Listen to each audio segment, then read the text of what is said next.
Redo of Keare Volume 4 by Keare. Prologue. This morning feels good. After waking up, I open the curtains to look outside, and the town is still making a clamor. The victory celebration party that started yesterday after they drove away the Diral Kingdom troops is still continuing. It's quite a pleasant spectacle to see. A beautiful girl that's around 12 or 13 with white wolf ears and wolf tail is leaning on my body. Keare-sama, this morning was weak. Setsuna. Sorry Setsuna, I tried too hard yesterday. I'll give you enough love later today, so forgive me. Keare. Saying that, I embrace and kiss her, making Setsuna's eyes intoxicated. I became too engrossed with the sister Donbori after obtaining Princess Norn, so I shot out everything. The idea of piling the beautiful sisters on top of each other was quite good. Excited for it. Setsuna. Leave it to me. Keare. I should eat plenty of meat for breakfast. Freya and Norn feel good, but I think I have the best affinity with Setsuna. Not only am I seeking pleasure, but I also want to raise Setsuna's level limit. Right now, Setsuna's level limit has almost reached 30. In proportion to the demi-humans' excellent talent values, they have a characteristic of having low level limits, but even among demi-humans, Setsuna had a considerably low level limit.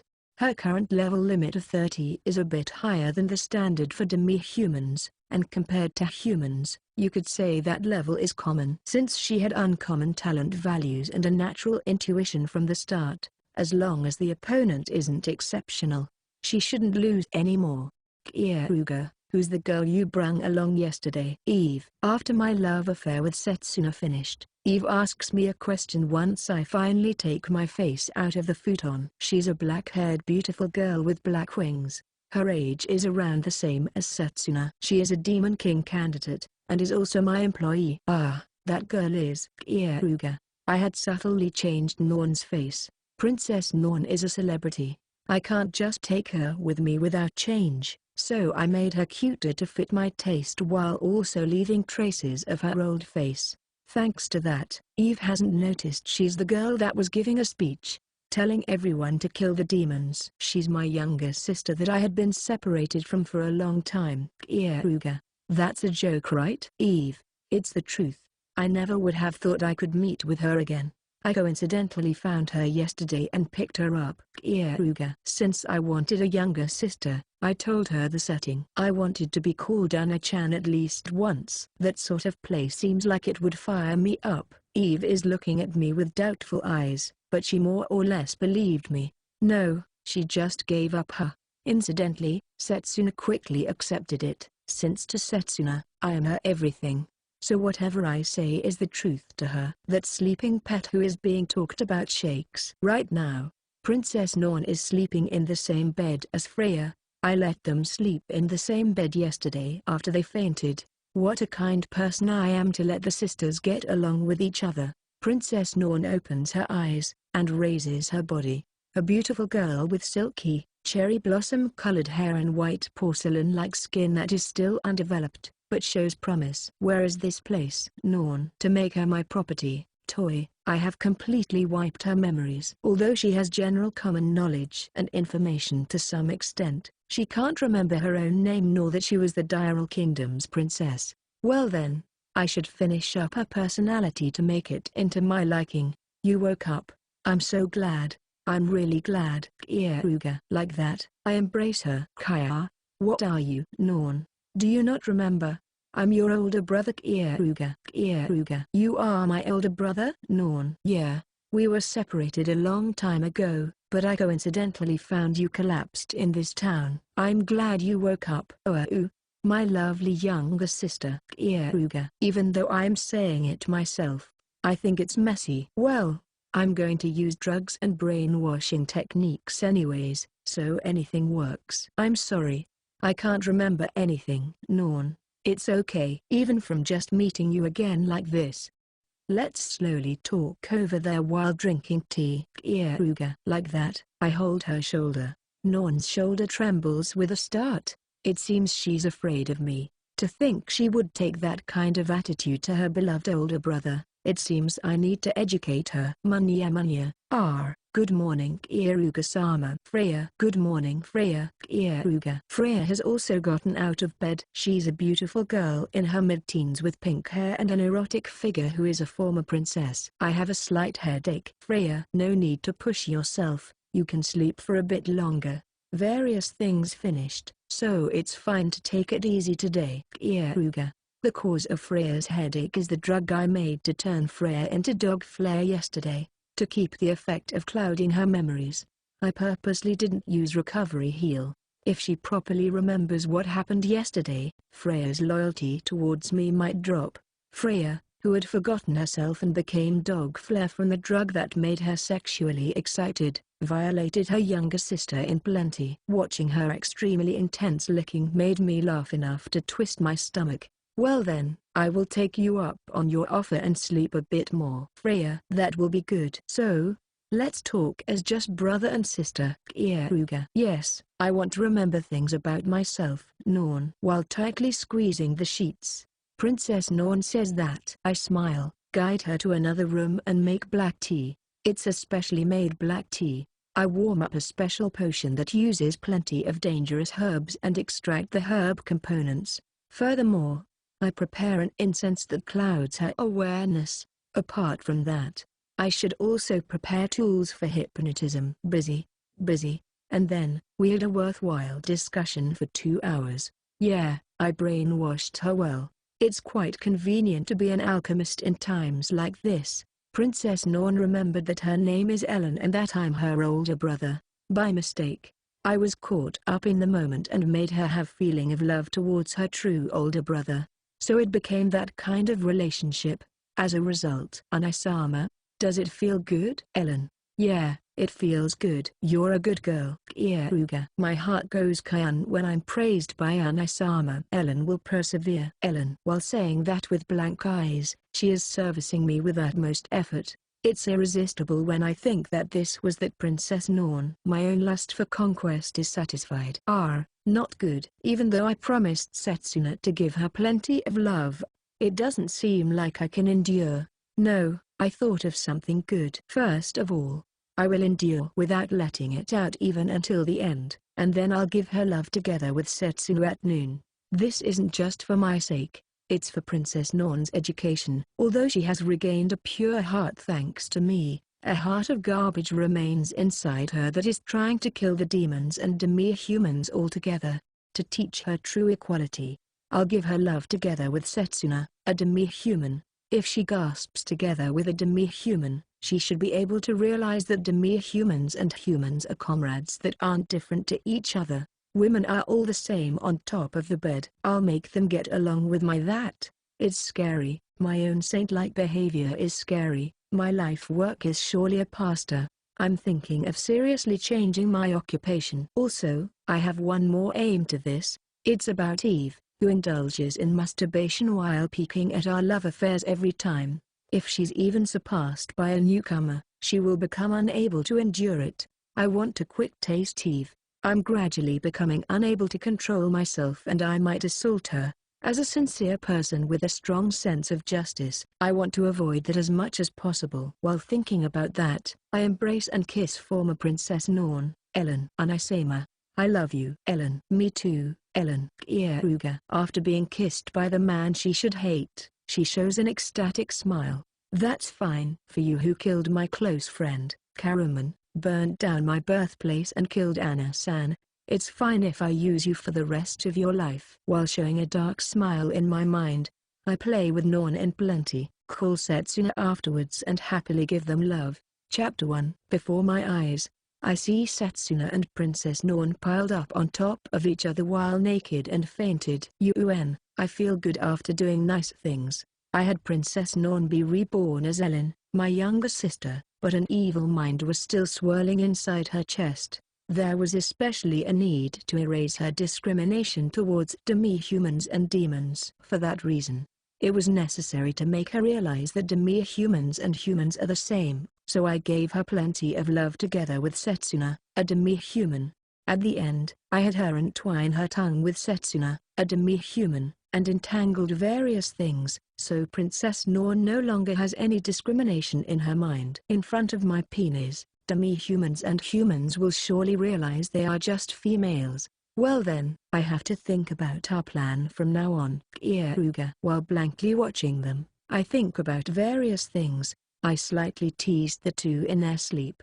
Since this is quite fun, I can't stop doing it. I lick them, stroke them, and many other things.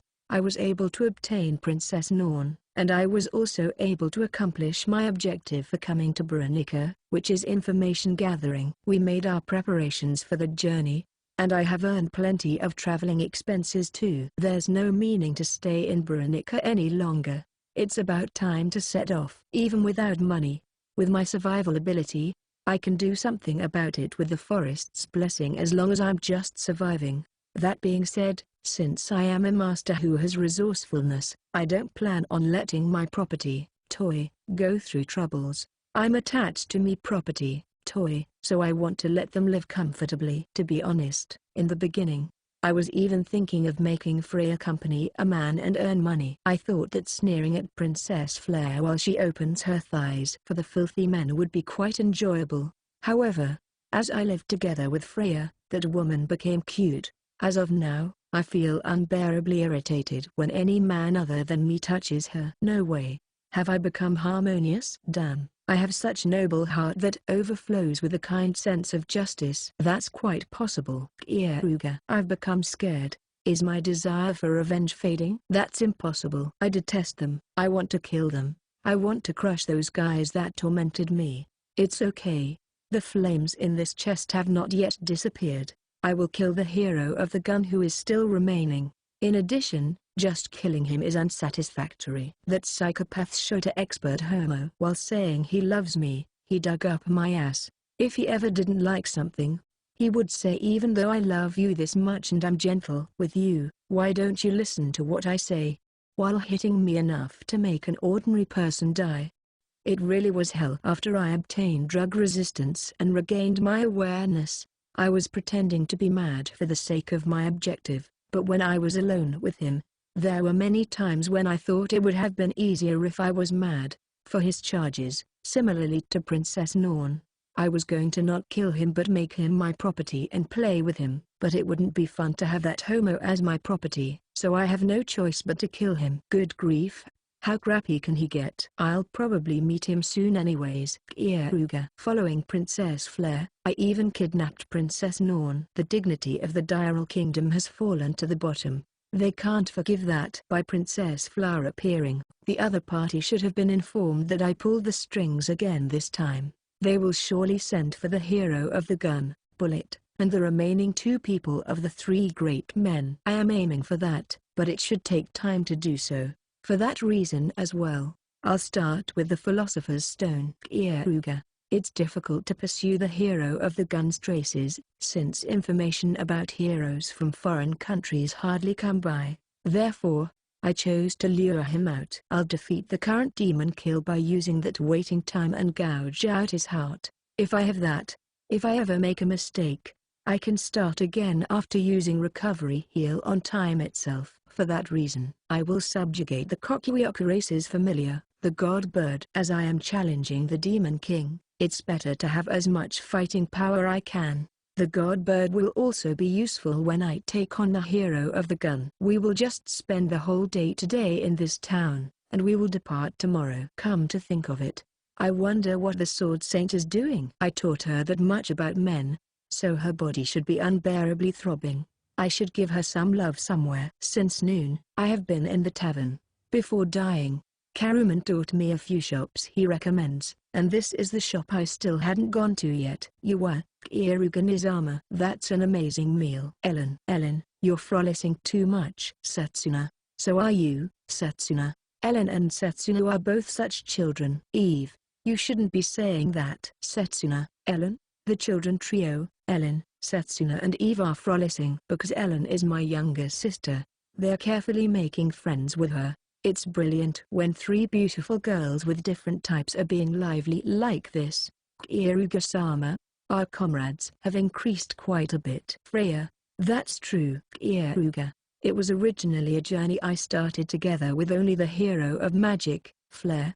No, Freya. However, right now, there's Setsuna. the genius from the Ice Wolf race. Eve, the Demon King candidate from the Kokuyoka race. And then, the second princess of the Diral Kingdom, who is a genius of strategy, Ellen. Rather, Princess Norn. Those three joined us.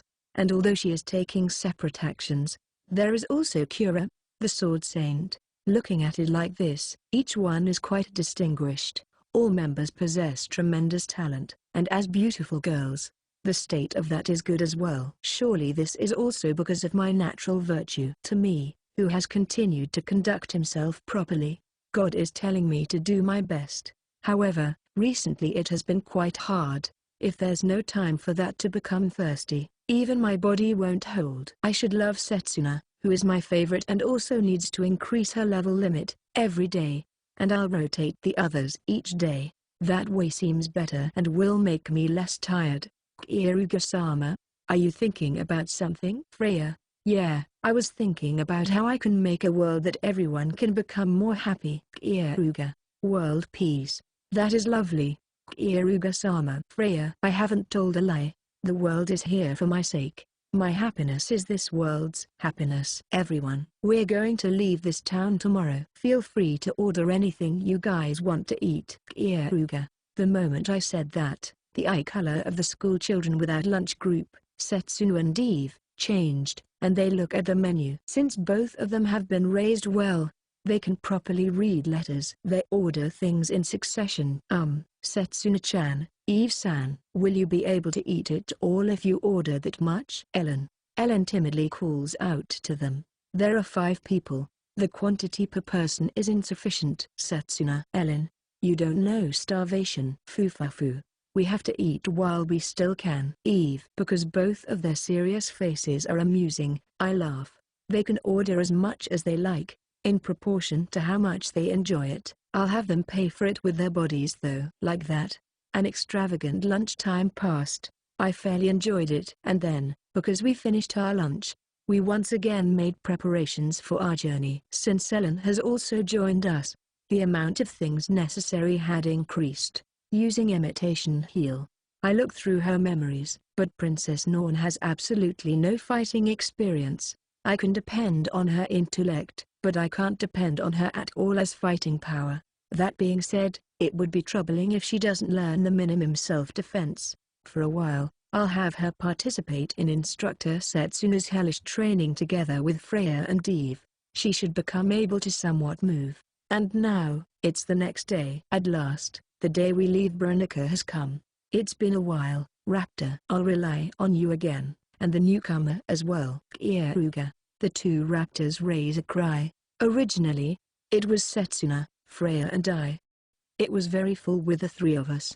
By even Ellen joining us, we can't just use one of them. Therefore, I purchased another raptor. Raptors have a trait of being composed in a vertically structured. When there is a powerful individual, the individual that sport afterwards listens to what you say. The raptor that journeyed with us is well trained, so it's already made the junior into its underling. Setsuna, can you ride a raptor? Kieruga. Leave it to Setsuna. But it's sad. Even though together with Kieruga-sama is better. Setsuna. Sorry. It's because no one else can control a raptor. Kieruga. I entrust the raptor we rode until now to Setsuna. I should be the one to ride the raptor we aren't used to. Freya will be together with Setsuna on the raptor over there. Kieruga. Yes, I understand. Freya. I won't say the reason. If I say that I paired Freya, the heaviest one in the female camp, together with Setsuna to moderately disperse the raptor's burden, she will become angry. Even Ellen are over here. Kieruga. Okay. Kieruga. Eve. I am happy to be together with Kieruga-Nizama. Ellen. Thus, we split up and mount the raptors. Ellen settles between the raptor's neck and I, and Eve is hesitating while embracing me from the back. I miss Setsuna's cute back and tail, and Freya's soft sensation, but this is fresh in its own way. Fumu. I'm not a Lilican, but by the time I realized it, the average age of my party has considerably fallen. Now, let's go. We are heading east. Eve, there's a village on the way, right? Kieruga. Yeah, it's the village of the demons who worship the god bird. Eve. In that case, that's our destination. Kieruga. Like that? We make the two raptors run side by side. Just you wait, God bird. I'll definitely make you mine. And once I obtain the God bird, next will be the Demon King. The insurance called Philosopher's Stone is mine. No. Instead of using it as insurance, there's a more interesting way of using it. At any rate, I'm looking forward to what will happen. Veronica steadily becomes far away. I turn around one last time. Caruman, you said that you wanted to someday leave this town, procure goods by traveling all around the world and open a huge shop. I'll to this world for your share as well. So please, sleep peacefully. Goodbye, my close friend Keare. While imagining the face of my deceased friend, I say goodbye. Keare in his armor, who is Caruman. Ellen. He's my close friend who was in this town. He died because of a lutic. Keare. I smile at the lutic. Rather, Ellen. Ellen says is that so and talks about it like it's somebody else's problem. Who? She has some nerve. I'll discipline her in plenty tonight. I stop turning around and face forward. It feels like Caruman just smiled. We have come far enough that we can't see Veronica anymore. Not just the town, but I also say goodbye to my friend, and make the raptor run. My journey will still continue after this. Chapter 2. After leaving Veronica, we head towards the village that worships the godbird so that I can obtain the godbird that Eve's race, the Kokuyoka race, reveres. Since the sun is setting, we are currently making camp inside the forest. Setsuna and Freya teach Eve and Princess Norn, who has made a fresh start in life as Ellen, various things while installing the tent. While they do so, I am making dinner. I have bought up a large quantity of spices and seasoning in Veronica. These sorts of things give color to the meals in our journey. Today I'm making a red spicy soup which is full of umami. I throw in a lot of spices and dried meat into the soup that has wild plants and mushrooms I harvested in the forest. The dried meat is the meat of the monsters we hunted on our journey until now, and all of them have adaptable genetics. For monster meat that have adaptable genetics, I process them into jerky and carry around a large portion. I do that because if my comrades ever increase, I can immediately feed it to them and raise their talent values. Today I'm using it to let Eve and Ellen use it. The dried meat will make a good soup stock, so this will taste good. Keare. The red soup is gently bubbling. Then, I throw in butter. When you put in butter, the membrane of fat covers your tongue, so your tongue won't hurt even if it's spicy, and it can be deliciously eaten. Keare-sama. The installation of the tent finished. Setsuna. Good work, Setsuna. I'm almost about to finish as well. Keare. It has a very appetizing smell. Setsuna. I'm sure it's been made well. Keare. The advantage of cuisine that are strong and spicy, is that whatever you throw in, it still has a harmonized taste. I put in the wild plants that have a harsh taste for our health, but they should be able to comfortably eat it. Behind Setsuna, Ellen was there. She seems to be quite disheartened. As expected, going on a journey is hard for Ellen. Keare. No, I am fine. Keare on his armor. I just have to take a small rest. Ellen. While staggering, Ellen is pretending to be tough. When she was Princess Norn, she specialized in non-manual labor and had elegantly sat down in the highest grade carriages for journeys, so just riding a raptor wears her out. There's no need to push yourself. You can just grow accustomed to it little by little. You will naturally grow stronger if you continue journeying after all. Keare. Yes, I will do my best. I will not cause any trouble for Keare on his armor. Ellen. How courageous. I felt it with Freya as well, but Norn has become extremely cute after having her memories reset and being brainwashed a bit. Their true natures probably hadn't been rotten. What do you have to do to raise them to have such hopeless personalities, I wonder? I want to see the faces of their parents once. No, I have seen it. Well, I'm going to meet them again someday anyways. The king of the Diral Kingdom. He is also my revenge target, since he is the main culprit for everything.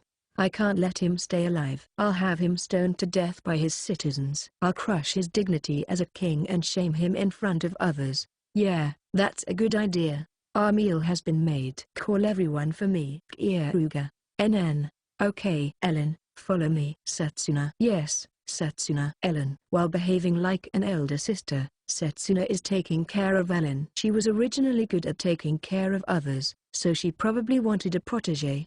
Besides, she has already become her real sister, although it's just as women who have slept with the same man. I warmly welcome my possessions, toys, to have good relationships. Well, today I should serve Setsuna a bit more meat. After a while, everyone gathers. Suddenly, I sense a presence. Sorry everyone. I'm going to delay our dinner for a bit. It seems like I'll be able to make one more dish. Keare. The presence detection ability I had set up caught the presence of a monster inside the forest where there's bad field of vision. I had assigned this ability I gained from using imitation heal on an elite ranger, and that became helpful. It's my first time sensing this monster's presence. I won't let go of a chance to increase my talent values. Besides, Eve, follow me. We're going to hunt a monster. I want to see your power. Keare. I should confirm Eve's abilities at least once. I have seen her abilities with jade eyes, but whether she can handle it is another question. I want to know how much Eve can fight. Yeah, that's fine. I'll show you that I'm not just some baggage. Eve. Making a triumphant face, she spreads her black wings that were hidden under her robe. Well, I'll be seeing whether that confidence is a bluff or not. I sprint inside the forest, and Eve flaps her wings. It seems convenient. I also want to fly in the sky, but because she isn't using an ability to do it, I can't imitate it. Even if I were to change my appearance with transformation heal, there's a limit. Eve, can you see from there? Keare. Don't worry. I can see it. It's a monitor lizard type monster. Eve. It seems that Eve's eyes are good. She can precisely see a monster that is 100 meters away. I think back to Eve's abilities. Eve has 4 abilities. Darkness Magic LV2, Holiness Magic LV2, Kokuyuku Martial Arts LV2, Household Summon LV1. She can handle the 2 super rare attributes of light and darkness, and possesses a unique martial art that uses aviation. Furthermore, as a trump card, she also possesses summoning magic that can manifest the souls of the dead people from the Kokuyuku race who dwell in her wings. She's excessively blessed for her abilities. Moreover, her total talent values exceed 600. This surpasses all heroes. Light excels in direct offensive ability. What Eve is about to use now should be light magic. Now, how will Eve use that power? Look at my power. Well, if it's not a surprise attack, I won't fall behind anyone. Eve. While standing still in the sky, she points her hand straight to the direction of the lizard. A white ball of light comes out. Arrow of light. Eve. When Eve shouts, a white flash is fired from the white ball. It extends in a straight line at the speed of light. Going through many trees, it crashes into the ground and makes a thunderous sound. That's a terrifying magic. After all, it went straight forward at the speed of light. It has plenty of power.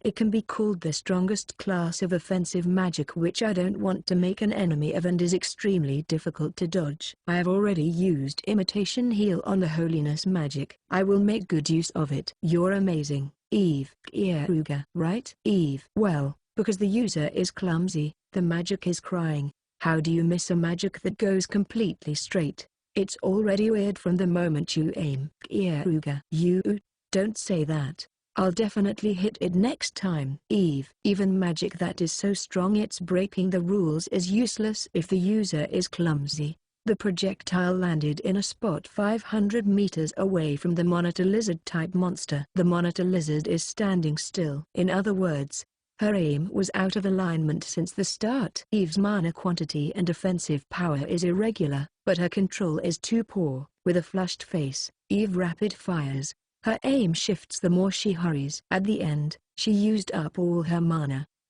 Eve. While raising a cute voice, she falls, so I catch her. She's considerably mana deficient. I smile wryly, pour a mana recovery potion in my mouth and pour it into Eve while kissing her. She's in quite a bad state, and she won't be able to swallow it by just putting it into her mouth, so I took emergency measures. Light returns to Eve's vacant eyes. What are you doing? Eve. I'm thrusted away because a certain someone showed her shameful sight of becoming mana deficient like a novice. I made her drink a mana recovery potion. At that rate, Some disabilities might have remained in your brain, you know. Keare, sorry for thrusting you away. Eve turns her flushed face away, and traces her lips with her finger. Phew, I have unexpectedly earned a favorable impression. This is an action you do to someone you don't hate. If she hated me, her rejection would have been bigger. It might be about time to move on to the next step. Eve must have also become tired of comforting herself while peeking at me making love. Well, at the very least, you killed the monitor lizard. Keare, is that true? It's just as I planned. Eve, after having sparkling eyes for a moment, she desperately tried to keep up her normal appearance. She's a truly pitiful girl. But she's fun. Oh, I see. I enjoy the exchange between Eve and I. If I was just making Eve mine, I could have done it in a simpler way, but I indirectly deepened our intimacy, made her hold interest to the other gender and arranged it so that she would naturally want me, all for the sake of playing around. What can I say? Making her brain go poof with transformation heal and drugs and then brainwashing her is fun, but it's insipid, and when I do so, her responses show complete devotion to one side.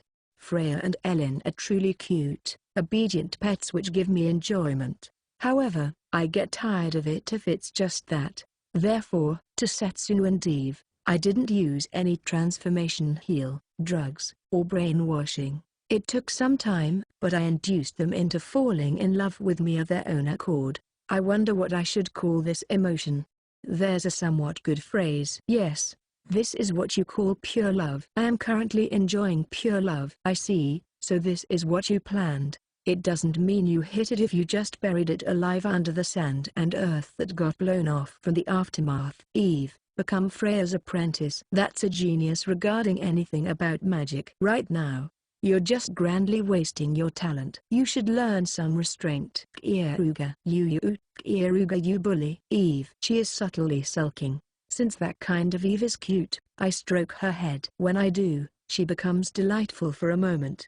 But probably because her embarrassment won, she rejected my hand. This must be that so-called tsndia. After collecting the monitor lizard that died from suffocation, I returned to everyone else. The monitor lizard's adaptable genetics has an effect of raising the speed talent value. The monitor lizard's tail is soft, and the umami is strong. I cut it up into round slices and treat it to everyone after spit roasting it. It's a feast. Everyone will surely be delighted.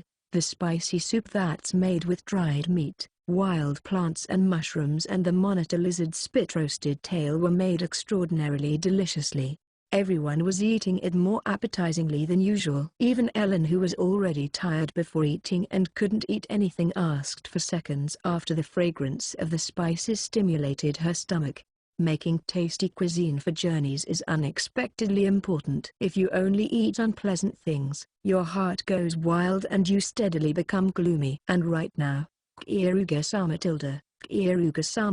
Freya, I am giving Freya plenty of love. Since my stamina won't hold if I keep making love to everyone every day like I was before, I have made a shift system. Today is Freya's turn. Probably because of a strange habit she made when she was dog flare, she's taken a liking to being on all fours while I go intense. Furthermore, she is also becoming a masochist. Well, since I quite like striking this woman, I'll go along with her preferences. This is fun in its own way. Just as she wishes, I'll discipline her. As expected, she came today as well. Keare, we didn't just increase the amount of raptors we had after the number of people increased. We also got 2 tents. The way of dividing it is simple. The tent for the woman I make love to that day and die, and the tent where every other member is in. If I were to say it in a few words, this is the sexual intercourse tent. The entrance of that tent is slightly opened, and Eve is peeking through it. As always, she's probably using me as food for thought while comforting herself. Normally, I would let her do what she wants, but I understood from the matter at noon that she holds quite a lot of goodwill towards me. Therefore, I'll take a step forward today. I've already made Freya satisfied enough. I quickly head to the entrance, grab the peeping Tom by the scruff of the neck and drag her into the tent. Keare, it's not at all, this It's not. Eve becomes flustered and tries to explain, but her hand is wet and her underwear is slipped off, so no matter what she says, she has no persuasive power. You will be stabbed by bugs if you're outside. If you're going to watch, do it in here. Keare. No, this is definitely weird. Eve. What are you saying at this late hour? Aren't you always peeking and comforting yourself? You can just do it how you normally do it. Keare. Eve's face becomes bright red, and her black wings spread out with a puff. So this girl actually thought she wasn't exposed even though she was being so flashy. I won't say it out loud, but Setsuna and Freya had already realized long ago. What are you, Eve? There's no way I wouldn't notice. You taciturn pervert. Keare. You an Eve. She finally burst into tears. Of course she would want to cry, but it's a bit cute. It's inevitable to be interested in these types of things. I don't plan on criticizing you. Oh yeah? Do you want to participate together with us? Keare. I'm fine. Eve. I guess it was still too early. In that case, I'll help you. Keare. Eve. I touch Eve's body. She isn't resisting. We won't make love. You're always touching yourself, right? The only difference here is that it will be my hand. Like always, this is just masturbation. Keare. Same as usual. Eve. Yeah, it's the same as usual. It's just that the one making you feel good will be me. This should be fine. Keare. In that case, it's fine. You're absolutely not allowed to do anything indecent. Eve. Yeah, I promise. Keare. Well, even if I don't use that, it doesn't change the fact that this is indecent. So it's quite confusing. Today, I really won't do it until the end. I'll make her satisfied with just my hand. So Eve is the type to look slender in clothing, and the smoothness of her skin is wonderful. What's important is to create a fait accompli. From next time, I'll have her watch us fair and square from the same tent, and comforting Eve after that will probably become a daily routine. It will be nice to show her various things from the special seat. And then, I'll gradually escalate it. I might use my tongue next time. Once that happens, just using my hand will become frustrating, and she will request for it from herself. I'm looking forward to it. It truly is worth teasing Eve. I want to quickly eat her, but I have to endure. The more I endure, the tastier it will become. Besides, this is pure love. Keare. Yeah. It's pure love. It makes such a beautiful sound. I think about how proper love is quite nice while giving love to Eve. Chapter 3. While in a good mood, I'm making the raptor run. My relationship with Eve that I had patiently and carefully prepared has finally taken a step forward. I enjoyed Eve's body in plenty with these two hands. Sweaty skin, the sensation of it sticking to my hands, and the meat that seems hot enough to burn me. Just by remembering it makes me feel aroused. I was about to abandon my reason and assault her many times, but I endured it. If I had reached out my hand, all the trouble I had until now would have come to nothing. If I properly follow the procedure, someday, I will be able to do it until the end. I'll even make this impatience and irritation into enjoyment. That is my pure love. While thinking about that, I open my mouth. Eve. This is the correct direction of the village we're aiming for, right? Keare. Yeah, it's correct. Eve. The two raptors are sprinting. The first one is being controlled by Setsuna, with Freya riding it. I took Eve and Ellen together with me for the second one, while I control it. Since only Eve knows the location where the god bird was sealed, Eve has the job of being our guide. So that she doesn't get swung downwards by the raptor like yesterday, Eve is putting more strength into her embrace. The feeling of her being glued to me has increased. This must have been influenced by yesterday's matter. It seems Eve also feels impatient. Eve, are the residents of that village belligerent? There's a possibility that those demons in that village that worship the god bird might consider us as invaders and attack us. Keare. By nature, humans and demons are hostile to each other. Humans and demons coexisting like they did in Veronica is strange. It wouldn't be strange if we received an attack the moment we approach the village. Rather, it's very likely that that will happen. It's okay as long as I'm here. After all, I'm the only daughter of the Reese family. Eve's real name is Eve Reese, and it seems that the Reese family is a distinguished family. In that case, I'm relieved. From what Eve says, I can at least understand that they are a race you can communicate with. If we say we will undergo the Godbird's ritual to protect Eve from the Demon King's attack and make Eve the Demon King, they probably won't intrude. Rather, the Kokuyoka race should be welcoming me. After all, I'm Eve's savior and her future husband. Eve, I want to ask you something. Keare. What is it, Keare? Eve, we're in a relationship that could be called lovers, right? Keare. Gofu. Eve. I hear a coughing fit from behind me. That's weird. I don't remember saying anything that would make her feel this agitated. Not just Eve, but the pink hair in front of me softly expanded. Princess Norn, who is in between the raptor's neck and eye. No, Ellen swelled up her cheeks and turned around. It seems she is also concerned by my words. And on the other raptor, which is running side by side, Setsuno's white wolf ears are twitching. It's the action she takes when she doesn't want to miss something. Setsuno has good ears, so it seems she has also heard our conversation. What are you asking all of a sudden, Keare? You're surprising me. Eve. That's right. Keare Nizama. Just Eve-san is unfair. Ellen. That's what you're complaining about? It's different, right? Eve. Eve-san, getting a head start is not good. I won't allow you to monopolize Keare Nizama. Ellen. I was about to click my tongue. Ellen is being strangely overfamiliar, and it's slightly getting on my nerves. Although I treat her like my younger sister, she's only at the level of my property, toy. Having a desire to monopolize me is impertinent. I take a deep breath. Let's calm down. It's still just barely within my tolerance level. I made her into my younger sister because it seemed interesting, but it might have been a failure. If she becomes too irritating, I'll educate her.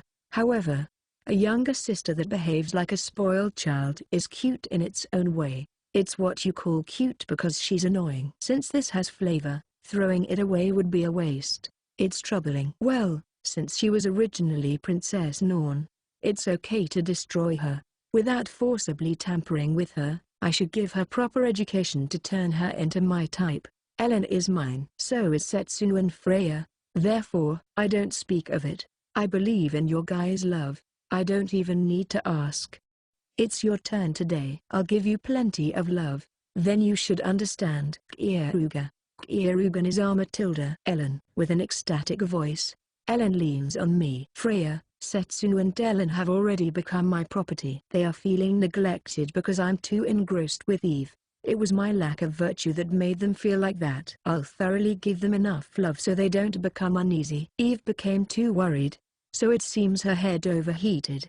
No, it seems she finally has an answer. I was a bit puzzled, but it's different. I'm just friends with you. Eve. Oh, I progressed a bit. I thought she was going to say I'm just a mercenary. To think she would call me her friend. That's strange. Even though we loved one another that much last night, would you let someone who's just a friend do that to you? The Kokuyoka race is quite willing. Do you not have any problems with your sense of virtue? Keare. I make a joke, and Eve's face becomes bright red. Of course not. Since Keare is the partner. Ah, no, that's not what I meant. Geez.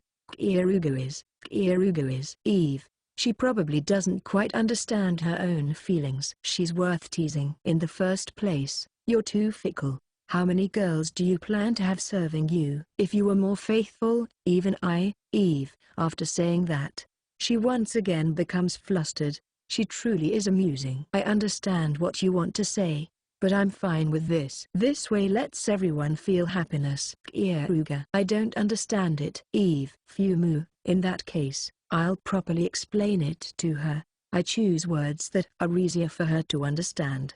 Listen, a man that can only bring happiness to one person should only love one person. However, I'm different. No matter how many there are, I have the capability to simultaneously bring all of them happiness, and I will bring everyone more happiness than any other man. If I were to only choose one person, don't you think it would be a lot more dishonest? I'm making all the women I didn't pick become unhappy. That would be like a crime. Keare. Eve looks at me with reproachful eyes. Did I say something strange? I don't quite know. A man who can bring many women happiness is bringing many women happiness. It should be an extremely simple story. Ha, it's fine. This kind of person. You are Eve. Someday, Eve will properly understand it. I take good care of my possessions, toys. I protect them and I won't let them feel discomfort. I'll continue loving them. I'm looking forward to the day Eve becomes my property, toy. After that, we camped for the day and restarted. When the sun started setting, Eve started talking loudly. We have arrived. This is Vaizuvu, the village that worships the god bird Keare.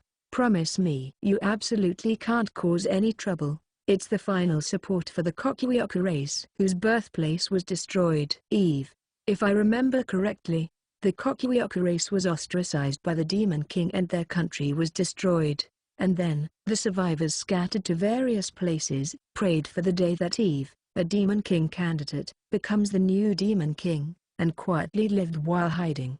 Why are so many people from the Kokuyoku race carefully gathered in one place? Isn't it the same as asking the Demon King to aim for them? Keare. That's what I'm bothered about. Gathering together in one village is a suicidal act. There are no ordinary people from the Kokuyoku race here. Everyone's from a Mika family lineage. They can't control the god bird, but they can make requests to it.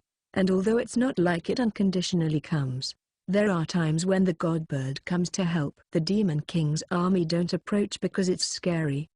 But it wouldn't be strange if the god bird killed the Kokuyoku race on a whim either. So apart from the Miko families that can send their voices to the god bird easily, no one approaches it. Eve, I guess you could call it a dangerous double-edged blade. And I have obtained one good piece of information. The god bird is even feared by the current Demon King that the Kokuyoku race is extremely afraid of. In short, once we obtain it, it will become a mighty weapon. That's not all.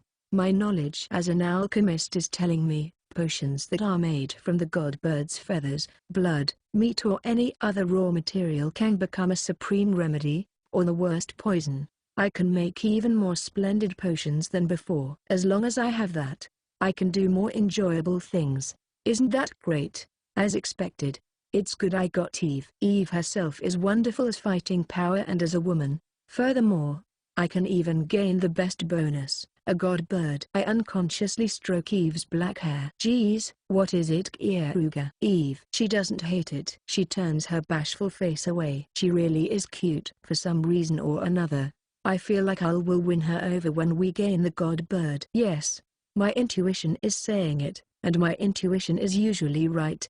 I want to quickly see Eve being satisfied by my lower half. Once I obtain Eve, we'll have sex while being protected by the god bird. That seems very mystical and splendid. Since an arrow is flying at me, I clear it away. An arrow also flew to Setsuna's direction, but she safely clears it away as well. Ah, how irritating. Even though I had been in such a good mood while imagining a happy future with Eve. By the time I realize it, we've been surrounded by a black-winged group who are holding bows and staffs. Phew. Considering I couldn't notice it from this distance, they must be erasing their presences with quite advanced magic formula. I want to use imitation heal on it. It seems convenient. A leader-like middle-aged man opens his mouth. You bastard, let go of Eve Heimsheimer. Ah, so he's misunderstanding. Eve, can I mass air these guys? Keare. Of course not. Eve. In that case, persuade them with all your power. I'll do my best to not kill them, but I can't make any promises. Keare. Eve swallows her saliva and then, with a resolute face, she looks forward. Now, I'll be looking at Eve's skill. She will probably manage somehow or another. Even if she doesn't, I can do something about it. It seems like an interesting show. I'll be comfortably watching it. Chapter 4. I'm receiving a rough welcome to the village that worships the god bird. The Kokuyoku race has surrounded us, and abruptly fired an arrow towards Setsuna and I would have bestowed punishment to them, a speedy massacre. However, although they're imperfect, these people are the people Eve is trying to protect. As I'm big-hearted, I decided to forgive them. The Kokuyoku race's luck is good. Since the compassionate me is their opponent, they are still safe, but they can't complain even if they're massacred, and without Eve, I would have done so. That being said, if Eve fails at persuading them, I'll massacre them without hesitation. Although I have a heart as wide as the ocean, I won't forgive them the second time. After massacring them, it would be difficult to comfort Eve. Even though I finally became friendly with her, it would be painful to be hated. She might not forgive me. In the worst case, I might have to abandon going on the pure love route. That is a terribly sad matter. I want to love Eve as Eve, but is such a tragedy like her becoming a doll allowed to happen? Go for it, Eve. Keare. Dismounting the raptor, she spreads her arms as if protecting me, and I send a cheer to her back. Eve spreads her wings widely. That is her own way of responding. It seems she has resolved herself. Now, I'll have her show me her power. I am the daughter of the Reese family, Eve Reese. Everyone, calm down. These people aren't enemies. They are my benefactors that saved me. Eve. The people of the Keare race become noisy. No matter what Eve says, humans are their enemies. It's understandable they would doubt her. Please, believe me. Don't hurt these people. Eve is desperate. This probably isn't because she's concerned about my body. She knows that I can cut my way through them unhurt if I feel like it. Instead, she is concerned about the Keare race's bodies. That's a wise decision. The moment they next start a fight with me, they will be ended. I have made preparations for that. Since I am doubtful and very careful, I have been making a special magic formula little by little so that I can hasten my preparations to efficiently massacre them.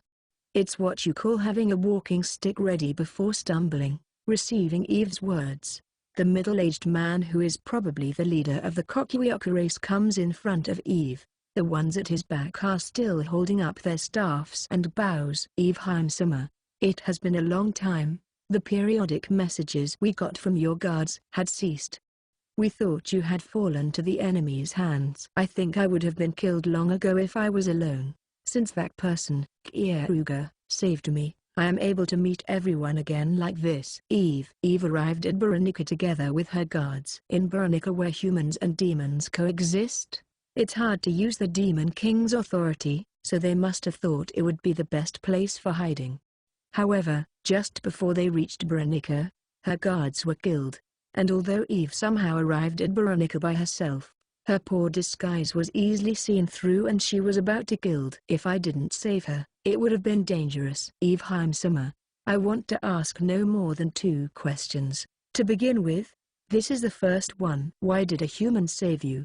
I don't understand the reason. With all due respect, the Keare race has had most of its property stolen, and we don't have any magic tools to please humans. We are not able to give them a reward. On the contrary, our bodies itself have a high commercial value to humans. Even if he was trying to capture you, to say he saved Eve Sama is by no means. What they are suspicious of, is that I might have saved Eve and deceived her to have her lead me to her village and massacre the Keare race.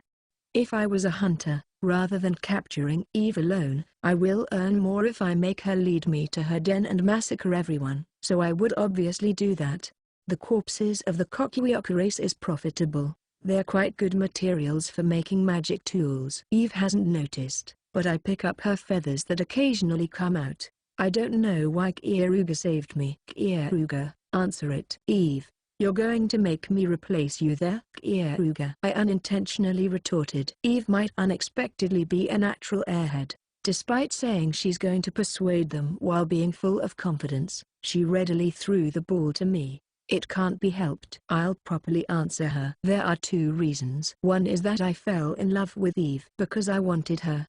I saved her, and since I am a gentleman, without making her feel obligation for being saved, I have been taking time to make advances on her. Keare. Eve's face flushes and her mouth keeps flapping open and closed. Fumu. Despite saying I love her instead of a greeting, why is she so surprised at this late hour from just saying I fell for her? Because of the excessively unexpected answer, the middle-aged man absent-mindedly opened his mouth. Well, it's fine. I should progress our conversation. I should tell him my other reason. And the other one is that I want to kill the Demon King. To arrive at the Demon King, it's more convenient if I stay close to Eve, who the Demon King has his eyes on. Just as you can see, I'm a hero after all. It shouldn't be strange if I want to kill the Demon King. Keare.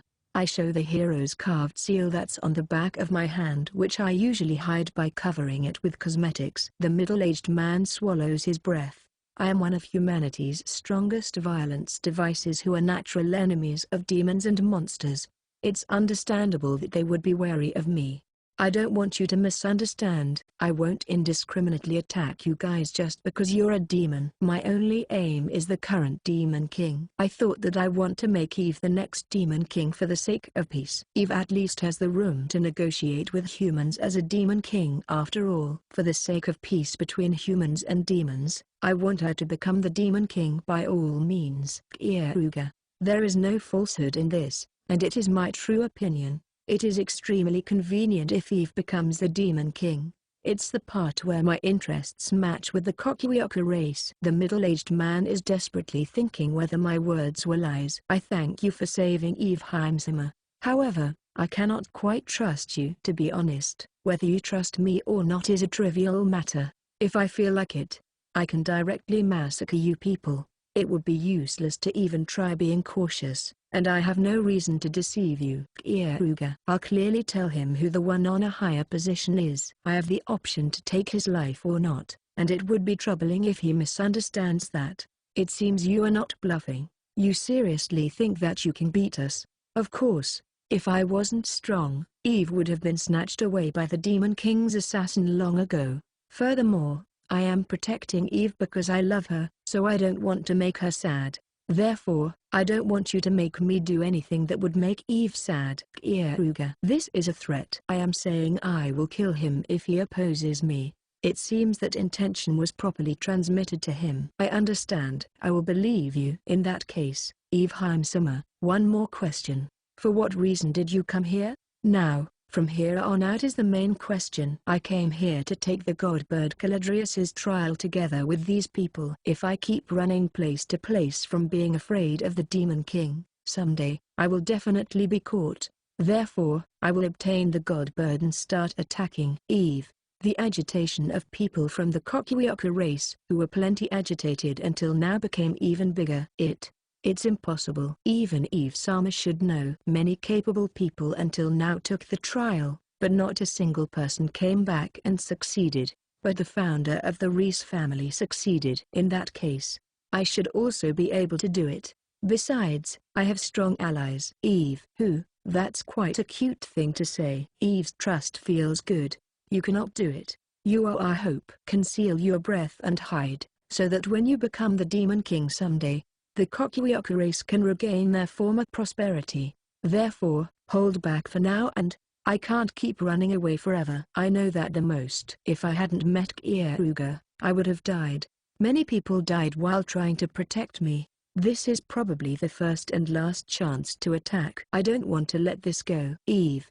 I'm surprised. I was certain that she reluctantly came to receive the godbird's trial after I told her to.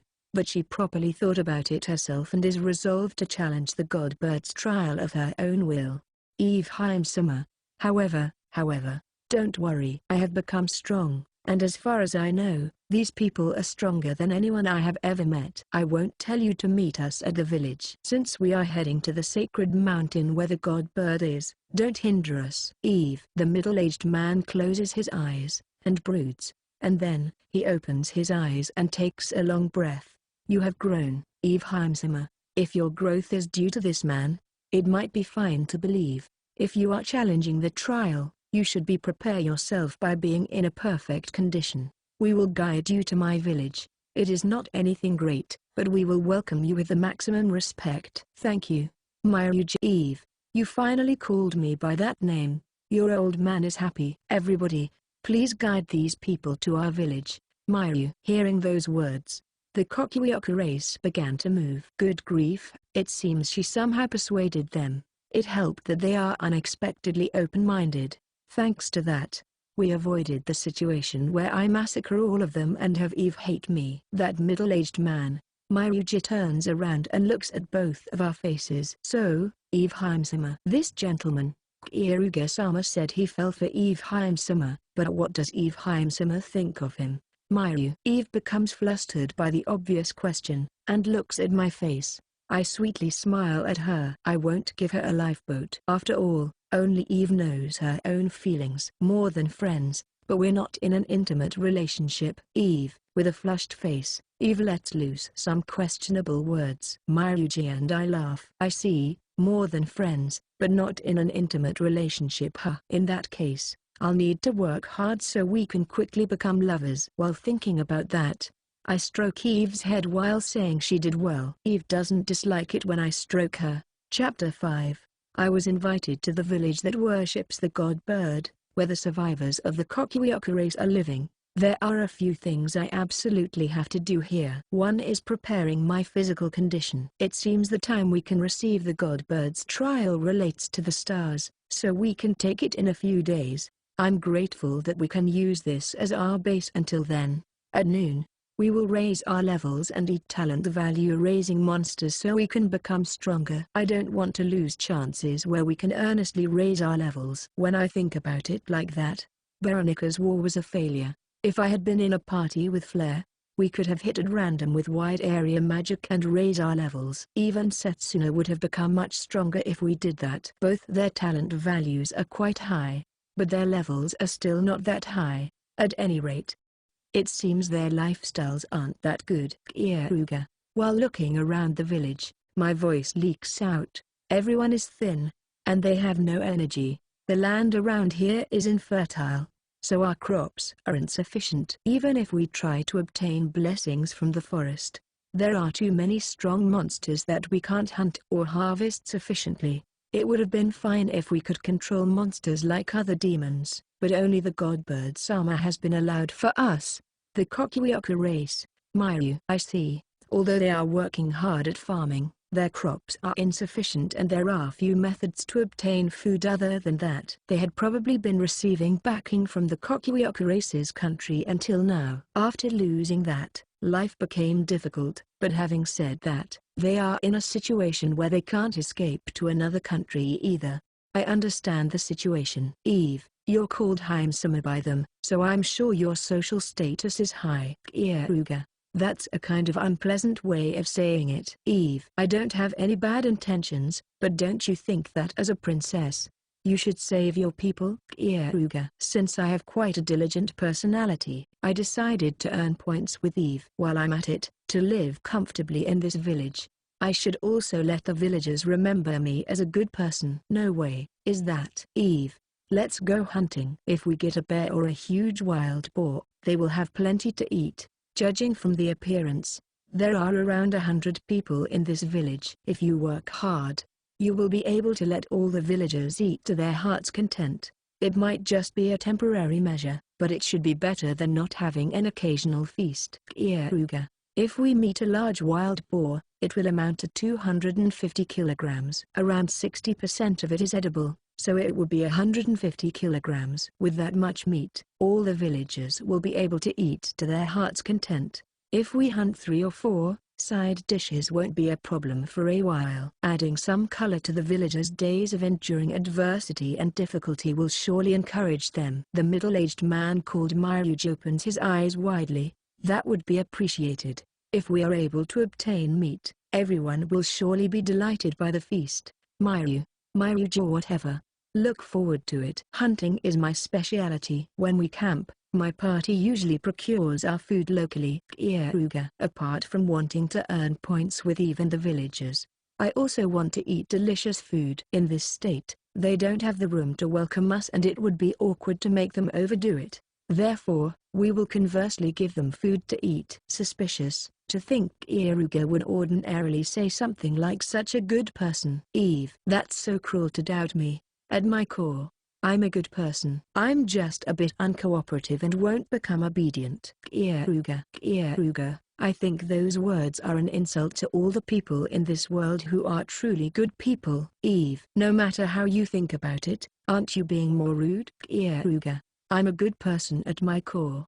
I don't know any words more convenient than those. Afterwards, Myuji gave us one vacant house that's okay to use. It means that our party is allowed to use it during our stay in the village. I can't say it's that much of a good house, but there is a ceiling. That much should be plenty. After leaving our luggage, We immediately entered the mountains. We split up into 2 groups and are taking action. Freya, who can use heat detection to find prey, and Setsuna, who has hunting knowledge and experience, paired up. And then, I paired up with Eve and Ellen. As long as our group has me, we should be able to manage somehow. Splitting into 2 groups is more efficient for raising our levels and hunting. Since both parties have a hero, the EXP is twofold. If Freya and I were together, the EXP would be fourfold. But if our hunting efficiency becomes twofold, then we would still get that EXP, and since we promised to bring back plenty of food, I want to gain numbers.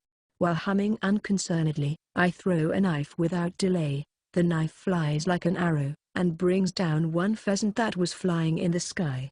I pick it up, pull out my knife, drain the blood and put it in the basket on my back. Pheasants are quite delicious. It's a good omen. Keare, you're so skillful it's unpleasant. Eve, I am used to hunting after all. Maybe I hadn't told you. I was the only son of an apple farming family, and while I wasn't taking care of the apples, I would go hunting together with my father. Keare, my status has jumped up compared to back then, but I learned the fundamental movements. You were in an apple farming family? It doesn't suit you. I thought you were a thief, bandit or a pirate. Eve, it seems I need to slowly have a discussion with you. Eve, it's true that I was a virtuous and diligent apple farmer. Do you want me to make you an apple pie next time? I'm quite good at making pastry. Keare, it increasingly doesn't suit you. Eve, she's saying quite horrible things. What does she think I am? Keare, Nizama's apple pie seems delicious. Ellen, on the other hand, former Princess Norn, Ellen obediently believes what I say. Haha, she's a cute one. I'll reward her in plenty on top of the bed. For the obedient Ellen, I'll let you eat Eve's portion of the apple pie. Keare, you are lovely. Ellen, I'm going to eat it as well. Eve, it's a pleasant spectacle. I'm not particularly a Lilican, but I enjoy it when I see little girls have fun. Now, we shouldn't be talking anymore. I've found some prey. Both of you, quiet. I found a monster with my presence detection. Who? It's just right. I thought it would be nice to get a wild boar, but to think it would be a wild boar type monster. Keare, I put power into my jade eyes. My eyesight is strengthened, and I perceive a monster 200 meters ahead with my eyes. Furthermore, my jade eyes sees through the monster's power. The enemy's name is Tyrant Boar. It's a large wild boar type monster. It seems just one would have around 400 kilograms. The tip of its nose is harder than any high-quality rock. It is a brutal fang, and although one eye is smashed, the eye on the other side is shining with the color of blood. Monsters are afflicted with miasma, so normally eating it would be poison itself, but it can quickly change into a feast if I purify it with my power. That looks appetizing. Huge ones are good. Eve opens her mouth. A wild boar type monster? Is it big? Eve, yeah, it's huge. Normal wild boars are no match for its size. It has around 400 kilograms. Keare, yay. Now everyone in the village can have a feast. Eve is delightful. She can please her friends. If I raise my presence and suddenly cut the tyrant boar's neck, it should be easy to kill it in one hit. However, I purposely don't choose that. Since we're doing this, I decided to train Eve. Eve, it doesn't matter where. Just point your finger. Keare, like this? Eve stretches her finger forward. I embrace Eve from her back, and point her finger exactly at the tyrant boar's temporal region. Eve can't see it. There are countless obstacles that obstruct her field of vision. Only I can see it due to Jade Eye's clairvoyance ability. Keare, what are you doing? Eve, listen, Eve. Despite its looks, the tyrant boar is quite sensitive to presences, and it's a coward. Its sense of smell is also good. There's the concern that it might notice us if we approach it and run away. That thing is a fast runner. If it runs, you probably won't be able to catch up. Keare, no way. Eve, I want to aim at it from here. If you fire your light magic straight from your finger, it will pierce through its brain in one hit. Now, let's do it. It's standing still right now, and if you fire in the direction I pointed, You can defeat it, Keare. Eve starts trembling. She must be scared. Impossible. It's impossible. Keare, you do it. Since, if I make a mistake. Eve isn't just scared of missing and being shamed. She's afraid of not being able to let the Kokuyoko race, who are waiting in anticipation, have a feast because of her own failure. If you miss, it will probably be surprised and run away. That would be terrible. We might not be able to find any more big game like this. Keare, please. Impossible. Keare, you do it. If you defeat this one, I will do the next. Eve. Her voice is shaking. Eve also knows starvation. Therefore, she also knows how much the people of her same race are suffering. It's the critical moment whether she can let people of her same race who exceed 100 eat to their heart's content or not. There's no way she wouldn't be scared. It would be impossible for me. I don't have the confidence to approach it without being noticed. Only you can bring it down. Or else. Is it fine? It might run away while you're just idling like that, you know. Keare. Eve's trembling becomes bigger. To put pressure on her, I purposely lied to her, saying I can't do it. I think the reason Eve isn't growing is because she doesn't have the resolution. When she fires magic, there is no desperateness in each shot. She thinks it's fine even if she misses. Therefore, she doesn't learn it even if she repeats it. And she doesn't study from her mistakes. Therefore, I made this situation where she has no choice but to be serious. Now, she is either going to keep grumbling that she can't do it, or resolve herself. I need to do it. Eve, who? She properly got the willingness to use the light attribute magic. She gathers mana on her fingertip. She focuses only on the direction her finger is pointing. This is my first time seeing Eve concentrate this seriously. Her mana convergence ratio is good. Normally, Eve would have been just short of concentration around now, and her mana leaks without being able to collect. Keare. It really is fine if I just shoot from my fingertip. That's all I need to do, right? I can't see it, but it's fine, right? Eve. Yeah, your light magic should be able to smash through all the obstacles and shoot it. Keare. It never curves, as long as the user shoots it. This overwhelmingly powerful light magic will certainly capture its target. Okay, I'll believe you. Eve. Go for it, Eve. Keare. Yeah, arrow of light. Eve. And then, one long straight beam of light fires from Eve's fingertip. It goes through trees, rocks and everything that blocks the path to the tyrant boar's temporal region, and shoots the target. I can see everything with jade eyes. There's a beautifully opened hole from the obstacles to the tyrant boar. This is tremendous. The tyrant boar crumbles down. Hey, Keare, I properly did it. Everyone's feast. Properly. Eve. On the verge of tears, Eve comes clinging to my chest. I love this part about Eve. You properly defeated it.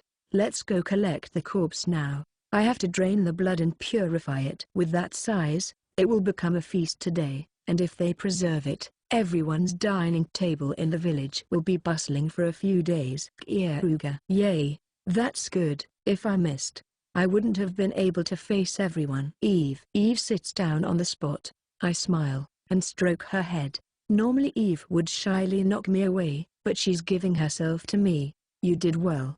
Remember the sensation of that magic you just used. It went right where you aimed, so you can do it well next time as well. Keare. Yeah, I feel like that too. Thanks, Keare. Eve. Eve has certainly grown a lot. The tyrant boar is big game. It will become a feast, and we raised our levels as well.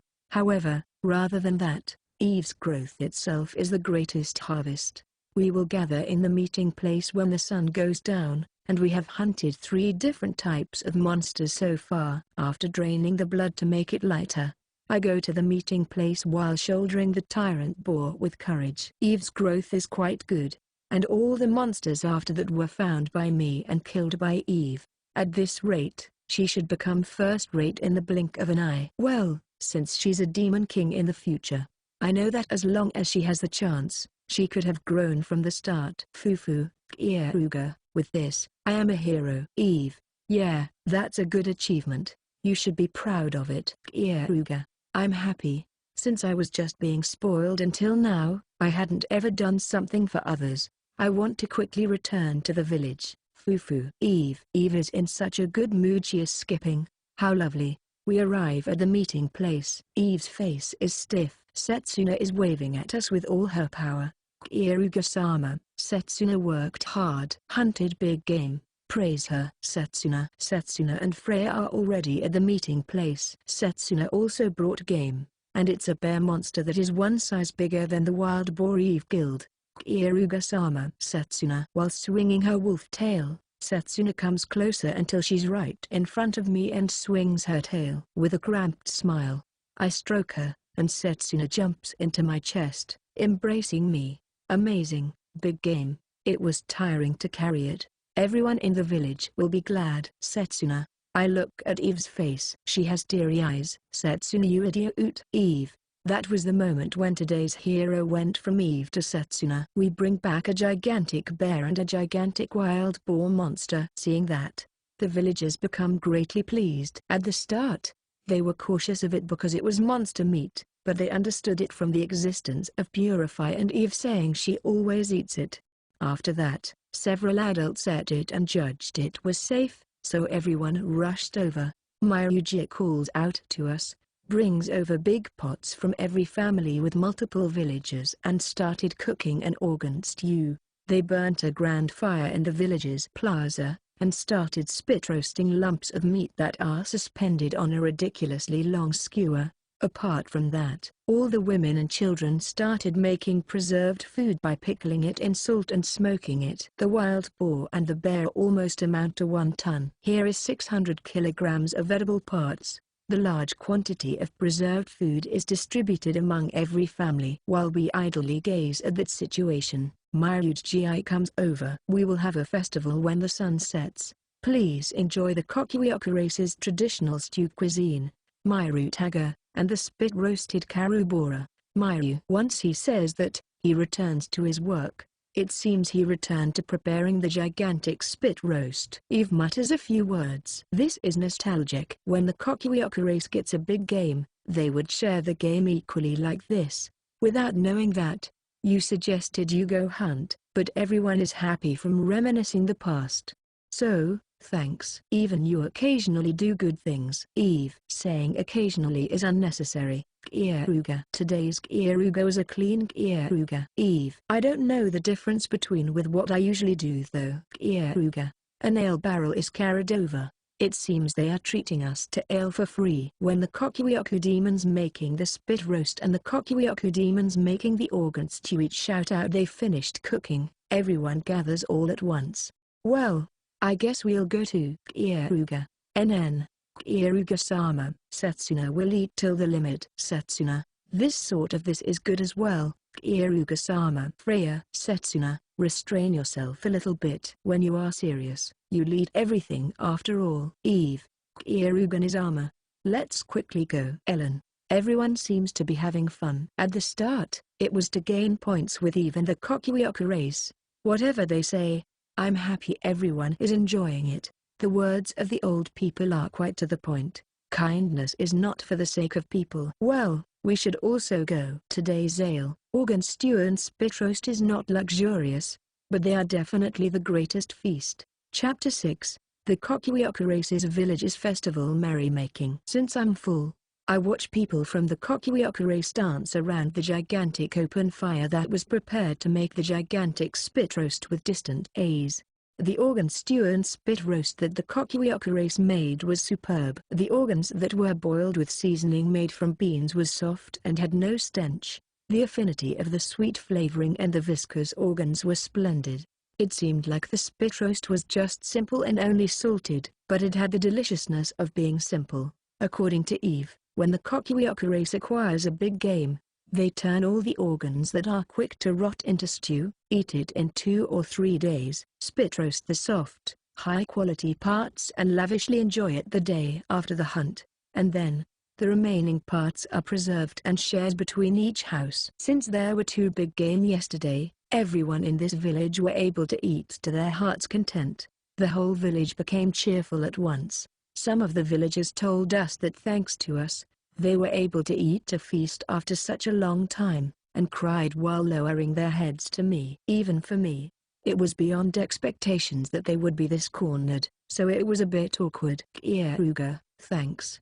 Thanks to you, everyone was pleased. Eve, you are welcome. You probably see me in a slightly different light now. From now on, you may call me the gentle and compassionate Keare-sama. Keare. Saying something like that ruins it all. Eve yells with a stern expression. Even though she doesn't have to be that angry. It's just the usual Keare joke. Eve turns her face away, and timidly reaches out her hand. What's that hand? Do you want pocket money or something? Keare. Of course not. You like me, so I'll dance with you. Eve. A dance invitation, huh? It does seem fun. This is my first time seeing that dance. Can I entrust you to lead me? Keare. Leave it to me. Dancing is my strong point. Eve. I take Eve's hand. Eve is spreading her wings. She always hid them in Veronica, but when I look at them like this, your wings are beautiful. Keare. Wah, don't say something strange like that all of a sudden. Pervert. Eve. I won't deny that it's indecent, but I don't understand what you mean. Keare. Aren't there some problems with the Kokuyoko race who are exposing something they are embarrassed of being praised of like this? Geez, let's go already. Eve. To hide her embarrassment, Eve hurries me by pulling on my hand.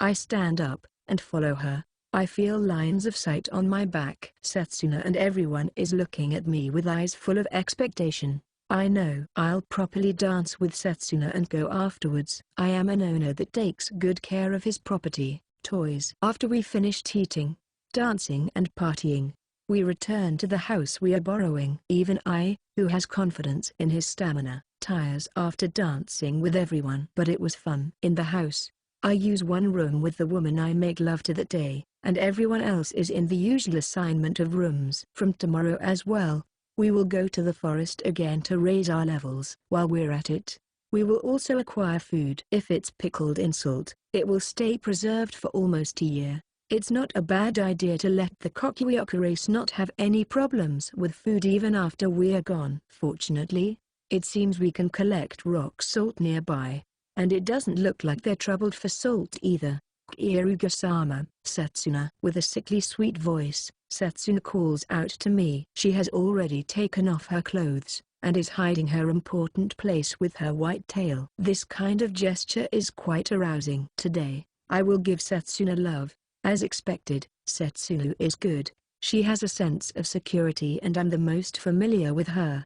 Besides, she's lovely. When I play bite her white wolf ears, she raises a lovely voice. I'll take care of her tail while I'm at it. I properly love you as well. Keare. Setsuna loves stimulus to her body, but she's especially delighted when I say I love her. I quite like seeing this reaction. And there is one girl that is staring intently at this from the corner of the room. Despite not being forced to do so, Eve punctually comes to watch. She's rubbing her inner thigh while watching Setsuna and I. I know the reason. When she hid while watching us, she could comfort herself, but in a situation where she's openly watching us like this, she can't comfort herself. After all, even Eve wouldn't be able to do that kind of thing in front of me. She must feel more irritated than ever before to be in a situation where she can't touch it while feeling aroused. It's just as I planned. After I give love to Setsuna, it will be Eve's turn. Today, on top of being extremely aroused, she has a past record of being given love by my hand, and her intimacy degree is soaring. Oh yeah, I should give her love with my tongue today. Once that finishes, next I will take one step forward and ask to have intercrural sex with me, and next is, I will finally eat her. The destination is long, but I'll certainly advance forward.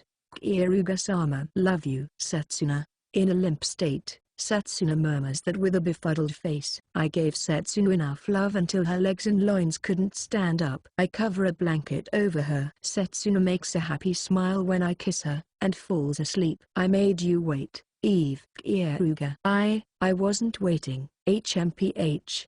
I'm definitely not thinking of anything strange. Eve. She is denying it with a flushed face, but she doesn't have any persuasive power. I smile wryly, embrace her from the back, put my hand in her clothes and touch Eve. Without refusing it, Eve entrusts her body to me. It seems she's ready. She keeps reacting to my hand. Eve, let's kiss. Keare. Kissing is no good. That kind of thing. Eve, we're more than friends. We're not in an intimate relationship, right? Besides, we've come this far. Kissing should be fine as well. You know, kissing feels good, Keare. Because I embraced her from the back, I can't see Eve's face, but even her ears are bright red. Since I showed her plenty of passionate kisses with Setsuna, she must have a keen interest in it. Hey, Keare, you love me, right? Eve. That's right. Therefore, I'm taking good care of you like this. I won't go this far for a woman I don't even like. Keare. Precisely because it's Eve. I'm undergoing stages without making her head go blank from drugs. In that case, it's fine. We can kiss. I don't hate you either. Eve. The princess's permission was given. I turn over Eve's body and make her face this way. Eve's eyes are moist. It's very erotic. Thanks. Then, let's kiss. Keare. I join my lips with her and do an adult kiss. I'll teach her the great parts of kissing in plenty. Eve's dorsal muscles instinctively extend, and then it relaxes. Now, the night is long. With every possible method apart from insertion, I'll give Eve love. I wake up. You are on. It's a good morning. Yesterday was satisfying. I never would have thought Eve would give me that kind of service. I'm looking forward to the next night. While thinking about that, Setsuna gives me her morning service. The morning isn't a shift system, and it's only left to Setsuna, so it's her special right. Eve isn't here yet. She's sleeping soundly. Once her service finishes, Setsuna opens her mouth. Keare-sama, what are we doing today? Setsuna. We'll be raising our levels at noon, and sometime in the afternoon, we're going to Myuji or whatever's place. Even though Eve knows about the Godbird's trial, she doesn't know the content yet. I want to gather as much information possible. Keare. I have heard the general idea. The Godbird's trial is to overcome the disease the Godbird scatters. We should be able to handle it easily with my recovery heal. However, I want to be extra careful. I will gather all the information I can gather. Okay, then Setsuna will wake everyone up. Setsuna puts on clothes and leaves the room. Well, I guess I should make breakfast. I have to make something that will energize them, since I can't give love to everyone. By the time I realized it, it became the evening. We have just returned to the village after finishing raising our levels and securing food. Moreover, I have also harvested mountain grapes and cranberries that I coincidentally found. I can make sweets for the first time in a while. It seems like it will please Setsuna and everyone. Keare. Along with this, I also have wheat and goat milk that the villagers shared with me. With this much, I should be able to make a sweet pie. I can make sweets for the first time in a while. Girls like sweets things. They will surely be delighted. After passing the game to the villagers, I head to Myuji's residence. In the morning, I already requested him to make time for the evening. Since it would be a bother to intrude with a large number of people, I only took Eve and Freya with me, leaving both Setsuna and Ellen behind. About this time, Setsuna is probably training Ellen. Ellen has no talent, but she has guts. She started getting stamina by the day. Once a month passes, she should grow enough to keep in pace with our journey. When we arrive at Myuji's residence, we are led to the guest room. After waiting around 5 minutes, Myuji comes over. A wooden box is in his hand. Hello Keare. I am sorry for having to make you come here, Myu. No.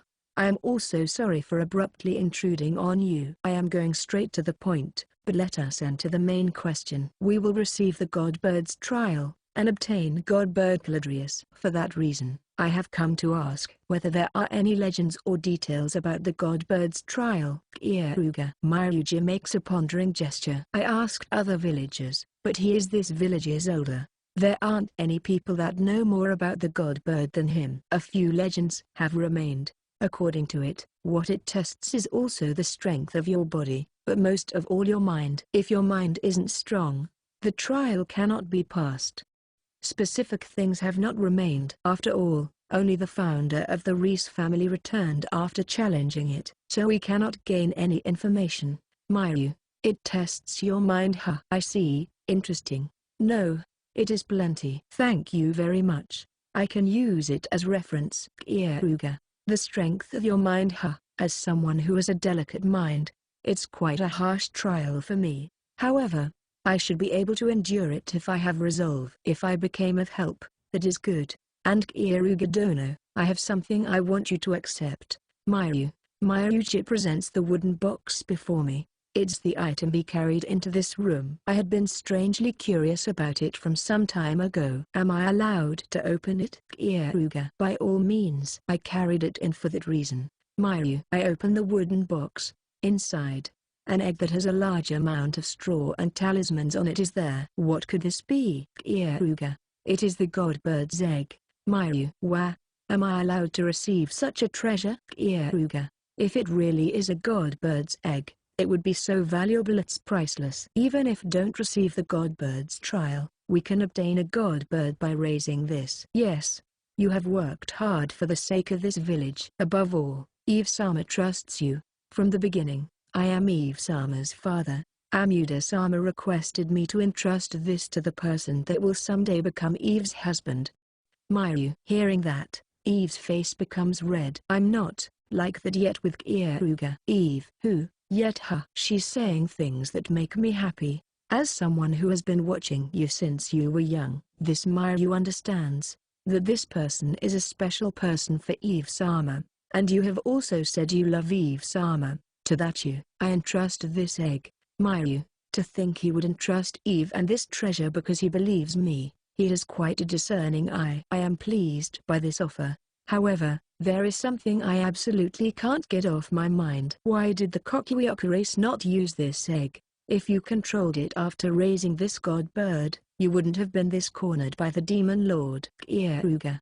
I don't understand their reason for leaving alone this thing that will become fighting power no matter how you look at it. We were not able to hatch it. This egg grows by eating mana, and it can only eat except the mana from the person it first took mana from. Even for the god bird, it can only raise one egg at a time. If a different egg is born while it is raising another egg, it throws away that egg, and the one that was thrown away like that is this egg. Members of the village have already tried it, but there wasn't anyone who had the mana to raise this egg. I see, so that's why it is inherited for generations as treasure without being used. I will thankfully accept it. I will also obtain the god bird you people worship, and I will safely hatch this as well. If there are two god birds, it is all the more reassuring. Keare. In the worst case, there's a possibility I can't hatch it, but in that case I'll entrust it to Freya. She is the hero of magic and is the world's strongest magician. If even Freya can't do it, there's nothing we can do about it anymore. One correction. It is not a god bird that is born from the god bird's egg. Monsters that are called god gives birth to divinity. What the god bird's egg eats is not just mana, but also leaking minds and thoughts, so as a result, it becomes a suitable divinity for the one that raised the egg. There is truly an infinite variety of its appearance and nature. Who? Interesting. Keare. A monster that strongly receives my influence. Similarly to me, it will surely be born as an angel-like monster. I'm looking forward to raising it from now. Well then, I will gratefully accept it. Keare. Yes, I entrust Eve-sama and this egg to Keare Dono. Please make sure to always carry it with you. If you do that, it will eat the mana, emotional strength, spirit and everything that leaks from you, and will grow into a worthy divinity for you. Keare Dono. Incidentally, there is no need to be careful while carrying it. Even if you strike it onto the floor with all your power, it is durable enough to be undaunted. I understand. I will always carry it close to me from now. Keare. I'll make a dedicated backpack for it later. I also need to think about its name. I should consult Setsuna and Ko later as well. It's our new comrade. Not just information about the god bird, but I was even given an unexpected present. The day of the god bird's trial is almost here. At this rate, we will easily obtain the god bird and will be able to attack the demon king. We're doing quite well. However, my intuition is telling me, limited for these types of times, trouble always comes along. Chapter 7. A day passed after I received the god bird's egg from Myuji. Interestingly, it will not be born as a god bird, but it apparently changes its appearance after receiving the foster parent's mana and spirit influence. The god bird's egg is a mirror that reflects your heart. It means that a monstrous monster would be born for a wicked person, and a clean monster for a good person. I'm looking forward to what monster it will be born into. I'm going to raise it, so it should be born as an extremely splendid monster. However, there's a part I can't honestly feel delighted about. According to Myuji, there is a need to wake up the egg at the start. With weak mana, the egg will not be able to wake up. It seems that half-hearted mana is no good. To think it wouldn't even twitch after I pour in all my mana. Keare, I have already poured in mana once on the day I received the egg, and I splendidly failed.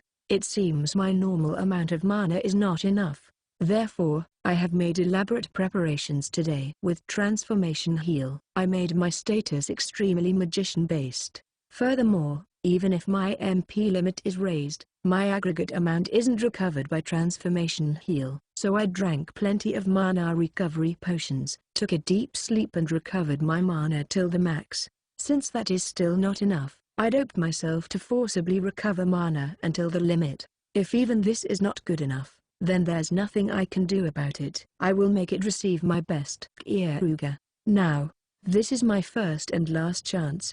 Concentrating my mind, I glare at the egg that's bigger than my head. Keare-sama, go for it. Setsuna, do your best.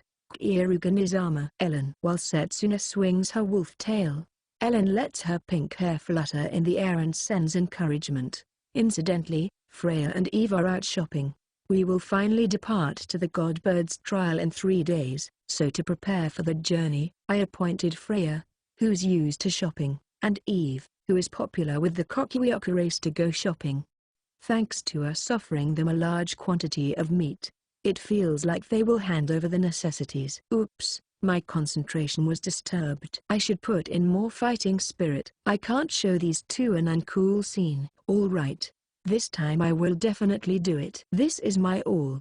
Take it. Keare. I gather all my mana in my right hand and strike the egg. Due to the sudden disappearance of mana, a tremendous sense of fatigue assaults my body. Clenching my teeth, I firmly endure it, as if I could stand losing. I will definitely bring forth a monster of divinity and raise it. There's no way I could abandon something that seems so interesting. While enduring the sense of fatigue, I keep pouring in mana, but I'm uneasy about my remaining mana. Is it still not enough?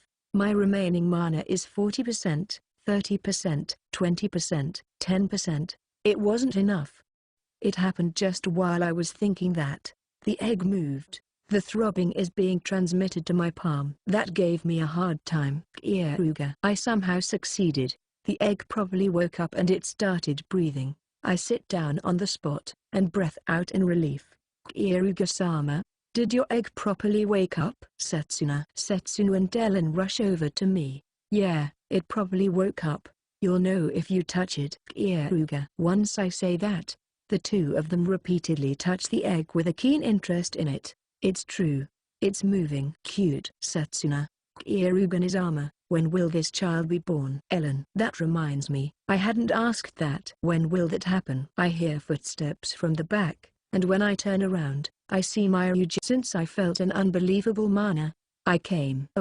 As expected of son-in-law Dono. To think you would truly wake up the egg. Myu. It's hasty to call me son-in-law. Since I can't be bothered to retort it, I'll ignore it. In any case, it's good that he appeared just now. I'll ask him about the egg. I just barely made it, but it probably woke up.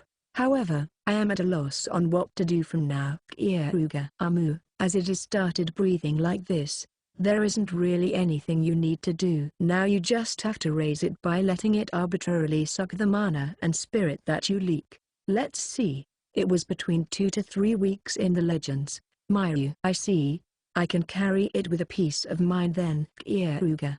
I'm saved. Only waking it up demanded an enormous amount of mana, but it seems it won't be that burdening from now on.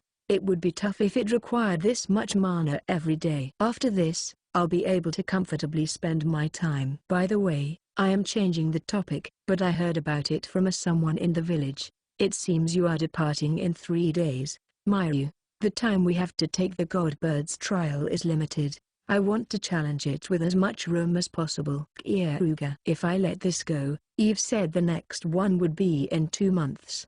I want to decrease as much risks as I can. In that case, I will give you one more charm. The Kokuyoku race keep the remaining souls of their brethren in their wings. In other words, our wings have the power to lock up spirits and mana. Mayu. I know about that. Keare. That's why I picked up the feathers Eve would occasionally shed. It seems like feathers that carry mana and spirits can't come out, but since the other feathers extremely rarely fall out, I was securing it because it can be used as material for a good weapon. However, I had some difficulty because I didn't quite understand the manufacturing method. I can't make it a weapon as it is. This feather is a charm. It uses our nature, and is a feather arrow that is loaded with plenty of mana. While using magic, a first-rate magician can shoulder the amount of mana another consumes. Apart from that, if you throw it while shouting Kurarina, it can be used as a bomb replacement. Mayu. I was passed a bundle of 10 feathers. It seems it has been manufactured into a weapon, and it's even loaded with mana. The usability is good, and above all, it's great if I can learn the manufacturing method. If I study this, I should be able to use Eve's feathers as weapons. Thank you very much for everything. Keare. No, we are grateful. You got Eve-sama's smiling face back. Since she became a Demon King candidate, she became unable to smile. No matter what Eve-sama says, she trusts you, Mayu. After just saying that, Maruja leaves. Without exaggeration, he's a good person. He loves Eve from the bottom of his heart, and since I'm the person Eve trusts, he even believed me. Despite the fact that I'm human, I have taken a slight liking towards that person. My chest is noisy. Keare. However, I have a jinx. The people I am pleased with end up dying. Anna-san, my first love, and Karaman, the merchant who was my close friend, were the same. It's ironic. Only the good guys keep dying. I should pray so he won't end up like that. If we see this village destroyed by the Demon King army when we return from the Godbird's trial. If that happens, this battle will not be to help Eve, but for my revenge. At that time, I will become Revengeni and will probably punish the current Demon King of my own will. And finally, the day of departure has come. We have raised our level every day after coming to this village, and everyone has become stronger. Especially Setsuna's growth is remarkable because this is territory that the demons control. Strong monsters appear, which means that we can earn a large quantity of EXP. I have frequently raised Setsuna's level limit, and by pouring EXP there, she has finally reached level 41. Far from the Adamir human's average, it's a value that has even exceeded a human's average. She was already blessed with high talent values, abilities, skills and a fighting sense. So if she reaches this level, Setsuna wouldn't fall behind most people. Speaking of growth, Eve has also achieved a great transformation. Thanks to instructor Setsuna's special, hell-like training, she's finally gotten stamina. Moreover, the improvement of her magic precision is terrific. By having the experience of seriously firing her magic once, she learned the sensation and kept practicing until her precision improved. The current Eve can be counted as a splendid fighting force. Kieruganizama, it has finally come. Ellen. While making a clenched fist, Ellen roughly breathes through her nose. As expected, I still can't count Ellen as part of our fighting power. Even so, she is steadily getting stronger, although slowly. Ellen, I'm not counting on you as fighting power. However, you're smart and good at observing. Warily look at the surroundings, to see if it's suspicious or strange. If you think so, report it to me. Keare. Yes, please leave it to me. Ellen, I can count on Ellen's intellect. After all, she was Princess Norn who tormented me plenty. Well, right now she has to use all her might to follow us and probably doesn't have the room to observe the surroundings, but I'll look at it with a long-term view. Kierugadono. Eve-sama and everyone, I wish you luck in battle. I look in the direction I heard the voice. Despite it being early morning, the Kokuyoku race has come to see us off. When I came here, I was surrounded with hostility, but to think they would come see us off when we're leaving. That's quite amusing. I'm off. I will definitely subdue the god bird, And then, once the god bird accompanies us, we will counterattack. After this, I won't let the Demon King do as he pleases. Keare. The Kokuyoku race raises shouts of joy at my voice. I got some goosebumps. It's because I unusually said a hero-like phrase. We split up and ride on the two raptors. Of course, I am properly carrying the god bird's egg. I made a dedicated backpack for it, so that I can carry it without it falling. Putting in the whip, I make the raptor run. I'll take the god bird's trial or whatever it's called. It's a trial that only Eve's ancestors succeeded in doing. I'm itching to put my skills to use. It truly seems interesting to obtain a cute pet. I hasten the raptor. Chapter 8. Keare. When he is slipping out of the underground prison, I was in front of a grave. It's father and mother's grave. There was a person held up an umbrella for that me. Keare-kun. About your mother and father.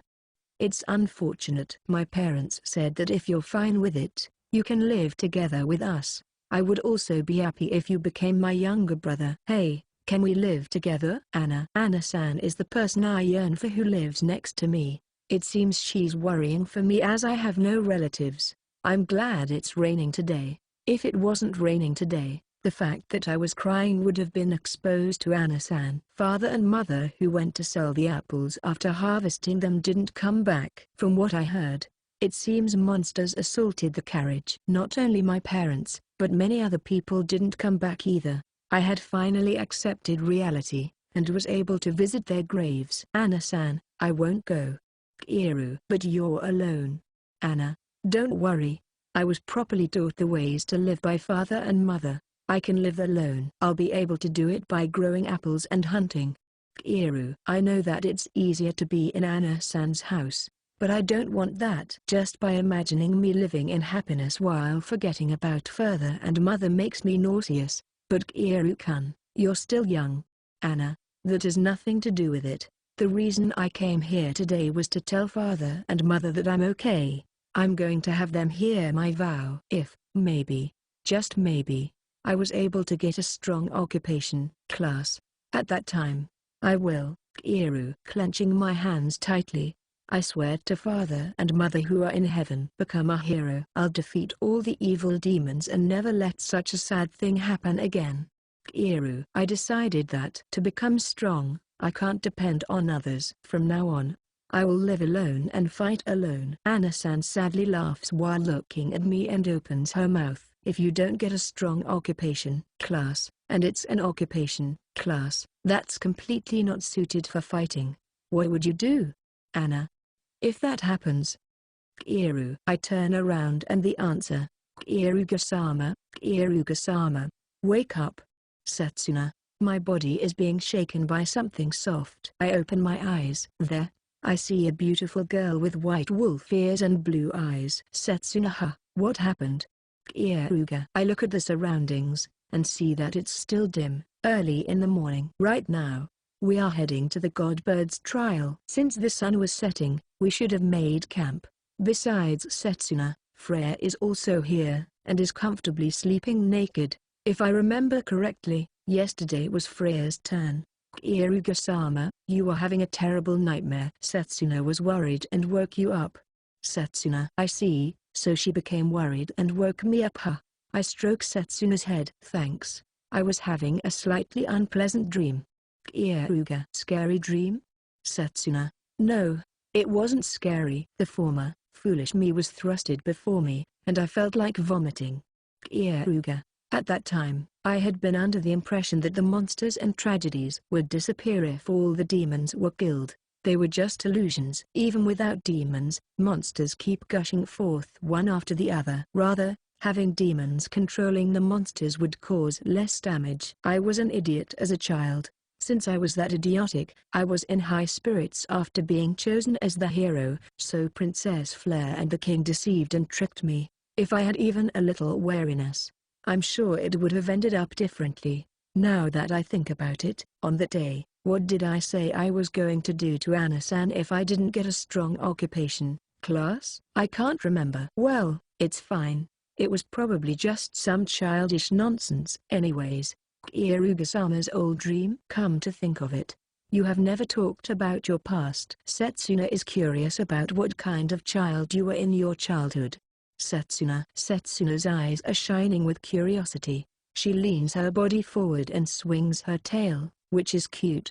I don't like stories about my past that much, but I guess it's fine to talk about it if Setsuna wants it. I was just an apple farmer's child. I grew apples, and in seasons where I couldn't deal with the apples, Father and I would hunt together a lot. Apart from that, I was engrossed with earning extra money, since the reward from helping out with the apples and hunting was insufficient. Keare. In those days, I was relatively greedy for money. Therefore, I was doing various businesses even before I became 10. Keare-sama, what kind of things were you doing?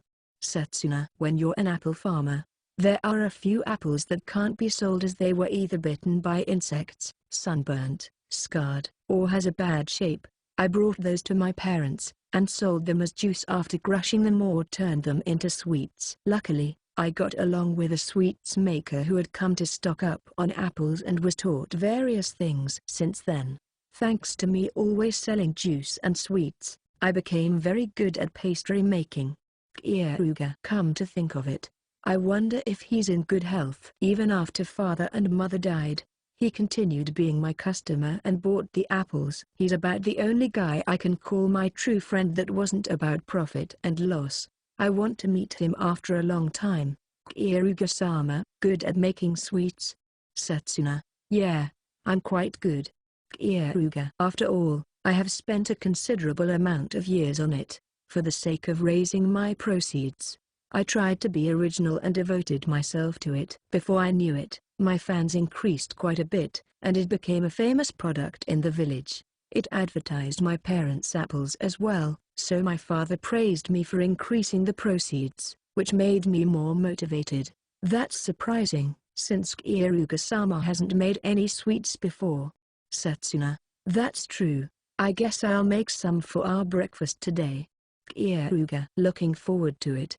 Setsuna. With the ingredients I have on hand, I should be able to do it. If Setsuna would be delighted. Working hard for a bit would be fine. Setsuna is swinging her tail. When I tightly grip the tail and play with it, Setsuna raises a sexy voice. I give her an adult's kiss where we entwine our tongues, and Setsuna becomes satisfied. So I separate our mouths. Before sweets, it'll be the morning service. Keare. Setsuna will do her best. Keare-sama will be given plenty of service. Setsuna. She started her morning service immediately. She's a lot more energetic than usual. Once Setsuna finishes her service, she will take Freya, even Dylan who have no stamina to give them intense training. During that time, I'll bake a pie or something. Sweets should pervade a tired body. After seeing them depart, I started my sweets making. Add water, egg and oil into wheat flour, and knead it thoroughly. You have to let the batter rest for around an hour, but by activating the batter with recovery heal, I shorten the time. Once the batter is done, next is the inside. As expected, we don't have high-class things like sugar, so I concentrate the alcohol that was made from the potatoes on hand. The alcohol thereupon flies, and the sugar concentrates, turning into a sweet syrup. The light brown, sticky syrup looks appetizing just by itself. Here, I put in cowberries, mock strawberries, smashed walnuts, etc. that I had collected to replenish our vitamins, and fry it while mixing it together with syrup. The heat passes through, and after I confirm that the sweetness of the cowberries and mock strawberries had become strong, I shift the contents into a different container and wash the fry pan. Well, I'll start baking the pie now. It would be better with an oven, but even without one, there's a way of doing it. Keare. I spread plenty of oil onto the fry pan and then I equally stick the thin pie batter onto the fry pan and turn on the heat. Once the pie batter heats enough, I pour in plenty of the syrup I had transferred to a different container inside it. I need to make a lid. Keare. Next to that, I grid pattern pie batter, stick it onto a stone and bake it all together. This will become the pie's lid. After deciding that the pie batter on the fry pan has been heated enough, I use syrup and the remaining pie batter to stick the pie on the fry pan and the pie lid. With this, the simple mock strawberry and cowberry pie is finished. It has a sweet scent. Since we rarely eat sweets on journey, they will surely be delighted. Well then, I'll transfer it to a plate. Keare. I transfer it onto a plate once the fry pan cools down. Because of the fry pan's shape, it's properly finished in a circular shape. The appearance of the grid-patterned pie lid compares favorably to a pie baked in an oven. I'm looking forward to eating it. If it's a fry pan-sized pie, everyone should be able to eat to their heart's content with just one. No, we have our Setsuna and Eve. I have time anyways, so I'll bake one more. Those children really eat a lot after all. Keare-sama, we're back. Setsuna-chan, as I thought. You are an onion. Freya, I think I've gotten quite used to it. Eve. With Setsuna at the front, Freya and Eve have returned. Even further behind them, Ellen is following with unsteady steps. She joined late, but it seems she has the willpower to finish the training until the end. Keare-sama, something is making a nice, sweet smell. There is no way this kind of smell would be here in the middle of the forest though. Freya sniffs the air. It's true. Some time ago, Keare said he would bake an apple pie. Did you really make it? Eve. It seems Eve remembered our idle talk when we were on the raptor. Unfortunately, since I couldn't obtain any apples, what I made today is a mock strawberry, cowberry and walnut pie. It's sweet and has plenty of nutrients. Keare. Mock strawberries and cowberries are abundant in vitamins. Plenty of nutrients is packed in the walnut's fat as well. If they eat the pie I made, they will become energetic again. I'm looking forward to it. My stomach is empty as well. Once Ellen-chan returns, let's have breakfast. Freya. After Freya says that, her stomach lets out a sound. Before, she used to be groggy after Setsuna's training finishes and wasn't even able to eat breakfast, but she's considerably improved. Keare-sama. Finally, I have come back. Ellen. With a pale face, Ellen come back a bit late. That worn-out state overlaps with Freya long ago. On the contrary, as long as she just tries hard, she should become as good as Freya right now. Good work. Drink this and rest. Keare. Yes, thank you very much, Ellen. She takes a seat and gulps down the potion I handed her. This is a potion that has every principal component to gain stamina and has ingredients that recover fatigue. It's slightly unfair, but if I don't give her this kind of thing, she will be down and unable to continue for the whole day today. Ellen, who finished drinking the potion, became noticeably more energetic, and Freya was looking at that enviously. I know how she feels, but since I can only rarely harvest the medicinal herbs to make this potion, I won't give it to Freya, who is relatively calm. Well then, let's have breakfast. Enjoy the specially made pie that has plenty of sweet fruits. Keare. It's been a long time since I made sweets. Hopefully I made it well. I distribute the pie into 5 equal parts. Girls like sweet food. Following that rule, everyone apart from me had their eyes rooted to the sweets they haven't had for so long. I was careful when I split it into 5 parts, because they might quarrel if the size is different. With all my power, I made them into even sizes. However, even that consideration was useless. In the end, they quarreled over which pie had the most fruits packed in it, so they decided to go in the order of the coin toss. After this and that, our slightly delayed breakfast begins. Keare-sama, it tastes good. Setsuna wants to eat this pie every day. Setsuna, it's crunchy, sweet and lovely. Freya. So it wasn't a joke when you said you make sweets. Sweets don't suit you. It's so frustratingly tasty though. Eve. So Keare-sama can even do this. Ellen. Everyone is eating the pie in a daze. From seeing the way they eat it, I can tell it's not just flattery. I should also eat. The pie batter is crunchy, and affinity of the concentrated alcohol syrup with the sweet and sour mock strawberry and cowberry is perfect. The walnuts used as the accent also makes a good flavor. They are just on-hand ingredients, but the quality was better than my expectations. It's filling, and the sweetness is an incentive to eat it.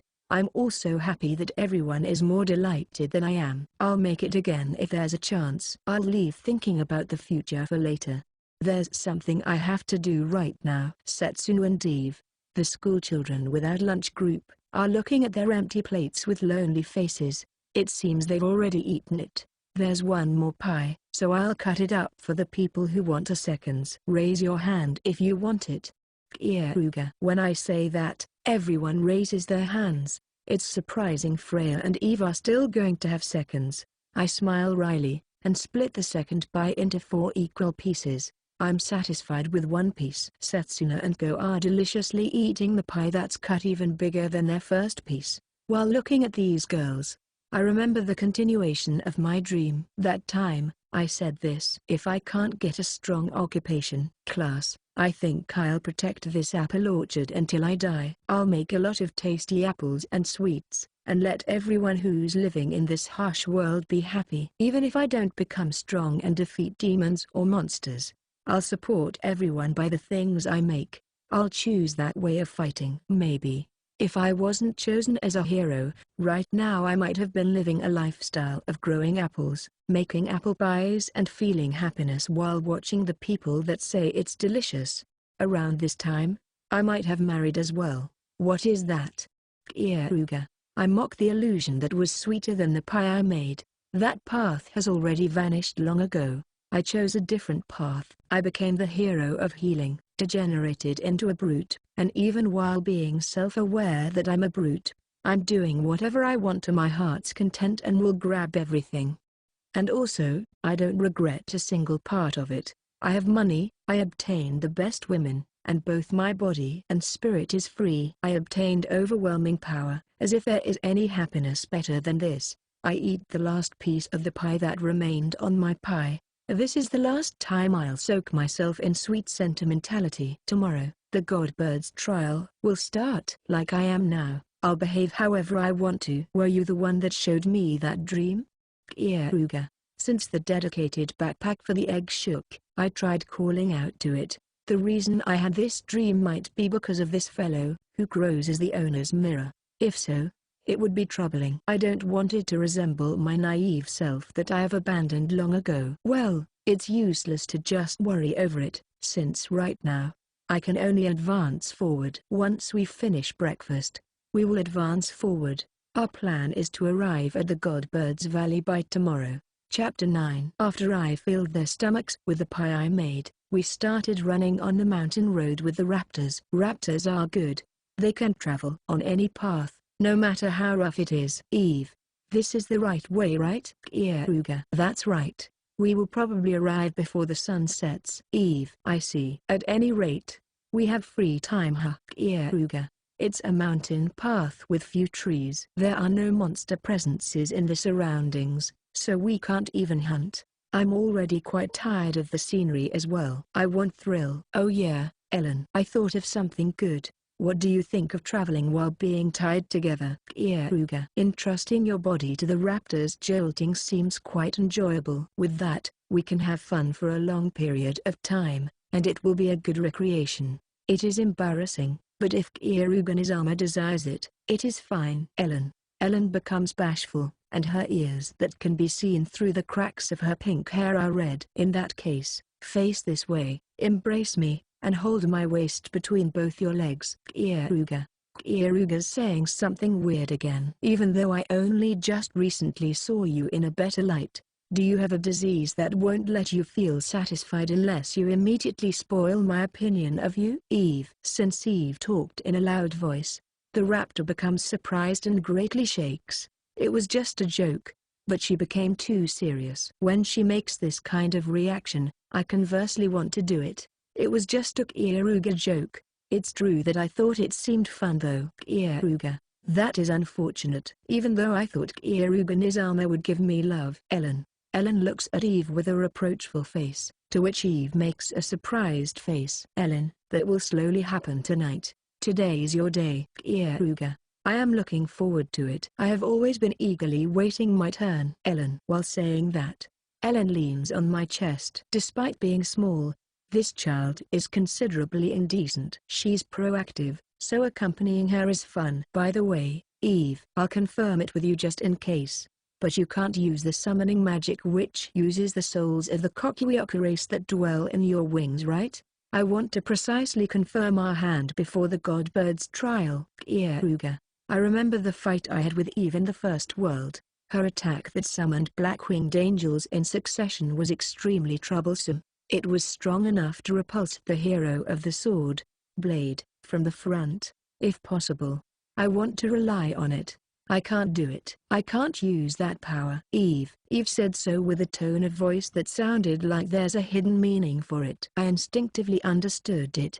The reason she can't use it is not a problem about her level or ability, but an emotional one. I see. I won't rely on that. Also, since you've become considerably better at using light magic, you should practice darkness magic soon. That is useful in its own way. Keare. Yeah, please. I also want to increase the things I can do. Eve. Ever since we went to the Keare's village, I feel like Eve has become more proactive than before. It should be fine to say that this was enough reason to go to the Keare's village. Ryuji's face comes to my mind. The string of my boots is cut. It would be good if nothing ominous happened. While fitting in a rest, we continue traveling for a few hours. We have finally arrived at our destination, the canyon where the Godbird lives. We are on the hill just before it, and this will be where we camp today. This is amazing.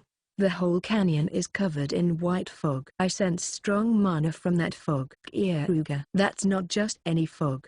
The space-time is warped. If you jump into it, you won't know where you're going to be hurled to. Only the Godbird can freely move in that fog. Eve. I see. So the reason you can only take the Godbird's trial at decided times is because of that.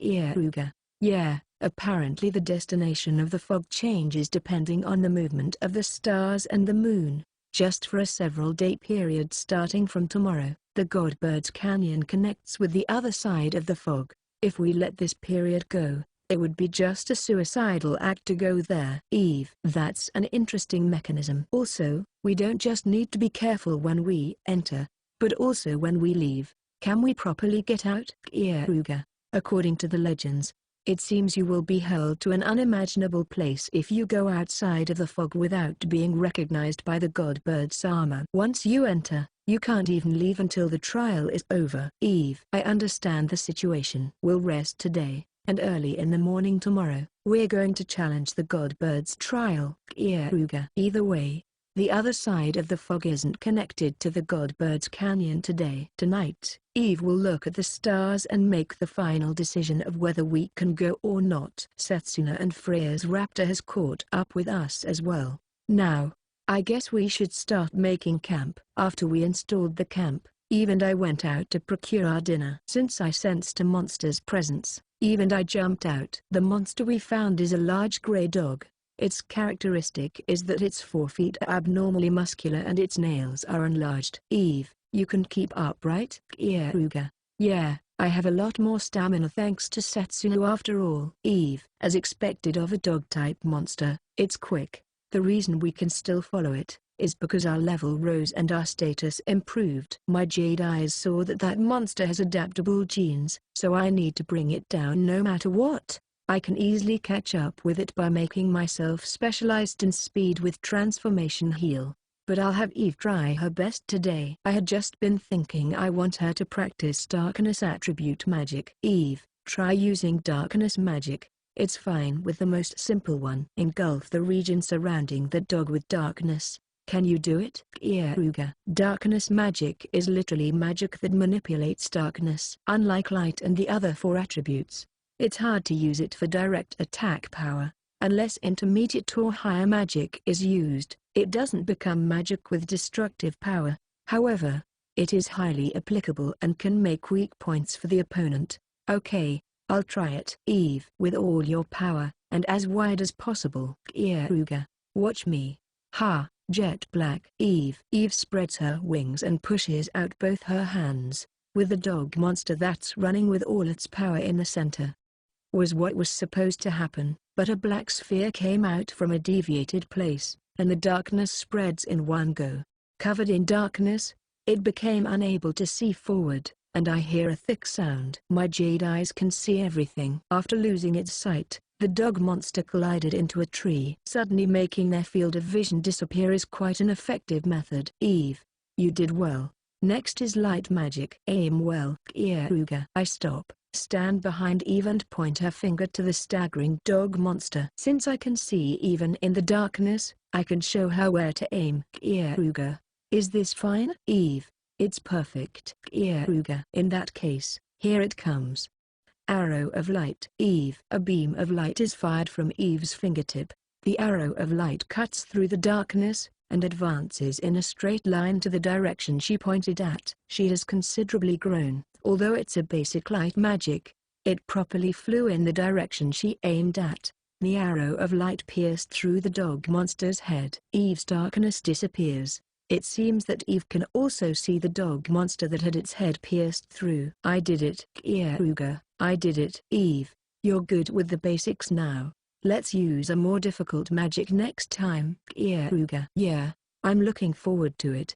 Recently, magic practice has been really fun. Eve already has splendid fighting power. Even if she just rapid fires arrow of light, which has a strong penetrative power, from the back, it would be an extremely effective support. But are you able to teach me light and darkness magic, especially the difficult ones? Eve. A foolish question. Keare. Those two magic attributes are extremely rare. In reality, until I used imitation heal on Eve, I couldn't use them. However, developing things once I gain them is my speciality. I know all the information and tricks regarding magic, and I was practicing it secretly. Well, just watch me. Keare. With transformation heal, I set light magic as one of my abilities, and then, on top of my palm, I made a ball of light and throw it up. The ball of light bursts open, and 8 arrows of light fire in every direction, cutting through the branches that bear fruit, dropping the fruits without wounding them.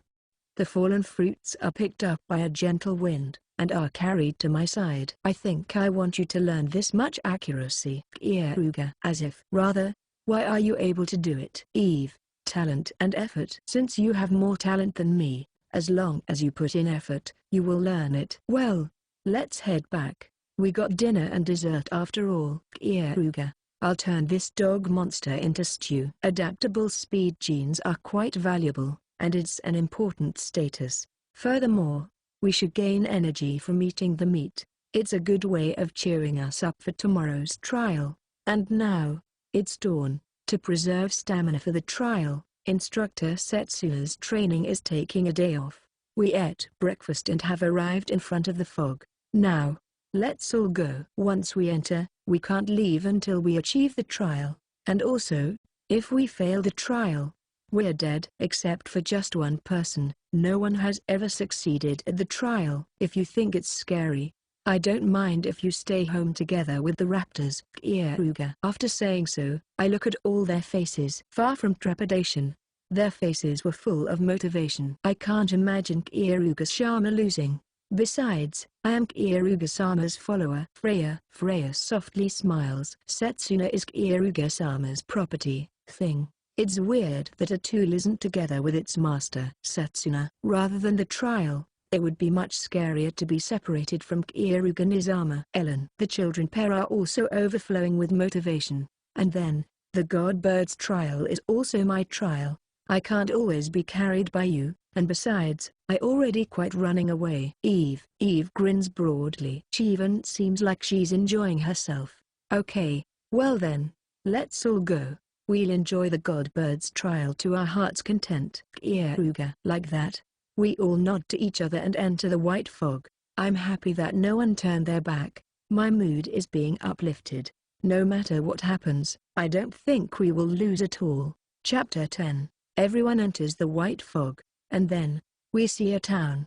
However, it's all white, a white, stone-built town. The cold air gently brushes our cheeks. It is terribly desolate, let alone human presences. There aren't even presences of any living things. Everyone, you're still here, right? Keare. This is a mysterious fog that hurls you to random places if the stars aren't in a good position. I need to confirm that everyone is safe and I want to avoid being split up. Keare-sama. Setsuna is here. Setsuna. I am also okay. Freya. Keare. I'm properly here. Eve. There is nothing to fear. Keare-sama. Ellen. That's good. It seems everyone is together. Don't stray away from me. Setsuna, search the surrounding presences for me. Freya, with the heat detection magic formula, check if there are living things in the surroundings. Keare. The two nod, and start searching the surroundings. We don't know what there could be. Maximum precaution is necessary. Keare-sama, Setsuna's ears can't sense anything. Setsuna. Same here. At the very least, there are no heat sources apart from us in a 500-meter radius. Freya. I see. For the time being, let's pass straight through the town. Most likely, finding the god bird is also part of the trial. Keare. In the worst case, we could have been hurled to a strange place because the stars weren't read correctly. Saying they would reduce our morale, so I won't say it, but I'll proceed while checking if there's an uncomfortable feeling. We continue doing nothing but walking on the highway. This highway is a straight, wide path that's easy to walk on. In the center of the town, we've walked for around 2 hours, but we still can't see the end of the town. It is abnormal that we can't see the end of the path even after walking this much. Setsuna is checking with her ears while walking, and Freya is periodically performing heat source detection. Even then, nothing is found. It can't be helped. I guess I'll use a slightly rough method. Setsuna, clear your ears. I'll fire a light bullet that explodes on impact, which travels at the speed of light. Ignore where it goes to, and just listen to the time it takes for the sound to come back, so we can understand how much longer this path continues. Setsuna, you have heard Freya's explosion magic several times, right? With that volume, how far do you think you can hear it from? Keare. By concentrating mana in the ears, Setsuna has the confidence she can hear it from 200 kilometers away. Setsuna. All right, in that case, I'll try it. Keare. After I make sure Setsuna has put her hands on her wolf ears and concentrated her mana, I create an extra large bullet of light.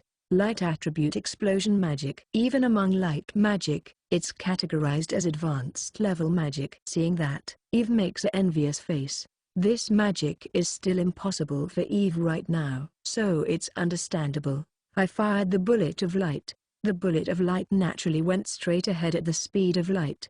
Now, how many seconds later will she hear the noise? That's a joke, right? Keare. No matter how long we waited, it seems that she couldn't hear the noise. Setsuna shakes her head side to side. That action means so this path at least continues for more than 200 kilometers.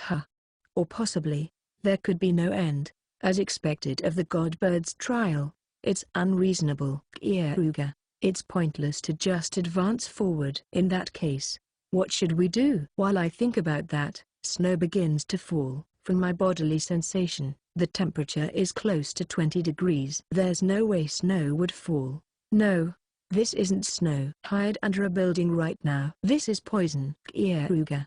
I was too late. By the time I noticed it, Setsuna and everyone are collapsing in succession. Only Eve is somehow standing while being in a poor state. I click my tongue. I have also suffered damage from the poison, but my Divine Arms Georgius's automatic recovery, auto-heal, activated, so I was able to stay standing. What's troublesome is that automatic recovery activates every time I get afflicted by the poison, so my mana is steadily being consumed.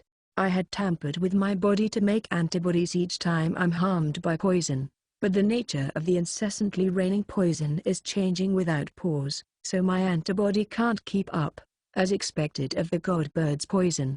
It's quite irritating. I somehow carry Setsuna, Freya, and Ellen. Eve, do you want me to carry you as well? Keare.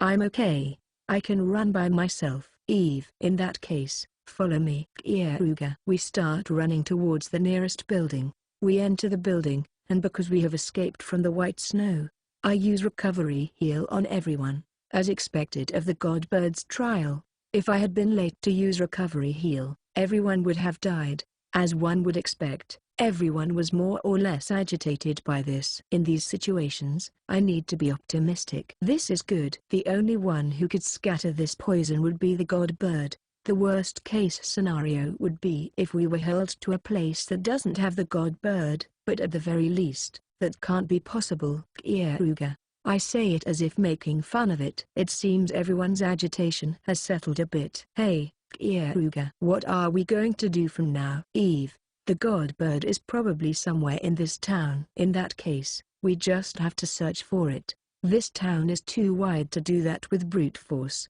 Therefore, I'll trace its mana. It specially sent disease rain to us, so I'll follow it. Keare, I can follow the origin of this disease snow with my jade eyes. That being the case, I need to leave the building and bathe in the disease snow. I will resolve myself for that risk and jump out.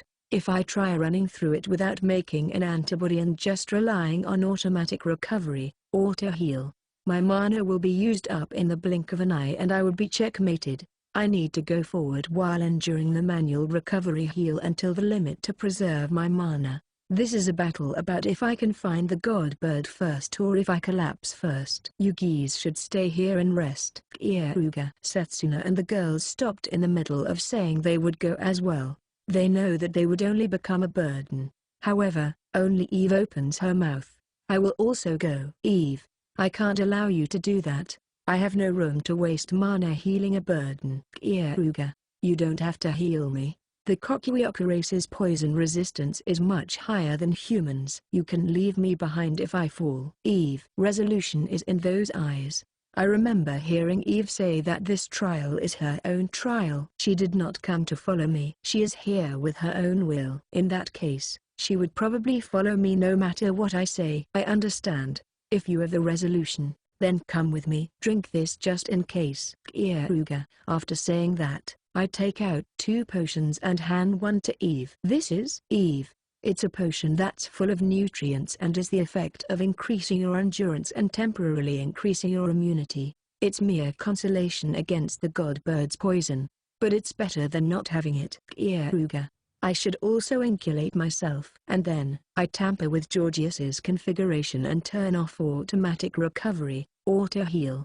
If it heals me every time I become poisoned, I wouldn't have enough mana no matter how much I have. I'll keep enduring to a certain extent and then use the manual recovery heal. Eve and I are running. I activate Jade Eyes and follow the source of the disease snow. I've enhanced my physical ability, and we are running on the roof of the stone houses. By wearing a raincoat that is a counterplan against the rain, the poison snow has become a bit better. Eve, are you okay? Keare, I'm completely fine. Eve is acting tough. With my eyes, I have seen through Eve's physical condition, and she's actually on the verge of collapsing.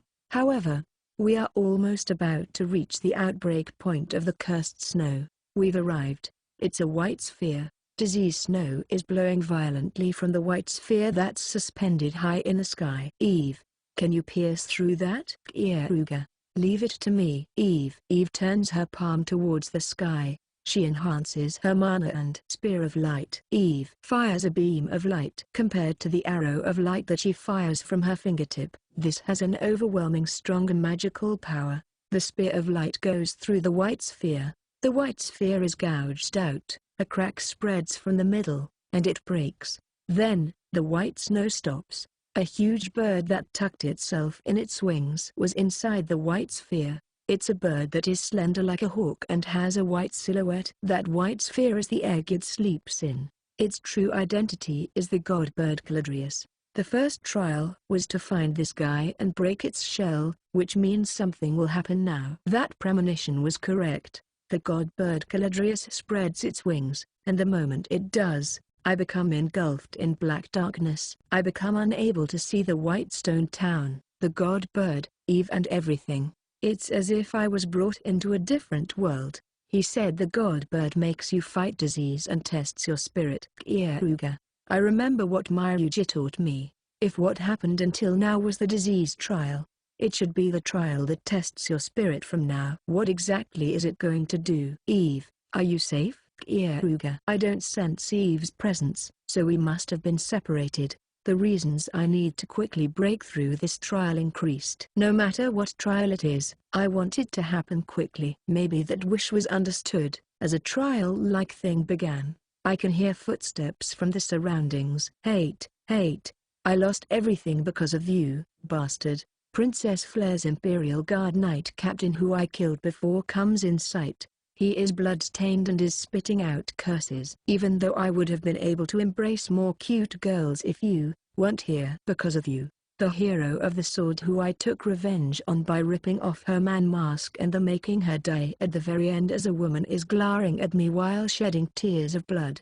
In addition, the people I have killed until now appear in succession and spit out grudges. I see. These are my sins. It appears that the Godbird's trial is a trial to face your sins. The dead people censure my sins one by one. Apparently I'm not allowed to be alive. They all joined in saying die, die, die. If I was a normal human, I might have chosen death from the torment of being aware of my sins. Ahahahahahaha. Keare. When I noticed it, I had been laughing. It feels good. I see, so these guys hated me this much.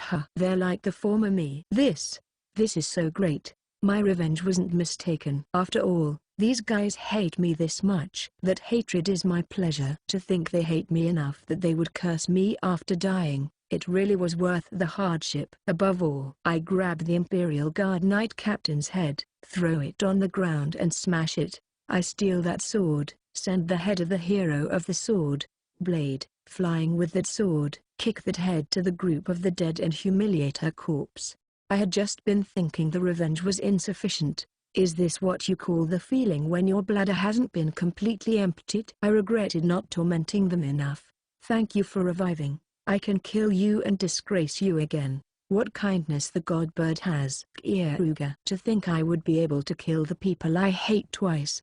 There is no happiness like this. It's surely a reward God gave me because of my good habitual conduct. I don't know what intention the Godbird has for doing this.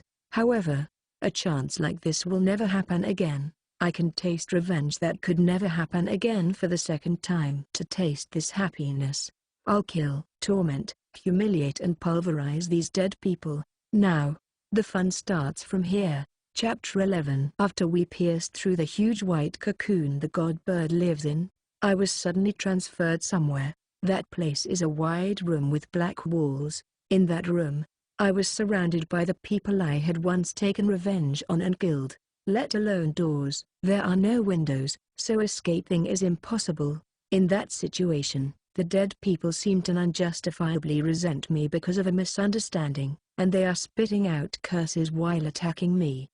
Therefore, I harmed them and violated them until their exhaustion. Just killing them would be boring, so I disgraced their body, heart and spirit, and then pulverized them. These guys hate me. However, I hate them as well, and I was just thinking how my revenge was insufficient. Ahahahahaha. What's wrong? Don't you hate me? Aren't you going to kill me? Keare. When I noticed it, I had been laughing. After all, I thought I was lucky to be able to take revenge twice, but that was a complete misunderstanding. Rather than twice, I can kill as much as I want. How many more times are you going to let me enjoy myself?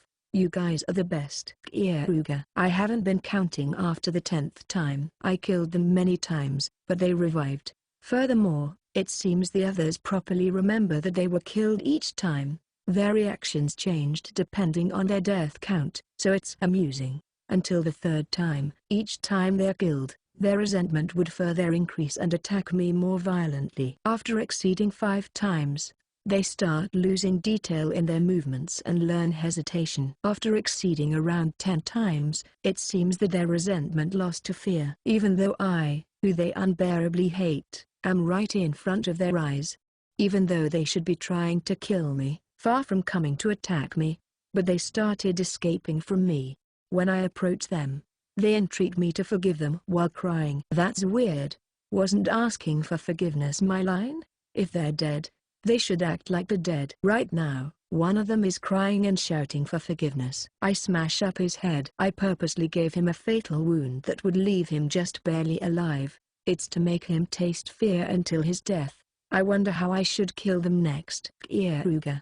It's quite fun to think of various murdering methods to not get tired of it. Just now, I tried abnormally multiplying the hero of the sword's cells to inflate her like a balloon and explode. She was excellently unsightly and ugly, the appearance of the damn lesbian woman despairing as her own appearance changes into a monster is quite stimulating. Since I became a bit excited and got an erection, I refreshed myself by raping a random dead person. Because I got tired of it, I let that person's head fall and went to the next one. Look, you resent me, right?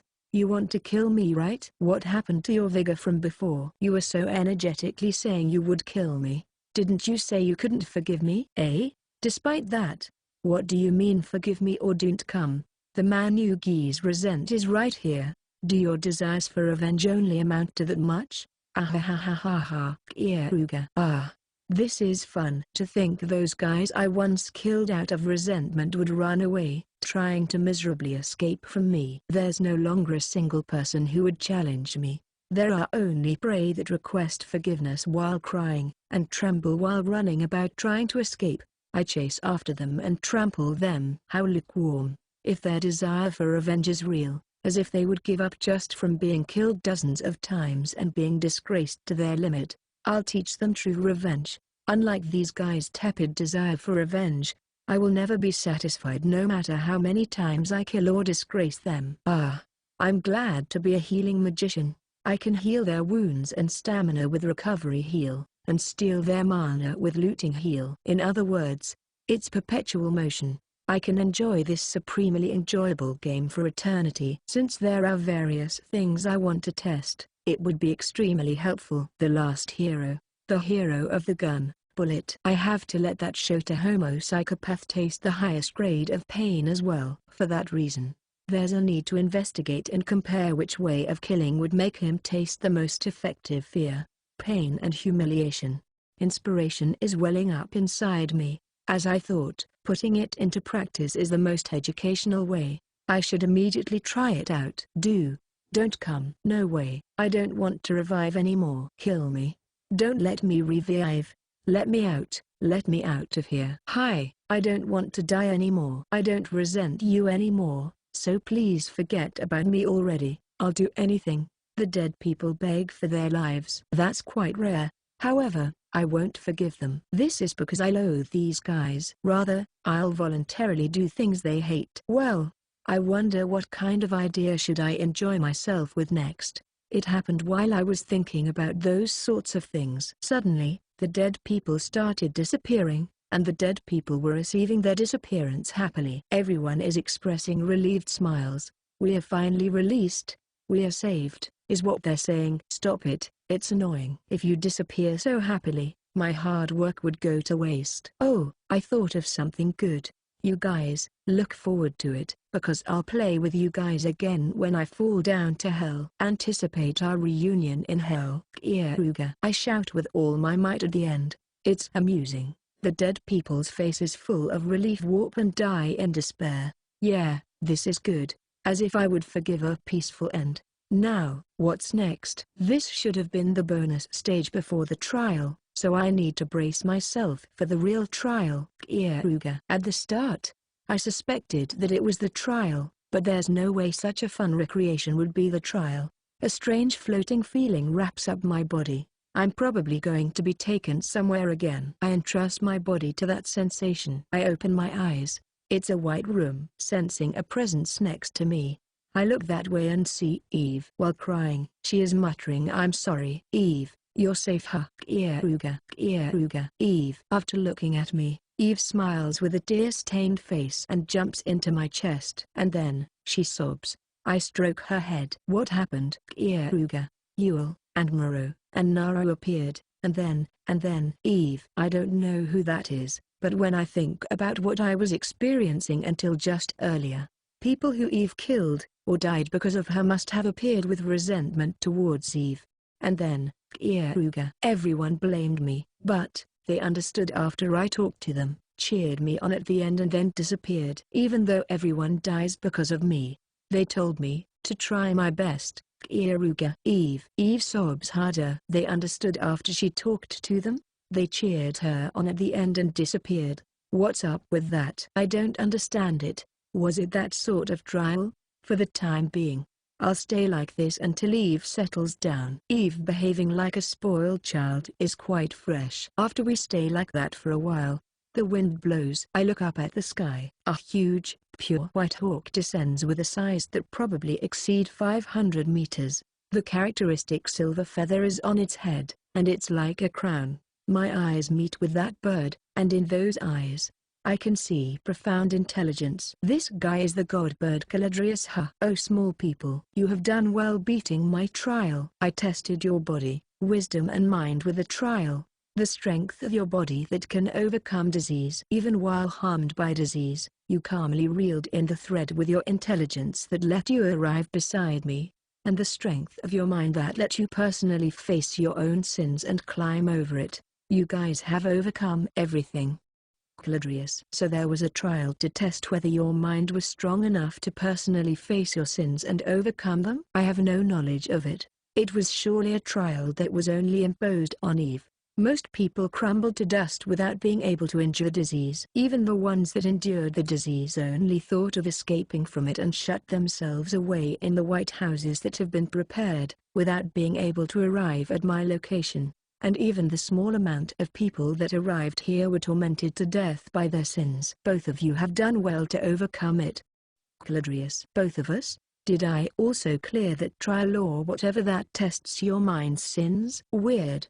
I should ask just in case. What was the mind trial? Keare. What are you saying? You also received it and overcame it. I call the dead souls that died because of your sins, and there are souls with strong emotions among them. You need to face those souls, and be forgiven by them. The more sins the person has, the more souls are called out. Being forgiven by those who hold resentment is difficult, but if you are able to do that, it means you have a truly strong mind. Caladrius.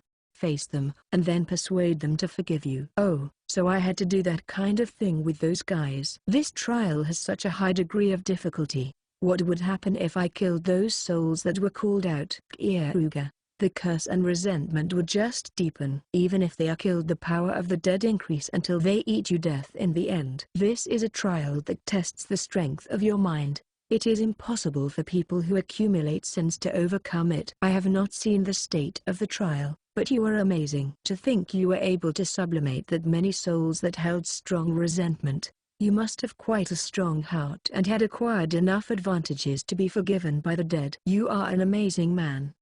Caladrius. Ah, so that really was a trial. I hadn't noticed. For now, I'll stay silent about what happened. At least the god bird wasn't watching the state of the trial. Fumu. It's surprising that the method of beating the immortal dead people who keep reviving is to hurt them and disgrace them enough to make them want to vanish themselves. This was quite educational. Eve, you worked hard. Keare. It was a tough trial, but I'm glad I accepted it. I met the people who died trying to protect me again. And also, everyone was pleased when I talked to them about you. They were talking about how I finally have an important person. After that, I promised them to properly become the Demon King and protect everyone from the Keare race. That's why I'm going to work even harder from now. Eve, who had stopped crying, started crying again. I see, so this is the orthodox method of beating the trial. It's definitely impossible for me. Hey, what kind of things happened to you? Eve. Yeah, it was normal. Well, what is it? With all my heart. I showed my sincerity by not just putting my seriousness into words, but actions to the people that died because of me. In the end, everyone returned with satisfaction. Keare, you're amazing. Eve. I haven't told a lie. Everyone vanished of their own accord in the end after all. The godbird's Manus Wells. Eve and I both look its way. Oh small ones, I will award you a reward for clearing my trial. First is the Keare race girl. In accordance with the ancient oath, I will gift you the proof of overcoming the trial. Caladrius. The god bird pokes Eve's forehead with its beak. Eve's hair thereupon turns silver-colored, and her pupils became the color of blood. That appearance is the appearance of the Demon King I once saw. I had misunderstood. Even in the first world, Eve had subdued the god bird Caladrius. In that case, why did she not use it in the fight with the heroes, us? I can tell from just standing in front of it right now. The god bird is strong.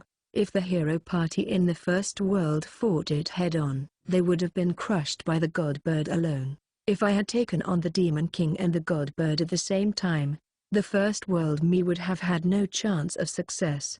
The amount of things I'm curious about has increased by 1. I have awarded you with my blessing. You have obtained power, and you can call me whenever. However, you know right? Cladrius. Yeah, I'll only call you when I really need to. I won't be let off so easily if I call you Eve, she unexpectedly answered quickly. There is either a risk, or possibly a limit of times she can do it. However, we certainly obtained a trump card. I'll ask Eve about the details later. And now, the man over there, I will not serve anyone other than the Kokuyoku race. Furthermore, my power is poison to humans. Although you have considerably ceased being human, you will not be able to endure it. That being said, it would affect my dignity if you were to return without being awarded anything. Therefore, Cladrius, the god bird hits the egg backpack with its beak. Then, it pokes my left eye. Because of its extreme speed, I couldn't react. That eye is a spirit eye. Therefore, if it is just the eye, I am able to award you with my power. And I have also poured my power into the child that grew from eating your mana. A child with terrific power should be born. Nevertheless, who exactly are you? The child that grew from eating your mana and spirit is warped this much. Excuse me, monstrous. Destructive. No, it is being raised into something original. Strange. It should be impossible for this type of person to overcome the trial. Cladrius. I have become slightly worried for when this child is born. No, surely the god bird's values are different to humans. There's no way this child who was raised by receiving plenty of my mana and spirit could be a bad child. Thank you very much. I will use this child and this eye valuably. Keare. My right is a jade eye, but the left has evolved into a new eye. This seems useful. And then, a monster of divinity that could be called my other self. That one will become even stronger. I can be hopeful for this. With this, the trial has finished. I will send you to your original world. Let us meet again, oh small ones. I quite enjoyed having visitors for the first time in a while. Cladrius. Once again, I feel the strange floating sensation. We will surely be fired outside of this white fog. I'm glad we came here. After all, I gained plenty of power thanks to it. Chapter 12. I open my eyes, and realize that I've been transferred outside of the white fog. I recognize this scenery. It's most likely the same location we were in when we entered the white fog. I look around the surroundings, and breathe out in relief. Kyaruga-sama, where is this? Freya. Setsuna's head is pounding. We were supposed to be inside the house, but we were suddenly transferred. Setsuna. Kyaruga-sama, I am glad you are safe. Ellen. Everyone who had been resting inside the building to avoid the disease snow is here. It seems the god bird is quite a thoughtful one. I'm glad you guys are safe. Kyaruga. If they weren't here, I would have had to rush into the fog again. Since they each ask how the trial was, I look towards this time's leading actress. Kyaruga. Thanks. Because of you, I was able to obtain the god bird. Eve. This time's leading actress is Eve. After all, we came here so that Eve can use the god bird. Eve's silver-dyed hair waves with the wind, and her pupils that became red engender a devilishness charm. Eve was not born with her silver hair and her red pupils. It's the proof that she received the god bird's power. In my left eye, I have also acquired the god bird's power. Just one side of my jade eyes changed into the different magic eye that I received from the god bird. That power isn't even outdone by the jade eye. From now on, I can make use of two kinds of magic eyes. I'm looking forward to using my second magic eye later. I don't need gratitude. I only took you along with me. It's your power that overcame the trial. Kyaruga. Even so, thank you. If you hadn't pushed my back, I probably wouldn't have been able to come here. I keep receiving favors from you, don't I? I should properly express my gratitude. Eve. Eve smiles. Her face looks like she has broken through her doubts. Until now, it was only Eve's ancestor that overcame the god bird's trial. Her self-confidence is probably connected to clearing that kind of trial. If you want to thank me and want to do it, then I guess you can let me embrace you. Kyaruga. I'm teasing her like always. Since Eve's reactions are amusing, I reflexively end up saying these kinds of things. I can't stop even though I know it would make her angry. If it's you, yeah, it's okay. Eve. Kyaruga. Since it was an unexpected answer, I turned back to my normal self. Seeing my reaction, Eve notices that she was being teased and turns bright red. Kyaruga, you idiot. It was a joke, huh? Even though I specially resolved myself. Idiot. This is why, you, Eve. While having teary eyes, she continuously strikes my chest. I closely embrace Eve. Eve entrusts her body to me. Sorry, I didn't think you would really accept it. I was honestly perplexed. I'm happy. I'll give you plenty of love today. Keare. You. I'm not going to do it after all. I don't know anyone like you. Eve. It seems she's sulking because of my reaction from before. Well, for times like this, I really love you. I want to embrace you. Please. Keare. I pile up sweet, simply honest words. Having done that, I should have overcome Eve's weak resistance. That's unfair, that way of talking. But, yeah, it's okay. I'll give you everything. Eve. Eve raises her face and stares at me intently with wet eyes. I steal her lips. Eve didn't resist. We have an adult's kiss and our tongues entwine. I have my fill of Eve's flavor. Kisses are interesting, as the smell, flavor and sensation differs with each girl. After I amply enjoy our kiss, I separate from Eve. Setsuna, sorry about tonight. Keare. NN. Just give love to Eve today. For her first night, just love Eve. Setsuna. I'll do exactly that. Keare. Normally, at night, I have Setsuna, who requires her level limit to be increased, and one more person that is their turn that day, but Eve has finally joined in. At least for today, I'll love just Eve. I'm glad. It's my first night after all. I want you to only look at me. Eve. Eve is shyly delighted. I'm glad I decided this. With red faces, Freya and Ellen are excitedly chatting together about us. I'm glad they aren't jealous. That being said, why did you suddenly feel like letting me, Eve? Keare. I had predicted that it would take a bit longer. Moreover, I thought she would have little by little given up her body from losing to pleasure, not her emotions, and had I plotted to make it happen like that. Since you were always kind.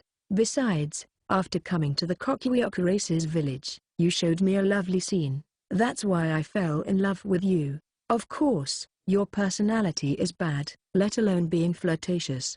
You don't even think fooling around is fooling around. You're indecent and you're a pervert.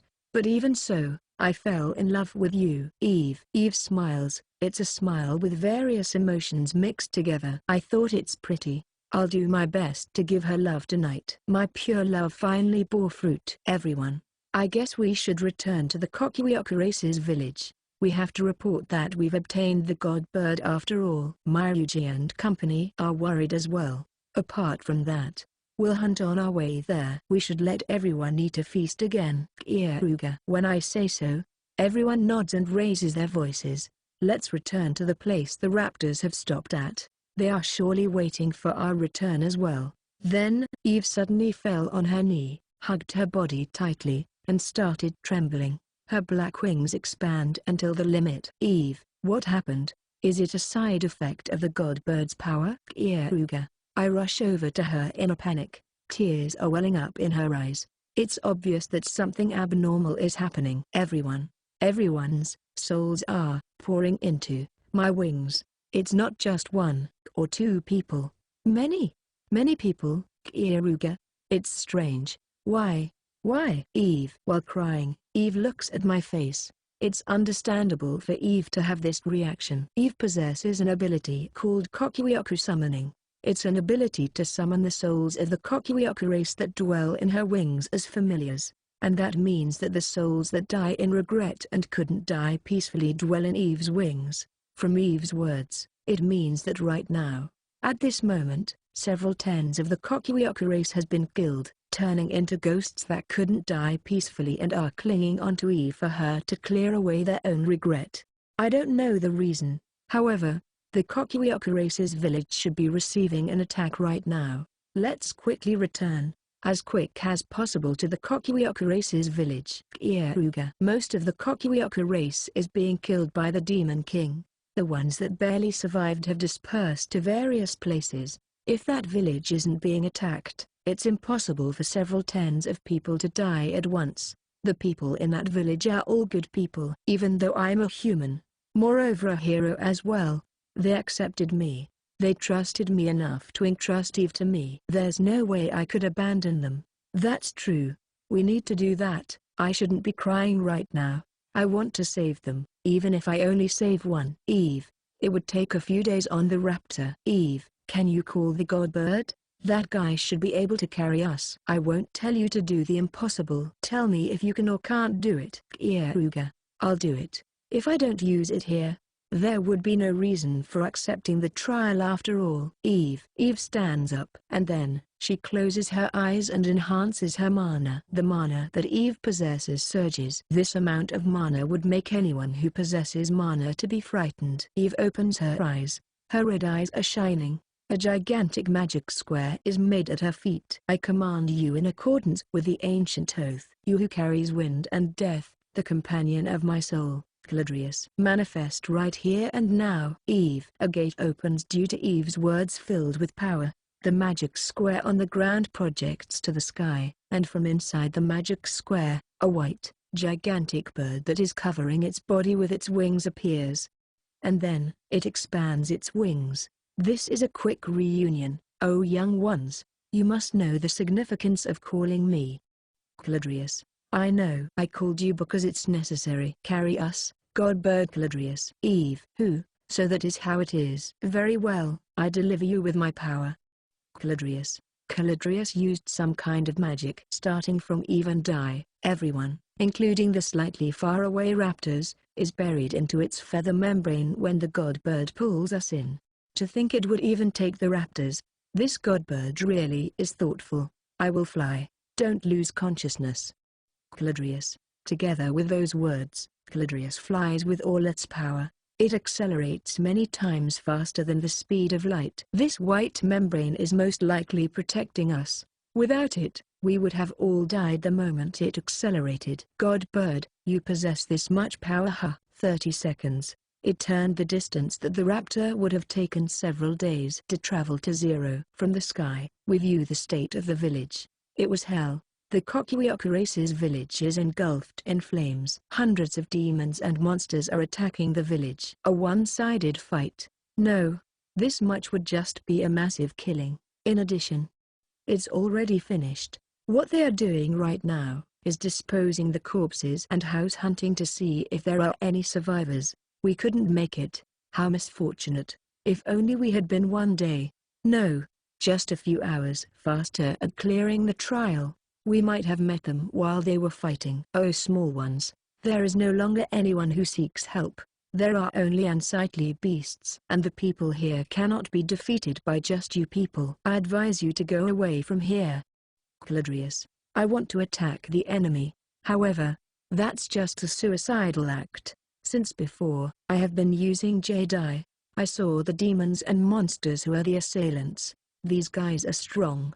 If we challenge them, no matter how we fight, I can only see a future where we die. The current Demon King has put in strenuous effort.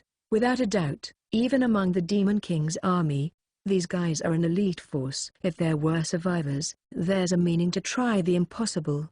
However, that is hopeless. It's not necessary to do the impossible. We should run from here. God bird Caladrius. Eve lets out a cold voice. That cold voice is caused from her hatred exceeding her critical point. I know it as well. Once the flames of hatred exceed a certain point, it turns into ice. What is it, oh young one?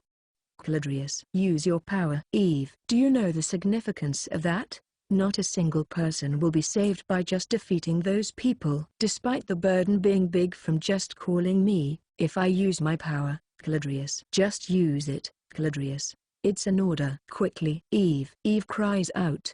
There is almost certainly no meaning to what she's going to do now. No one will be saved. Far from that, a compensation for Eve using its power will be demanded. Considering the loss and gain, there are only losses. However, I can understand Eve's feelings. She can't forgive them. Even without something like a meaning, she needs to do it, or else she will break.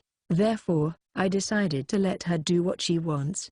No matter what Eve loses here, I'll support her. I believe doing so is my role. The god bird moves just above the village and spreads its wings. And then, the god bird of fatal disease uses that power, the feared power that became a legend. Chapter 13. Flames are rising and vulgar laughter is resounding in the Keare race's village. The god bird Caladrius is fluttering about in the sky. Because of the overwhelming mana the god bird releases and the feeling of being drawn to a great presence, the demons and monsters who attacked the Kokuyoko race's village are looking up at the sky. And then, snow begins to fall. It isn't just normal snow, it's the fatal disease god bird Caladrius's snow of death. The violet snow falls and piles up. Screams start resounding. The monsters and demons collapse in succession. They have been afflicted with disease. I have tasted the power of the god bird's disease with my body. Even I, who can obtain resistance by making an antibody and instantly heal no matter what disease I'm harmed by, am helpless before the god bird's disease that changes its nature every second. There's no difference even if the opponent is a demon. Even monsters that have absolute resistance to poison and superior demons are turning into prey one by one. I confirmed it after looking at this. For the trial, the objective was only to test us, and the god bird had been holding back. This is its serious disease. To answer to Eve's hatred and sorrow by killing them, it is sending poison snow. It's tremendous. Keare. It seems I had still underestimated the god bird's power. Hundreds of demons and monsters have been afflicted with disease, struggled in agony, and died. It's pointless even if they try to escape to the buildings. The snow that descended onto the ground vaporized and has spread from being carried by the air. It's better than directly touching the snow, but it just means that death will visit slightly later. It's an overwhelming power. If we have this, it's possible to defeat both the Demon King and his followers. The legend that it destroyed a country in a night wouldn't have been an exaggeration. The god bird would be able to do it. It's not the time to be happy, but I'm thankful for the large quantity of EXP here. Keare. Moreover, it's wonderful to have the demons and monsters that the god bird killed being treated as Eve's kills. EXP rapidly come into us who have formed a party with Eve. I'm glad that we were able to level up in one go here. It can serve as our last preparations before we challenge the Demon King. And also, there is one more big meaning to this attack. I loved the people of this village. This isn't an act, and I truly did love them from the bottom of my heart. It was only a short time we spent together, but the genial people and the gentle time had reminded me of my hometown. That was stolen. I can't forgive them. There's no way I could forgive them. Even I am feeling hatred, but Eve is feeling a more violent and intense hatred and sorrow. More. Annihilate them. Eve, with disheveled silver hair, she is using the god bird's power. I can tell from just looking at her. A tremendous amount of mana is being absorbed from Eve. That's not all. Her stamina. No, a more fundamental something that cannot be undone is being taken from Eve. She should be going through considerable agony, but she is bearing the pain while continuously using power, and then she reaches her limit. Eve faints and crumbles down. Fumu, your supply of power has stopped. I can only stay in this state for another several tens of seconds. Oh small ones, all the enemies have died out, and there are none to protect in the village. However, in the northern forest, albeit faint, I can sense lives that resemble my master. If you are going to save them, you should hurry. Caladrius. After saying just that, the god bird drops us off onto the ground and disappears. The violet snow and the vaporized poison that floated above ground had both unbelievably disappeared. The northern forest they probably let some of the women and children secretly escape. If they all ran, they would have been found with pursuers chasing after them, resulting in complete destruction. Therefore, the majority of them became a decoy and only let a few of them escape. It's quite a courageous action. After getting off to the ground, I look at Eve's state. She has weakened to the limit. From my pocket, I take out stamina recovery potions and the mana recovery potions. Putting those in my mouth, I pour it down her throat as she has lost consciousness. This is the fastest way to make her drink it. In addition, I apply recovery heal on her. Eve. Wake up, Eve. Keare. Eve. After a while, Eve comes to her senses. It seems quite painful for her. I'll tell you the current situation, so understand it the first time I say it. Everyone who was attacking this village died. And then, according to the god bird, some of the Kokuyoko race has escaped to the northern forest. There might be pursuers over there as well. I plan on chasing after them from now. What will you do, Eve? I gave you temporary treatment, but if it's tough, then you can rest. Keare, I will go as well. If there are still survivors, I want to save them. Eve, I see. Everyone else will stay on standby here. I want to reduce the weight on the raptors to gain more speed. Keare, NN. Keare-sama, just in case, Setsuna will check if there are any survivors here. Setsuna, yeah. I'm counting on you. Keare, we're talking about that god bird that excessively pays attention to other people. If there were any Kokuyoku race survivors, it would have warned us before using its power. But just to be sure, it would be better to check. I'll leave that to Setsuna and company. Eve, hold on to me. Keare, yeah, take it out. Keare, Eve, we mount the raptor. And after I confirm Eve has raptor arms around my waist, I make the raptor run. I made the raptor run with all its power in the direction the god bird pointed at. The raptor wouldn't be able to keep up with this way of running. So by using recovery heal, I forcibly recovered its stamina to keep it running. There is something that has been on my mind ever since I used recovery heal on Eve earlier. Eve didn't recover even from my recovery heal. If her stamina and mana was just exhausted, then she would recover from a potion and recovery heal. Something more than that was probably taken away. Eve, sharpen your senses. You are better at detecting mana than me.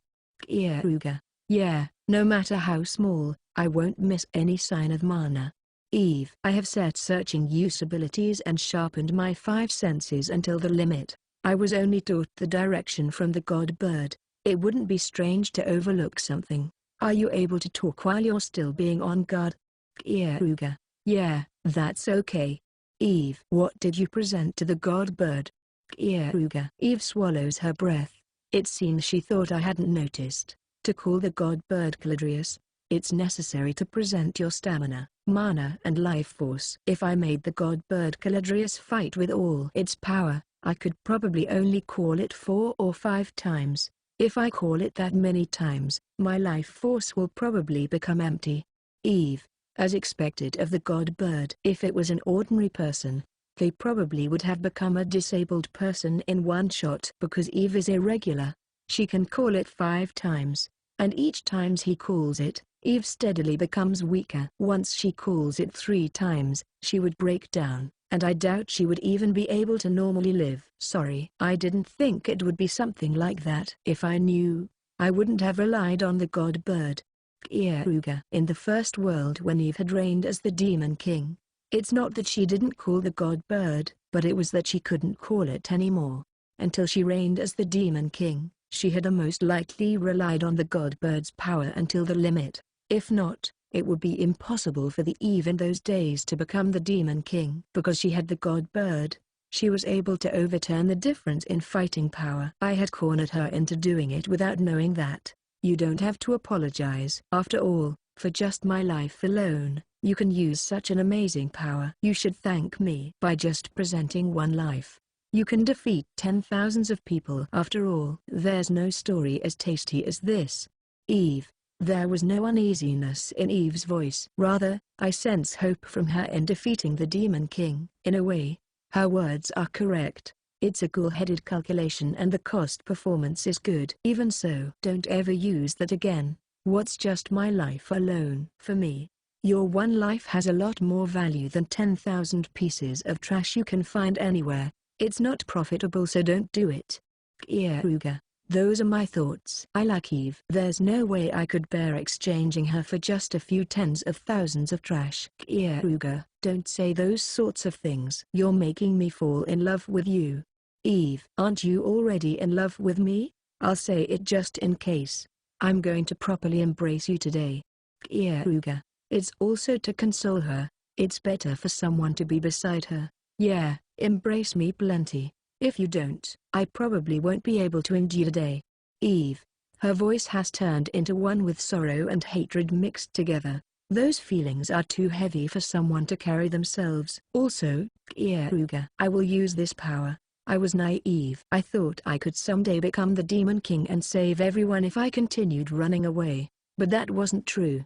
It's exactly what you said before. I didn't even notice that things would be stolen from me if I don't steal. I won't hesitate anymore. I will defeat the current Demon King. For that reason, I will use this power. Even if you stop me, I will definitely use it. I don't want anything to be taken from me anymore.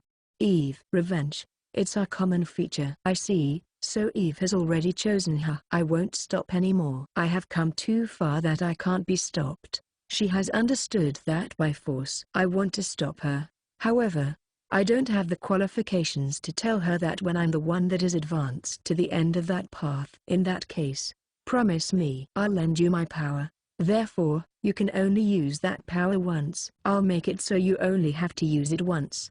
Keare. Thinking about it realistically, it's impossible to challenge the Demon King without the God Bird in the first world. On top of having 4 heroes, because they had various backups, they won. Therefore, I'll find a method to win by just using that power to the max just once. That is the only way I don't lose Eve and she can carry out her revenge. Thank you. Keare. Why are you doing this much for me? Eve, you're being insistent. I have already said the answer of it many times. It's because I love you. If it's for the sake of my woman, I will go through any hardship. That's why I can embrace you with a peace of mind. Keare. Because you're like this. I love you so much. Eve. Eve rests her forehead on my back. I'm feeling motivated. For a while, I continue making the raptor run. My sense of uneasiness is steadily increasing. It was at that time. Keare. Turn your route slightly to the left. There's a mana presence from over there. It's the Kokuyoko race's mana. Furthermore, that person is fighting right now. Eve. Okay. Keare. Eve found it. Furthermore, the fact that the person is fighting means they are alive. I need to hurry. Myuji's there. He has taken a stance with his staff. His robe is dyed in blood, and he has taken a severe wound. With girls from the Kokuyoko race behind him, he's fighting bat-winged demons. When our eyes meet, Myuji smiles. In Myuji's surroundings, there are corpses of adult men from the Kokuyoko race, and the corpse of a gigantic bat monster is rolling. I throw a knife. It pierces through the bat monster that came to attack Myuji from high in the sky. I came to save you. Keare. I purposely threw away my chance for a surprise attack and made them aware of me. It seemed like Myuji would immediately be killed if I didn't do so. The bat-winged demons face this way. I jump off from the raptor and charge with a low posture. They come to try and cut me with their sabers. I dodge them, and press my hand against a stomach. Deterioration heal. Keare. Due to deterioration heal, I remake the enemy's body to one with an abnormal condition. I blocked the gateways to the heart. Because of that, the man instantly dies. The second one faces this way. However, by the time he turned around, there was nothing above his neck. Eve did it. It evaporated because of Eve's light magic. The third one looks at us, understands that he's at a disadvantage and tries to run, but Eve's light magic mercilessly pierced through him. Light magic goes at the speed of light. Therefore, running away is impossible. Now that her accuracy problem has been resolved, Eve has become a magician of the strongest class. Because their masters are gone, the bat monsters run away. There are no signs of enemies in the surroundings.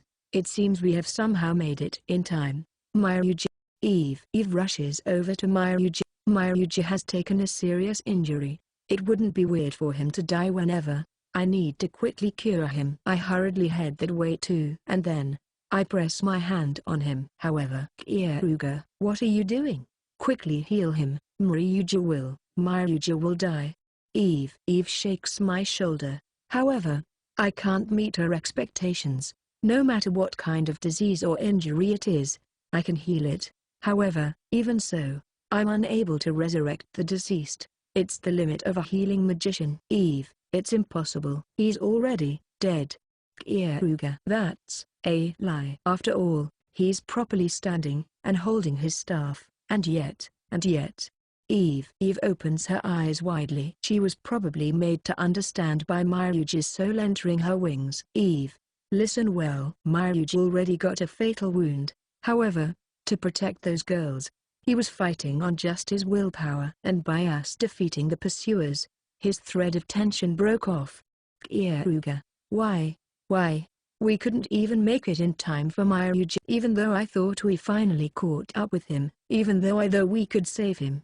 Eve screams to her. Maruja was her foster parent, and he died in front of her eyes. That scar is deep, and I can't endure my hatred either. That damn demon king who killed Maruja rather than many kind people dying. The fact that my friend, Maruja, died gouged my heart out even deeper. After coming here, my intentions have changed. Subjugating the Demon King is no longer just helping out with Eve's revenge. It's my revenge. With my own intention, for my sake, I will kill the Demon King. Eve, stop crying. Let's admire Maruja first. He protected them and fulfilled his duty. Keare, the girls that were behind him who he protected are uninjured, because he kept standing even after he got a fatal wound. We were able to make it in time. With just that, there was a meaning for him to live. But, Eve, I know you're frustrated. However, if you don't accept it, you can't move on. Isn't that right? Keare, yeah, I will absolutely avenge Maruja. Moreover, I won't let them kill the children Maruja protected. Eve, with gloomy flames of revenge in her eye, Eve declares that the girls that Maruja protected come up to us. Eve-sama, Maru-sama has entrusted me with his last request. He said he wants me to tell Eve-sama if I meet her after he dies. While shedding tears like Eve, the girl intermittently spins a tale. Tell me. Eve. Yes, he said, once I die, please let me fight with you. I want to continue fighting together through thick and thin as a knight of Eve-sama's wings. I see, so Maruja said that sort of thing. Eve. No, everyone who died until now feels the same. Even if we are tied to this world for the rest of our lives, we want to fight. We want to clear away our resentment. Therefore, Eve-sama, please use Kokuyoko summoning. We have suffered this much damage, been killed and trampled, so I absolutely cannot agree with letting it end like that. Therefore, please let us fight with you. That is our wish. Eve looks up at the sky and then, she spreads her wings. Every feather of those wings has a soul of the Kokuyoko race who died with regret. Her wings are shining. For some reason, it felt like the countless number of Kokuyoko race souls that dwell in her wings are crying. I have received Maruja's last request. Until now, I had never used Kokuyoko summoning. If I used it, they would be tied to the present world after all. I was waiting for them to return to heaven once their hatred fades away someday. However, it's just as you said. Everyone would hate it if we only keep suffering damage. Therefore, we will fight together. That's what I decided. Eve makes a face that's unbound to the past. And then, she sweetly strokes her wings. I will fight together with all your souls that have been put in these wings. Eve. Various thoughts start pouring out of her wings. They are wavelengths of great joy. I embrace Eve's shoulders closely. Eve's shoulders are small. They're too small to be burdened with all of the Kokuyoko race. Therefore, I'll support them. They seem like they would break down if I don't. First, let's return to the village. We also need to decide what we will do with these girls from now on. Keare. That's true. For the sake of Maruja as well, we need to let these girls live. Eve. We nod to each other. With this, the attack on the Kokuyoko race's village has settled for now. Various people were lost, and Eve chose the path of revenge. It's a path of solitude she can't turn away from anymore. Therefore, at least I will advance forward with her, as Eve's lover, and above all, as a comrade who similarly had their important person taken away. Chapter 14. Due to the Demon King, the Kokuyoko tribe's village was attacked. The Kokuyoko tribe that remained in the village fought and was annihilated. However, their fighting was not pointless. By purposely leaving the majority of their people in the village and resisting to the bitter end, they let a few girls who have a future escape together with a guard. Pursuers were directed to them as well, and they fell into a predicament, but we were somehow able to save them. It was because of Maruja's hard fighting that I was able to make it in time. Our expectations were too naive to think they would aim for the timing of the Godbird's trial. I heard the story from a survivor, and apparently it wasn't a coincidence that the Demon King's army attacked at this time. At this time when he can take the Godbird's trial, The god bird awaits the ones that take on the trial and doesn't come out of the canyon. For this reason, the Demon King's army aimed for this time. The one who leaked that information is probably someone from the Kokuyaku tribe that had scattered to various places. They might have even been tortured. Hearing that story, Eve clenches her fist tightly in frustration. There are only around 10 odd girls that survived. As a result of asking if they have any aims for their lives from now, there's apparently a hidden village south from here that the Star Rabbit tribe lives in, which is a tribe that was persecuted, similarly to the Kokuyaku tribe, and they are going to head there. Since it seemed that they would be able to arrive there if they walk for a whole day, I plan to rest for today and accompany them as a guard tomorrow.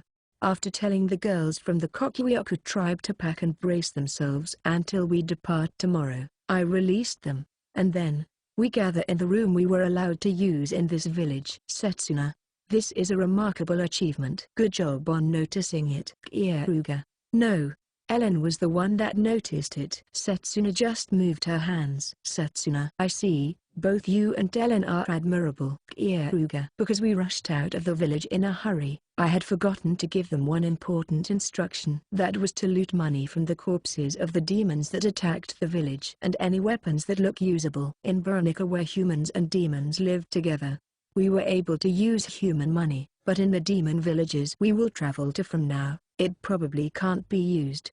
In Veronica, I turned a majority of the jewels that even have worth in the demon society into money, but as expected, it would be better to have money. I also want to let the girls from the Kokuyaku tribe keep money to live in a new land. Because of that, it was necessary to borrow from the corpses. Ellen noticed that, and Setsuna did it in advance. I stroke Setsuna and Ellen's heads, and they narrow their eyes happily. Ellen has no fighting power, but she excels in observation powers, and she can notice the things I want. I was saved thanks to Ellen again this time. Where did you store the money and equipment? Keare. I put it all together in the house next door. Ellen. I'll look at it later. Keare. With this, there are no more concerns for our journey route or the Kokuyaku tribe girls' living expenses. In that case, I need to decide what to do from now. Specifically, I need to think about what kind of punishment I'll make the Demon King receive. From my experience in the First World, I know the general location of the Demon King's castle. Of course, by going with simple tactics, I'll avoid as many demon villages as possible and trespass all the way into the town the Demon King controls. I'll summon the god bird Caladrius in the town, make it send the snow of death to cause chaos, sneak into his castle with a select few and then kill him. This is the easiest way and it certainly has the highest winning percentage. There is a problem, which is that ordinary people who are unrelated will be dragged in with this method. However, I don't plan to hesitate now. The damn Demon King tried to destroy the Kokuyaku tribe itself. There shouldn't be any complaints if I do the same thing. In the first place, only the demons that receive favor from the Demon King and the demons who control them live in the Demon King's home territory. There's no need for sympathy. Above all, I am angry. Starting with Myuji, who I liked. They killed people of the Kokuyaku tribe and humiliated them. As if I could forgive those types of people. I won't be satisfied unless I massacre them. I can't stand having things taken from me. I absolutely cannot forgive people who steal from me. And there is a girl who is feeling more hatred and sorrow than me. Keare, tell me, what should I have done to save everyone? Eve asks with a face that seems like she's going to cry. You wouldn't have been able to do anything. Since long ago, the Demon King's army had been planning to attack when the Godbird's trial starts. If we stayed in that village, we might have been able to slightly increase the amount of survivors. But repelling them would be impossible. There's too much of a difference in fighting power. We only won this time because we had the Godbird's power. Keare. We had been checkmated from the start. Freya, the hero of magic, Setsuna, the genius of the Ice Wolf tribe, Eve, who can handle both light and darkness magic, and I, the hero of healing, all have tremendous talent. Furthermore, high levels. However, no matter how much of a talented person there is, against more than several hundreds of elites from the Demon King's army, we had no chance of winning. If there was a method of saving the Kokuyaku race's village, We might have had to fight faster. Apart from crushing the Demon King before the attack, there was no method to save this village. Keare. I tell her the truth. By the time we came to this village, it was already too late. Eve is smart. She would immediately see through a poor consolation. Therefore, I simply told her the truth. And Eve accepted the truth. I get it. Keare. I won't ever be too late again. From here, let's go in the shortest. Eve. With a determined expression, Eve strongly nods. Okay. I'll also do my best to not let you regret anything. Keare. Her resolution has become firm. Eve and I don't ever want to repeat feeling more regret than this. We will take action for that reason. After that, I finished having dinner, cleansed my body in the bath and waited for Eve. Everyone else is sleeping in a separate room. I decided that I will only love Eve for today. Just in case, I suggested we could do it on a different day if she needs to sort out her feelings, but she entreated that she would rather want me to embrace her right then. Therefore, I am quietly waiting for her by myself. The door opens, and Eve enters. Seeing her appearance took my breath away. Eve, you're beautiful. Keare. I see. Is it not weird? Eve is boldly just wearing her underwear. It's a lascivious underwear that doesn't hide various important things. Despite being a little girl, it quite suits Eve, who has a bewitching charm. What's with that underwear? Keare. When I left this village, there was a person that gave this to me to wear when I want to win. I didn't think I would wear it this soon. Eve. That person was probably killed. I purposely don't confirm that with her. Eve, come here. Keare. It's a bit embarrassing. Eve. I beckon her onto the bed. I'm sitting on the edge of the bed, and Eve's small back settles within my arms. I turn my hands from the back and hug her closely. I can feel Eve's body temperature and heart beating. Being hugged by you is relieving. You're hard, big, and when I'm here, all of my anxiety disappears. Eve. This is the world's safest place after all, but it's limited to only cute girls and can also be a dangerous place. Keare. All of a sudden. Eve. I enjoy Eve's body while hugging her. Indeed, this underwear is great. It's easy to do various things. Eve's body accepts my hands and returns it with cute reactions. Finally, Eve reaches it. At that timing, I open my mouth. Eve. It's really fine, right? If we advance further than this, I won't be able to stop anymore. Keare. I told you it's fine already. In the first place, you're strange. You're always so overbearing enough to make other people draw away, and would do whatever you want even if they say no, but you show restraint in these kinds of situations. Eve. After saying that as if teasing me, she grabs my hand and urges me to advance forward. Therefore, I push Eve down onto the bed and put a cover over us. We can hear each other's beating awfully loudly, and then, we lock eyes. Eve's eyes want me. So, I kiss her. We entwine our tongue. I satisfied myself plenty, so I separate my mouth. Eve, I'll give you plenty of love. Keare. Yeah, mess me up. Make me tranced by you.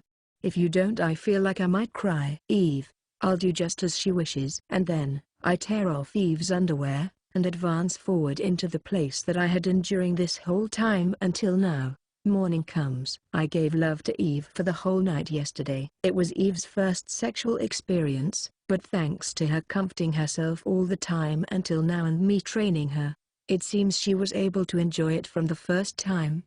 I had been enduring until now, so I greedily devoured Eve many times, and Eve accepted it. As expected of all that enduring, not only my body's reaction, my mind's sense of accomplishment was tremendous. I've been watching Eve's sleeping face since I woke up, but it's so lovely I can't quite get tired of it. Eve wakes up, her eyes meet with mine, and from a blank face, she makes a complacent smile. Keare.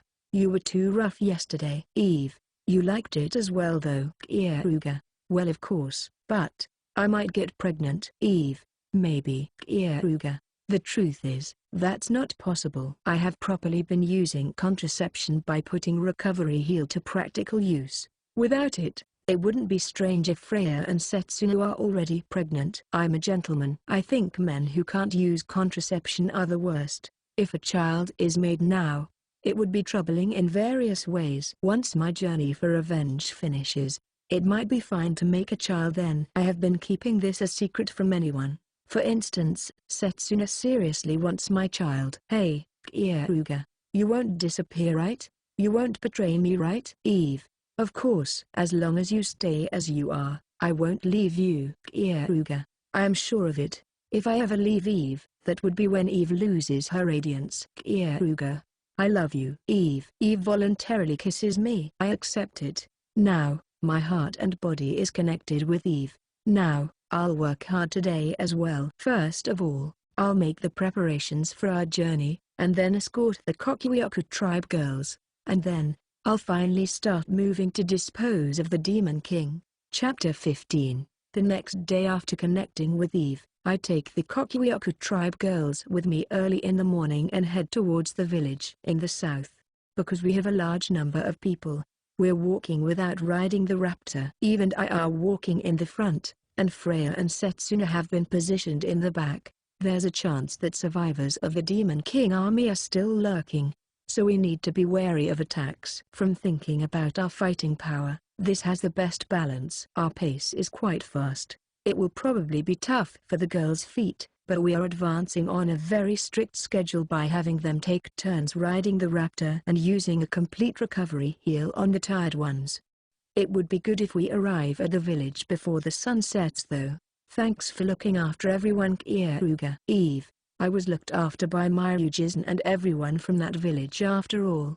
It's my thanks for that. Keare. This is also a tribute to Myujin. I was even given the precious godbird egg as well, just as Myuji told me to. I have always been carrying it on my back after making a dedicated backpack for it, and recently the egg has become able to move. The day it's born might unexpectedly come soon. It's a monster of divinity that will be born with the influence of my mana and mind. Furthermore, it has even received the blessing of the god bird. I have no doubt that it will have terrific fighting power. Have you ever gone to the village in the south, Eve? Keare. I haven't, but I think I met their representative a few times. Eve, what type of people are they? Keare. They're called the Star Rabbit Tribe. Just as their name says, they are people who have rabbit ears, and the monsters they use are rabbits. They don't have any unique abilities, but they all have amazing leg strength, and it seems like they're the type to use violence without compromising with the opponent. Eve, rabbit monsters are cute, but contradicting with their outer appearance. Many of them are powerful. Their perception ability excels in proportion to their hearing ability, and just like Eve said, their leg strength is amazing. Leg strength has a direct connection to attack power and speed. I'm relieved we can interact with them. Being turned away would be quite troublesome after all. Keare. Don't worry about that.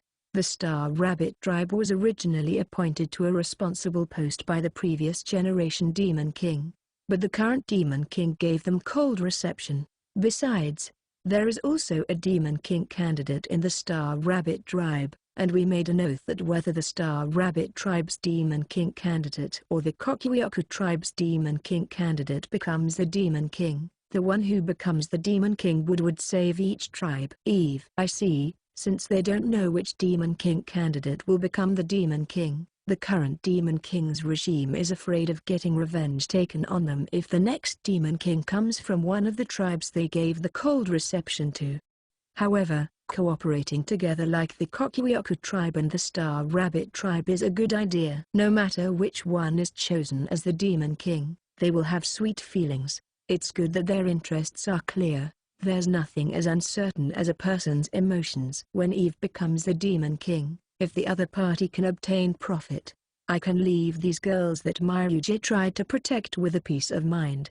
Everyone, let's hurry. It's almost time to switch riding. If you're tired, feel free to tell me and don't force yourself. I can keep using recovery heal. Keare. A voice comes back from the back. Ellen, who seemed like she would be exhausted first, had improved her stamina before I knew it and is properly walking. She's also probably growing her. Like this, we continued walking while aiming for the Star Rabbit Tribe. We take a break to also have lunch. Leaving Eve and Freya to guard the Kokuyaku tribe girls, I enter the forest together with Setsuna. Since I noticed a monster, I'm going to maintain our safety and secure ingredients for lunch. You've become considerably faster, Keare. NN level went up at once after all. Setsuna. The other day, we easily won against the Demon King's army with the God Bird's power. Setsuna, who was in our party at that time, also got that blessing. There is a limitation to only having 4 people in a party at a time, excluding Ellen, who is not a necessary person for battle. We usually form a party as a 4, so Setsuna got that blessing in full. Recently, because I have just been raising her level limit, her level had no caught up. But it's great that her level rose all the way to her limit in one go with that matter. The current Setsuna should even be able to not lose against a hero. That's true.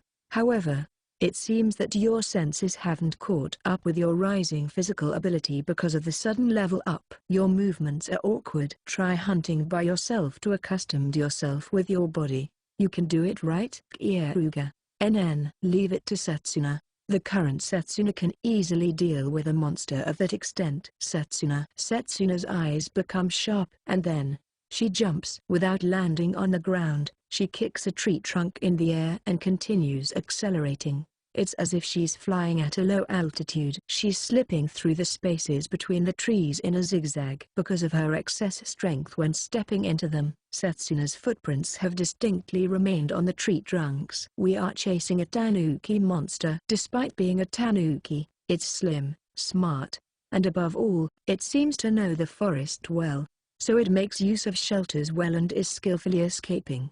It would be difficult for even an elite hunter to catch that. However, it's helpless before Setsuna's current overwhelming speed. Good grief, Setsuna is a prodigy. Her sense is good, let alone growing accustomed to it. In this short amount of time, she has already mastered her current body. Keare. I doubt I could have followed her with my eyes without using Jedi. She would have unfavorable progress if she just left her movements to her status. It's a feat that can only be done because of Setsuna's sense that makes the best use of her speed. She catches up with the tanuki monster in speed, and lops off its head with her ice claws while passing by it. Blood pours out like a water fountain. Setsuna drains the blood as it is, extracts the internal organs and returns after it's in an edible state. Keare-sama, Setsuna properly hunted it. Setsuna. Yeah, you're a good girl. Keare. Because Setsuna looks at me with a greedy look, I stroke her. Recently, Setsuna has been behaving like a spoiled child a lot more. She must have been lonely because I kept looking after Eve. Setsuna. I'll say this just in case. I think you're important as well. I don't intend on neglecting you. Keare. Certainly, I have been taking care of Eve recently. She's my pure love partner, so she needs the appropriate treatment. However, you aren't my lover like Eve, but you're my important property, toy. You're the most convenient and easiest to use, and I like you. It's impossible for me to part with you, so don't worry about it. Keare. I trust Setsuna more than anyone else, and Setsuna has the power to live up to that. As a woman and as a weapon, either way, Setsuna is supreme. Keare-sama, glad.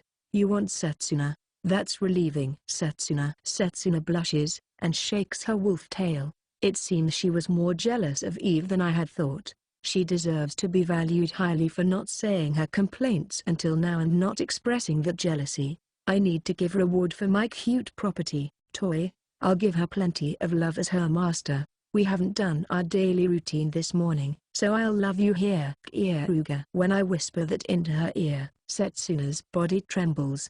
A sweet smell hangs in the air. It seems Setsuna's switch has been flipped. Happy, Setsuna was always enduring. Setsuna. We don't have much time. I won't be doing any foreplay for you. Keare. Setsuna nods. And then, she places the tanuki monster on the ground, presses her hands against a large tree and pushes out her bottom. No foreplay is needed. By just thinking that Keare-sama loves Setsuna, Setsuna has become hot. Setsuna. Who? It seems everything has been prepared. I smile, and first tightly seize Setsuna's wolf tail roughly. From just that, Setsuna's spinal column bent backwards, and then, as intensely as I can, I gave love to Setsuna. After giving love to Setsuna, I purified the tanuki monster and made tanuki soup, The tanuki soup I served for lunch was greatly received by the Kokuyoku tribe girls too. Not only is it tasty, there is an adaptable physical strength gene in this tanuki, so it contributes to raising our talent value. However, I feel regret that I did something wasteful yesterday. I guess it was a mistake to have Freya burn them all. Keare. Yesterday, we gathered the demon corpses, which were all stripped of their possessions, and monster corpses in one place, and then turned them into ashes with Freya's magic. To tell the truth, as far as I saw with Jade Eye, there were many among the monsters that attacked the Kokuyoku tribe's village that possessed adaptable genetics. That being said, eating the meat of the monsters that died because of the god bird's poison is dangerous, so I decided to burn them. Even if we were poisoned, if it's not an instant death, I can cure it, but whether recovery heal will make it in time is doubtful. As usual, Kieruga-sama's cooking is delicious. Freya, NN, it gives energy. Satsuna, Kieruga, seconds. Eve, me too. Ellen, whether they understand my regret or not, everyone requests seconds like always. I wryly smile and give them large servings. The Kokuyoku tribe girls timidly requested seconds as well. It's a good thing they have the energy to eat. I should stop regretting. Things that were already burned can't be helped. My judgment of safety first shouldn't have been wrong. We finish lunch, and once again start aiming for the Star Rabbit Tribe's village. When we arrive at the Star Rabbit Tribe's village, the security guys rush up to us. We explain our situation, and because they let us through while smiling, it was a letdown. The Kokuyoku tribe girls were accepted without any problem, and they were given a house. As compensation for them being taken in, I passed them valuable things among the items at hand on the Demon King army that I had the raptor carry, and they become all the more delighted, promising us that they would politely treat the girls. And then, to answer their request for wanting to hear what happened to the Kokuyoku tribe's village, Eve and I are being guided to a different location to the Kokuyoku tribe girls. There are quite a lot of various demons in this village. Kieruga. Yeah, with the Star Rabbit tribe as the center, the prosecuted demons have gathered together. Eve, isn't that bad? It's like asking to be killed. Kieruga. While I talk in a small voice with Eve, the Rabbit Tribe security supervisor man who is guiding me turns around. There is no need to worry. This village is hard to attack, and is a location that's easy to protect. We have plenty of fighting power, and we have repelled the Demon King army many times. Above all, it is not worth it for the Demon King army. Small amounts of people from various tribes have gathered in this village, so just by making this fall, there's no way they can eradicate the hostile tribes. On the contrary, it creates several hostile tribes in one go. He's saying that full of confidence, but it's clearly strange. By looking at this village from the Demon King army's standpoint, I would conclude that it's a location where hostile tribes have a cultural exchange and share information. I would destroy that sort of place from the start. However, it seems that it's true that they have plenty of fighting power. Powerful monsters walk inside the village, and there are many influential demons and demons who are defending. It also seems like they have the ability to gather information. They knew about the Demon King army's attack on the Kokuyoku tribe's village. Before we explained our situation, they said we did well escaping from the Demon King army's troops. After that, I checked to see if I was being tailed, and I immediately found people. Also, when I said we annihilated one group of the Demon King's army when the village was attacked, they thought it was a joke at the start, but after I continued denying them, their faces turned serious and decided to send a scout to the Kokuyoku tribe's village. They are not being complacent about peace, they have accurate judgment. It's increasingly becoming more suspicious. Would those sorts of people say such optimistic things? It feels like they're hiding something. And now, the person we will talk to is apparently the chief of this village. So we were passed into the most splendid residence in this village. Even from just interacting with the security people since I came to this village, the existence of a leader that possesses deep feelings yet is shrewd appeared and disappeared. They might help up out to defeat the Demon King depending on our conversation. I can't fail. While thinking that, I started concentrating my mind. Chapter 16. I had come to the village where the tribes that were persecuted by the current demon king have gathered. It's to leave the survivors of the Kokuyoko tribe with them. It seems everything is centered around the Star Rabbit tribe here. When we arrived at the village, we were surprisingly welcomed and invited to the residence where the Star Rabbit village's chief is. The Star Rabbit tribe's chief is sitting down on a sofa. My first impression is that he's young and on the ball. He's wearing a monocle, and his white, beautiful rabbit ears are his characteristic. "Dear visitor, I have been waiting for you. Please take a seat." Taking his offer, I sit down on the sofa. An employee comes out and serves tea. The nice smell of the tea leaves spreads. Although the Kokuyoko village had been troubled from just their daily meals, it seems this place has quite a lot of room. I had been carefully observing the state of the village before coming to this residence, but this village was strangely wealthy and peaceful. Hiding my alertness, I stick a mask of a smiling face onto myself and open my mouth. First, my thanks. Thank you very much for taking in the Kokuyoko tribe. I am Keare. As you can see, I am a human. Keare. How polite. Keare-sama. I am called Carol of the Star Rabbit tribe, and I am relieved that Eve-sama seems to be safe. It has been a long time. Carol, it has been a while. Let me say my thanks as well. Thank you. Eve. I see, this man called Carol and Eve are acquaintances. As far as I can see from Eve's response, it seems that Eve at least thinks this guy's a good person. No, since the Star Rabbit and Kokuyoko have formed an alliance, I have only done what is a matter of course. We have also received considerable presents from Keare-sama as well. And I also heard from my subordinate. Apparently you annihilated the Demon King Army's elites. How did you annihilate them? It may become a clue to break through a predicament. Could you please teach me? Carol leans his body forward. It's obvious he would be interested in it. That being said, from this way of speaking, I interpreted it as him knowing that the Demon King Army's elites were dispatched, and that he even knows their scope. I wonder if they sent a scout. However, even if they had sent a scout, they didn't know we had repelled the Demon King Army before coming here. This is full of uncomfortable feelings. However, it would be unnatural to not tell the whole story of repelling the Demon King Army, and it's not like there are any demerits to not say it. I'll honestly tell him about it. Carol-sama, do you know of the god bird Caladrius? Keare. Of course. It's the monster of divinity that once accompanied the great hero from the Kokuyoko tribe. Apparently, differing to the normal monster, it gives a trial, and only accompanies those who overcome it. Carol, the story will be quick if you know that. Eve overcame the god bird's trial, and then, with the god bird's power, we annihilated the troops of the Demon King Army who attacked the Kokuyoko tribe. Keare. Carol swallows his breath. His pupil behind the monocle shines. So it had the exact same power as the legends. To think it would bury the Demon King Army's elites by itself. Carol. The questions have increased here. Carol isn't pleased. No, it looks like he's pleased from the outside.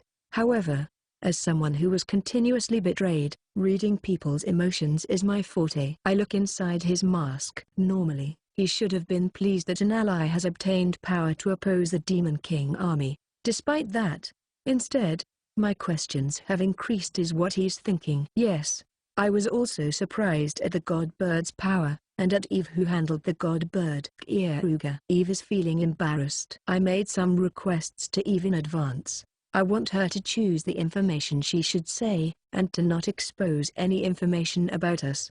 Keare-sama, you would be invincible if you have the power to easily win against the Demon King. I don't think you can use that much power without any compensation. Are there any conditions or compensations for activating it? Carol. Conditions and compensation.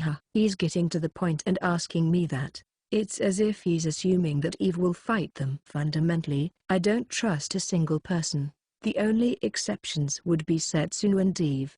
I was painfully taught what will happen if someone unconditionally trusts people. For this reason, I doubt people. It's a type of disease. Based on that, this guy is suspicious. Eve looks towards me. She's confirming whether it's okay to talk about it. I tell her to stay silent with my eyes, and open my mouth. There are several conditions that are necessary for using the God-Bird's ability. Keare. As expected, it was like that. Those conditions are Carol. He's taken the bait. Before that, please tell me why you want to know them. Keare. Is it not natural I would want to know them? With Eve-sama and the God-Bird's power, we can go on the offensive. It's a chance to rebel against the Demon King. Of course, I do not plan to make only Eve-sama fight to cooperate as well. I want to know about Eve-sama's power. Carol. It more or less makes sense. Even so, from my experience of always being deceived, my instinctive alarm bell isn't stopping. Therefore, the God-Bird obtains power from the moon and stars. Unless there is a crescent moon like yesterday without any clouds, we can't use its power. Keare. I told a more or less believable lie. He must know that the God-Bird's trial can only be taken during a period of time when the arrangement of the stars are at a certain position. In that case, even if I say that the power is influenced by the waxing and waning of the moon, it shouldn't sound strange. Therefore, I told the lie that it can only be used when there's a crescent moon like yesterday. I see, so you can only use it on days when there is a crescent moon without any clouds. It is a power that is harder than I thought it would be to use. Carol. Yes. It is troubling. The truth is, the God-Bird's poison can actually be nullified by eating apples. It is likely that the components of apples don't neutralize the poison, but apples have a conceptual significance. Keare. Who? Apples you say? Legends say it is the fruit of life. For that reason, even against the God-Bird's poison, we absolutely cannot let the Demon King army know of this. They will easily make a counterplan. Carol. We smile wryly. And then, I taste the black tea. In addition to ordering Eve not to tell him the information, I also told her to not taste the drinks or tea cakes. I was correct. Poison has not been mixed into this black tea, but a truth serum is inside it. It's tasteless and odorless. The effect is to the extent of loosening your reason and letting you slip information. No matter what happens, it's not something you would use against your allies. I wouldn't have realized it unless I set my class as an alchemist.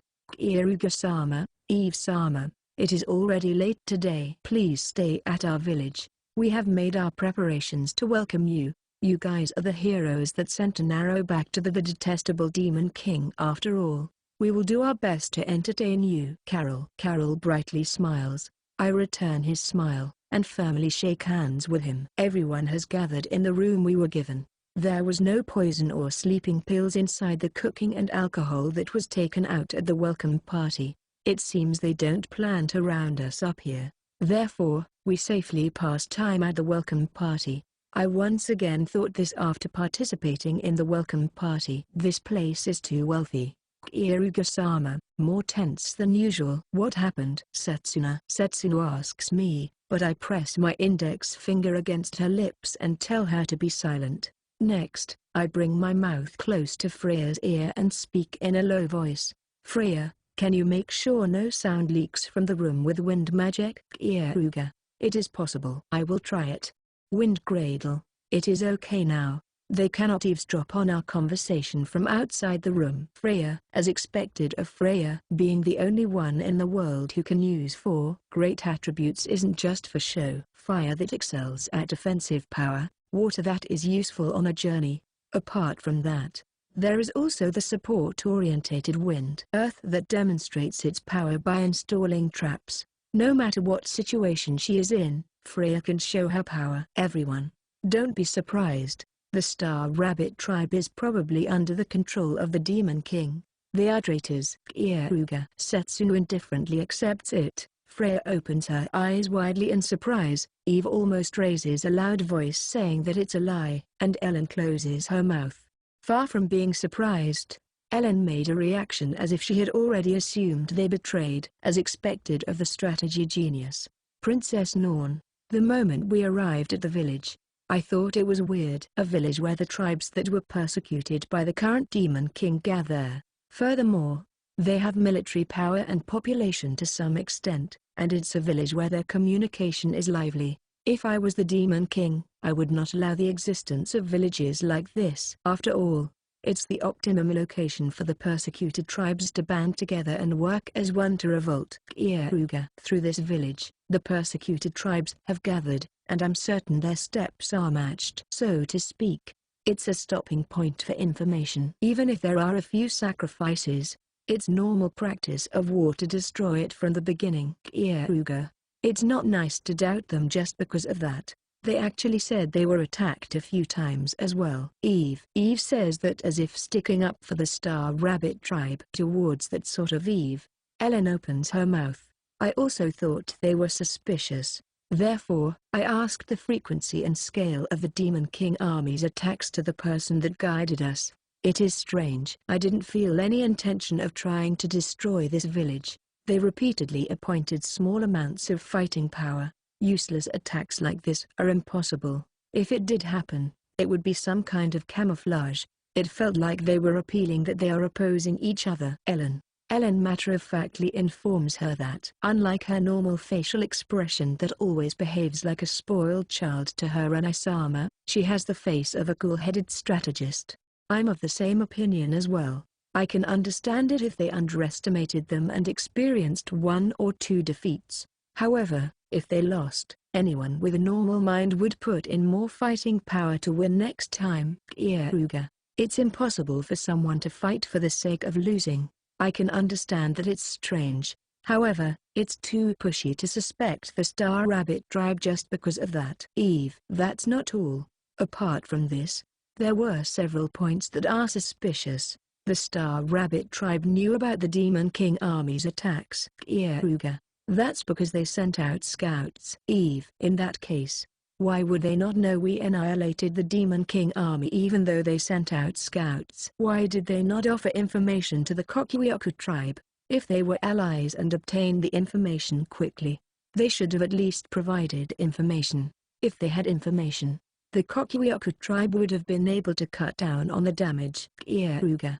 The Star Rabbit tribe found out at the last moment, and didn't have the time to tell the Kokuyoko tribe, so the reason they didn't know the Demon King Army lost is because they returned before the battle started since it's dangerous. Eve. I can understand Eve's feelings of wanting to deny it, but that's definitely impossible. Ellen opens her mouth as if taking over my words. They made the scout return because it's dangerous. That would be impossible. This village is a threat to the Demon King Army, and can be reached by walking 1 day from the Kokuyoko village. If I was the top of the Star Rabbit tribe, I would predict that we would be aimed at next after the Kokuyoko tribe, and make a counter-plan. I absolutely would not take my eyes off the Demon King Army. Despite that, the fact they made the scout return means they knew the Demon King Army wouldn't attack this village from the start.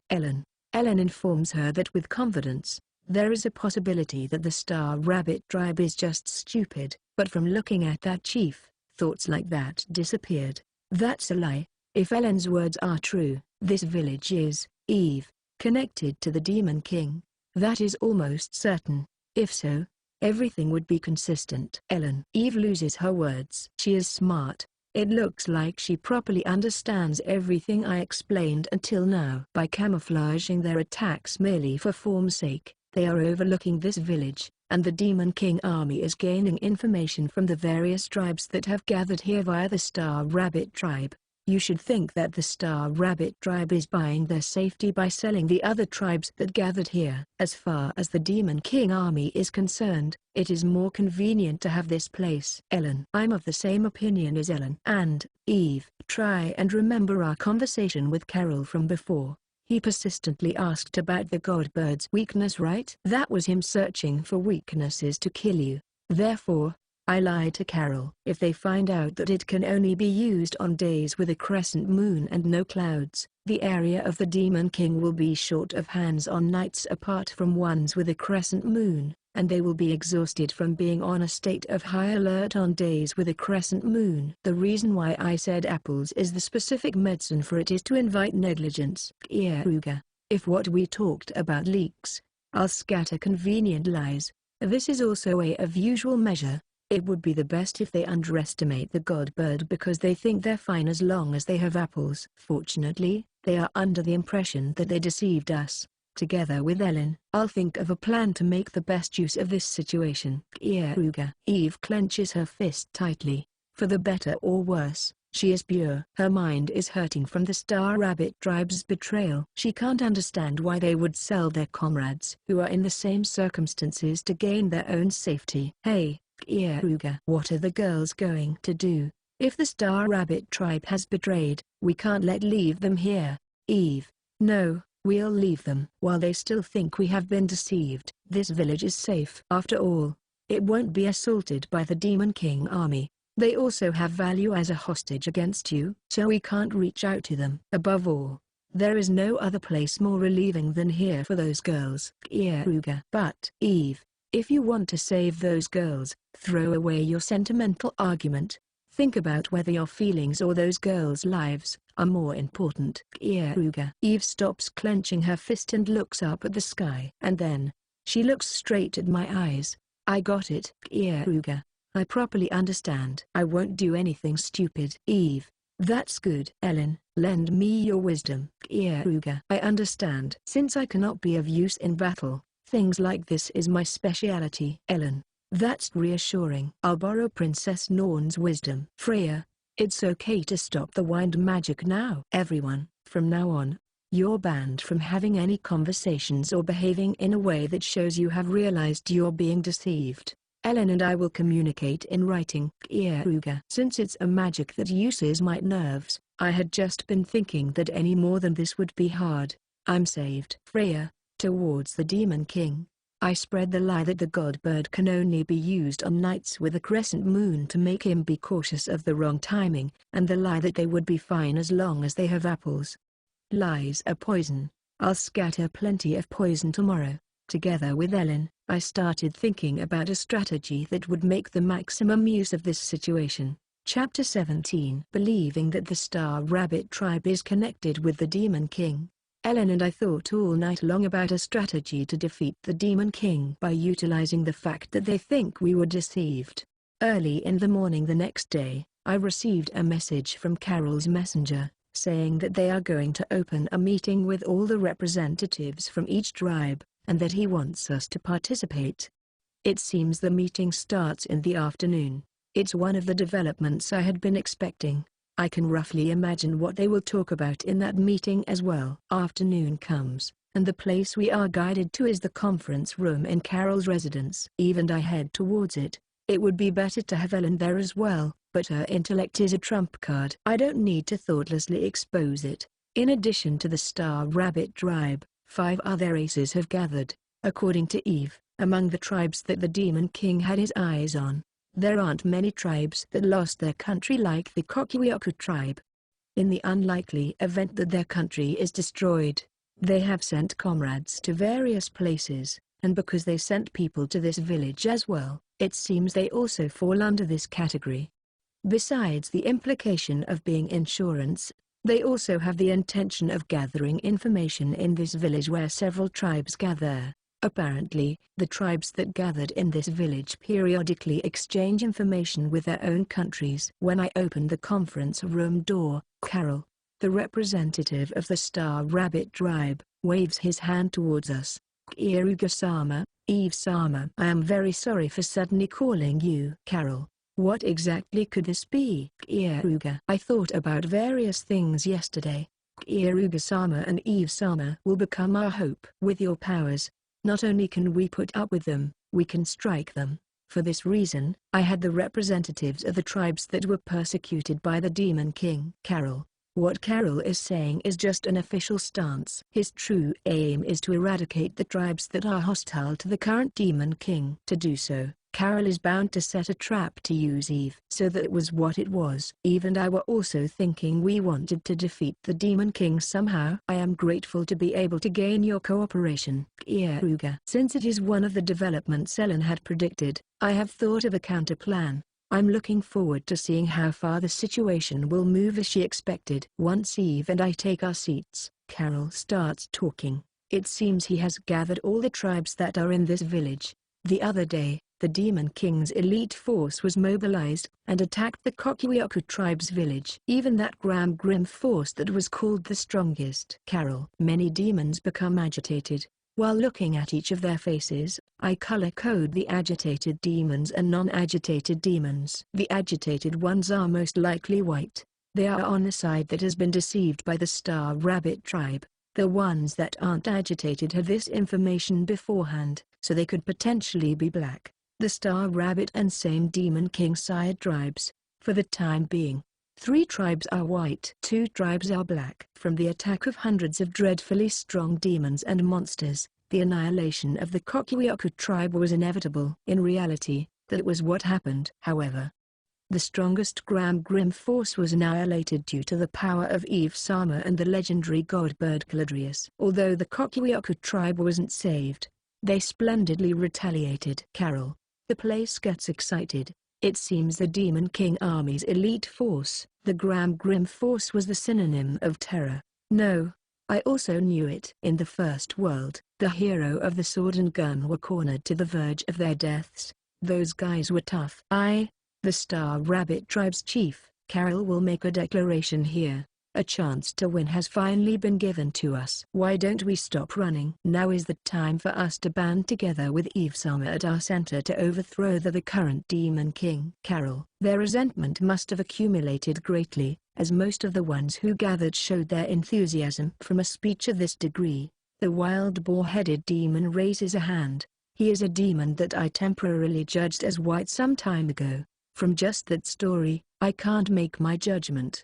I want you to specifically tell us how you defeated the Demon King's military force. He has an appearance that can really be called a military man. From experience, he's the type that can be trusted. Carol sends a glance this way. It seems he's telling me to answer. The god bird Caladrius can make snow of disease fall. By sending the snow of death to the whole village of the Kokuyaku tribe, we annihilated the demons and the monsters there. If we feel like it, we can make snow of disease fall onto a whole town. If we make the snow of disease fall on the Demon King's town in his home territory, we can kill one whole town. Keare. It becomes noisy nearby. After hearing the power of the god bird Caladrius's power, everyone starts revering it. A god's power to easily destroy one town is that powerful. Everyone. It is just as you heard.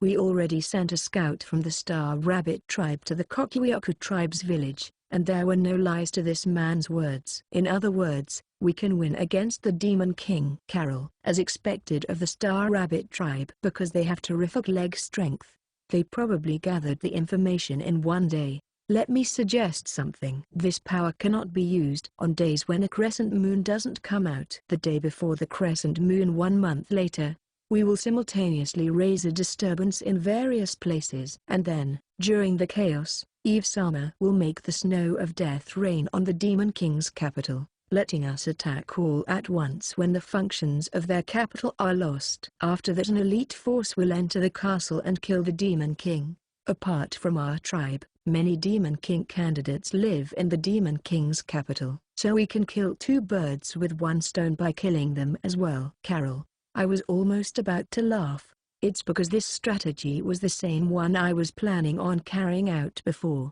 If we are going to make the maximum use of the god bird's power, there's nothing we can do except for that strategy. I have no intention of being mean-spirited to this strategy. It is the optimum solution to kill the Demon King. If our plan wasn't leaked to the Demon King army, we would be able to succeed without any problems. However, in reality, it is being leaked. If we carry out this plan, the demons who revolt in the various places will immediately be captured and massacred by the Demon King army that is lying in wait. Eve will probably be killed as well by an assassin that's disguised as a guard before she summons the god bird. The guys that attack the capital will easily have the tables turned on them. There will be no more demons that are hostile towards the Demon King like this. That is the Demon King and the Star Rabbit tribe's aim. That being said, Ellen is amazing. Her rough assumption of the Star Rabbit tribe was the exact same. With limited information, she read through this situation. That's exactly why I can prepare a plan to utilize the strategy the Star Rabbit tribe suggested. I'll take over the plan Carol prepared as it is. Everyone, You must be too worn out to keep running from place to place. Let's fight. We are fortuitous to gain the trump cards called Eve Sama and the God Bird. If we let this chance escape, there will never be any chances to win again. Carol. People with the same opinion as Carol's words who say that's right appear, and the quantity of heat in this place increases. It's also great that the two tribes I judged were black are agitated. They have fulfilled their duties as decoys, and the remaining 3 tribes compulsorily got excited. Their technique is quite fine. The wild boar military man who was asking a question earlier made a sound containing discontent, and then, he once again raises his hand. Carol, I can understand why you would be enthusiastic. I have feelings like that too. However, we need to think about Eve Dono's feelings, who is the vital person here. I don't like having women and children fight. Needless to say, I can't stand seeing the person herself be forcibly kicked up to a higher position while ignoring her feelings. I wish to ask Eve Dono's feelings. This guy might be a good guy. It seems like I'll like him. No, I definitely shouldn't like him. For some reason, all the people I like die first. I should be careful. Since Eve looks towards me, I tell her to do as we planned in our prior meeting. I plan to fight. I don't want to see any more of my comrades to die. If they're going to be snatched away, I will be the one to steal. Eve. The adults become encouraged by the girl's courageous words. Only the military wild boar man has a face that seems sad. I understand. Eve Dono, my iron hog, Tetsu Inoshishi, tribe will undertake guarding you. With our power, we can at least become your shields. Please don't decide of your own accord, Garuga-sama. Carol. Caroline inhibits the military wild boar man in hot haste. Well, he would probably hate having the guard role, that can kill Eve easily, given to someone who doesn't serve the Demon King.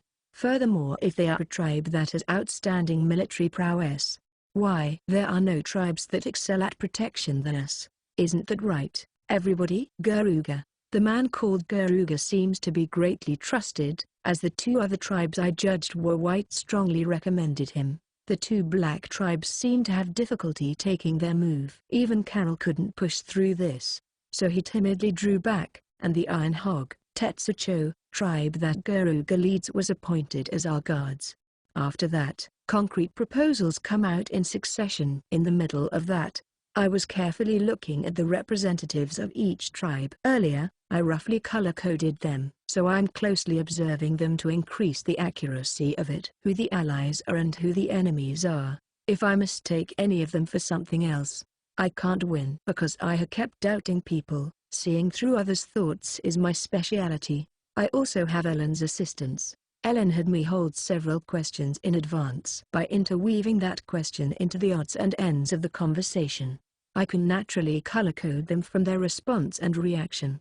As a result, it was the same as what I felt from my first impression, but I was able to confirm it, and now, the finishing touches. The meeting was reaching its end. I stand up, greet each person, and shake their hands. The moment I shake their hands, I look through their memories with recovery heal. Since it would feel out of place if I took the time to look through everything, I do it in an instant. If I do that, I can't search deeply. As a result of the reactions until now and recovery heal, I slip a letter that I prepared beforehand into the hands of the 3 tribes I judged as white and seemed trustworthy. The contents of it is, the Star Rabbit tribe are traitors. They are selling information to the Demon King. I want to start a true strategy meeting in the place that has been pointed out on the map. Even if I look through their memories with recovery heal, I can't see their personality, so ascertainment is necessary. Therefore, I had been carefully observing them. All the information in the obverse side of the meeting is being sent to the Demon King, and in the reverse side of the meeting, we will outsmart them, and thrust a short sword before his throat. Now, we will be enjoyably deceiving each other. The 3 tribes I gave letters to will come to the promised place. Will I gain a bomb that's tied together with destruction, useful fighting power, or both? Either way, it seems like it will become something interesting. I'm looking forward to the true strategy meeting from now. Chapter 18. The meeting with 5 tribes, including the Star Rabbit tribe, finished. In accordance with the Star Rabbit tribe's plan, the persecuted tribes have jumped to their feet by using Eve's power as hope. There's no problem with that itself. From the beginning, I was planning to destroy the Demon King. It's convenient to have reinforcements. The problem is, due to the Star Rabbit tribe that is leaking information to the Demon King. The information has been leaked, and there's almost 100% chance it will fail. I can't just be silent and overlook that. It's helpful that the other party thinks we have been deceived. Keare. If I objected in that situation, there was even a possibility of being killed. Therefore, I purposely acted like I was deceived and let the plan advance to take them by surprise. There are no pieces as easy to use as idiots that assume you have been deceived and dance for you.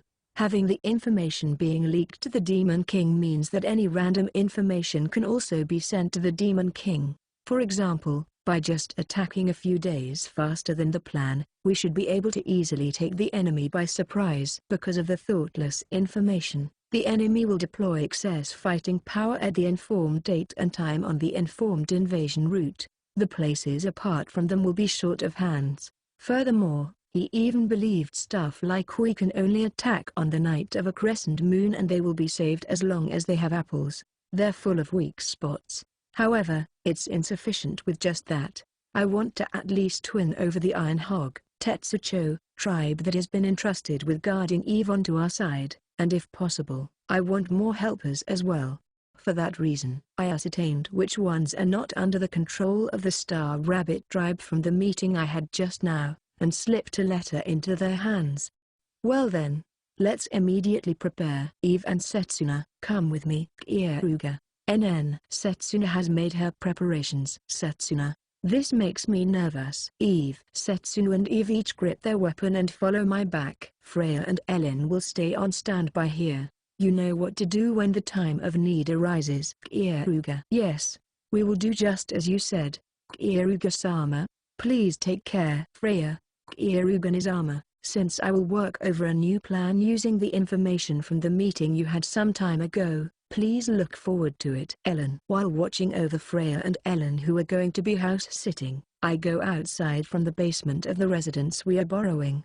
The underground passage was not originally there. It's something I made by manipulating the ground with alchemy magic for when it comes to the crunch. As long as this is enemy territory, I can't live with a peace of mind without having an emergency use escape route. The house we are borrowing is being observed, but since the inside has not been seen, I was comfortably able to prepare things like this. Even the observations of the Star Rabbit tribe whose sense of hearing excels can't pick up sound from below ground. Exiting the basement, we go out to the forest. As I thought, alchemy magic is convenient. It can be put to practical use in many ways. Setsuna, Eve, don't lose focus. The guys we are going to meet from now are probably cautious of us, and if I make a single mistake, they will turn and become an enemy. By just giving them a letter, let alone not believing me, at the present time, they would believe the Star Rabbit tribe more. Keare. That's true. They might be thankful to the Star Rabbit tribe because it's thanks to them that they can live peacefully. Eve. Setsuna will put herself on guard. No matter what happens, Setsuna won't let Keare-sama die. Setsuna. There's a reason why I only brought these two along. Without Eve, the person concerned, it wouldn't even be worth considering. And in case there's a fight, I want fighting power. Setsuna, who originally had self-defense strength, is suitable. Freya can play an active role during an exterminating war, but in a situation where there are a small number of people and the opponent's distance is close, it would be hard to participate, and her self-defense strength is poor. Ellen is out of the question to be fighting power. She will become an impediment. There's no more personnel to select. However, just leaving the rearguards Freya and Ellen at the residence leaves me with uneasiness. I told Freya to escape to the basement if she felt even a slight fear of her physical safety. Apart from the path to pass through the forest from the underground passage, there is a skillfully hidden forked road. If she leaves from there, she will be safe. Without realizing the hidden passage, the pursuers would be under the impression that she ran away into the forest. You don't have to protect me. I can do whatever for myself. I'm relying on you for Eve. Keare. Understood. If the demons make any suspicious movements, their heads will immediately fall. Offense is truly the greatest defense. Setsuna. That's the last move. Don't do anything until the last moment.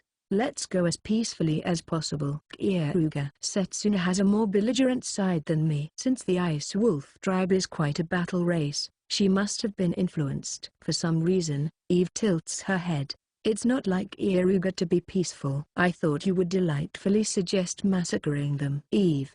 How rude. Except my targets of revenge and the ones who steal something important from me.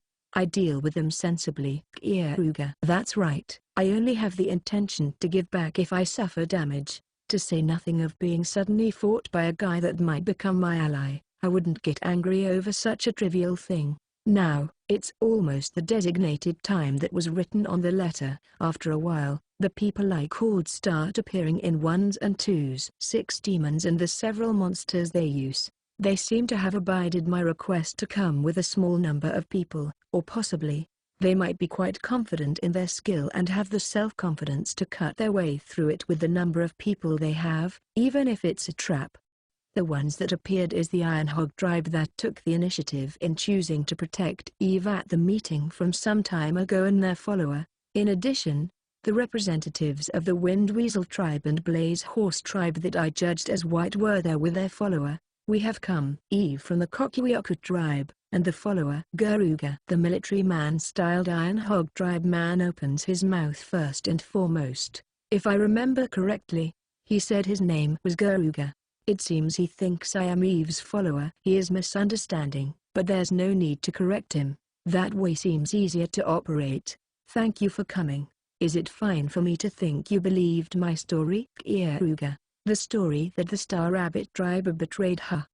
There were many things that added up when I thought about it that way. However, it is still not enough for me to believe you. I came here to obtain positive proof. The others are the same. Garuga. I see. His appearance is of a military man, but it seems he is not an idiot. This was also a test. First of all, if there were any idiots who accepted and believed what I said without thinking, they would just hold me back, so I have no need for them as a comrade. In that situation, I would quickly slip out of this village and defeat the Demon King by ourselves. And I would also give up if they were the type of guys to think I'm making a telltale of the Star Rabbit tribe. If they have a decent brain, saying the Star Rabbit tribe has betrayed would make them recall 1 or 2 occasions. If they don't have that much consideration, aren't able to gather information or other type of guys to immediately sell me out, I don't need them since they would just pull me back.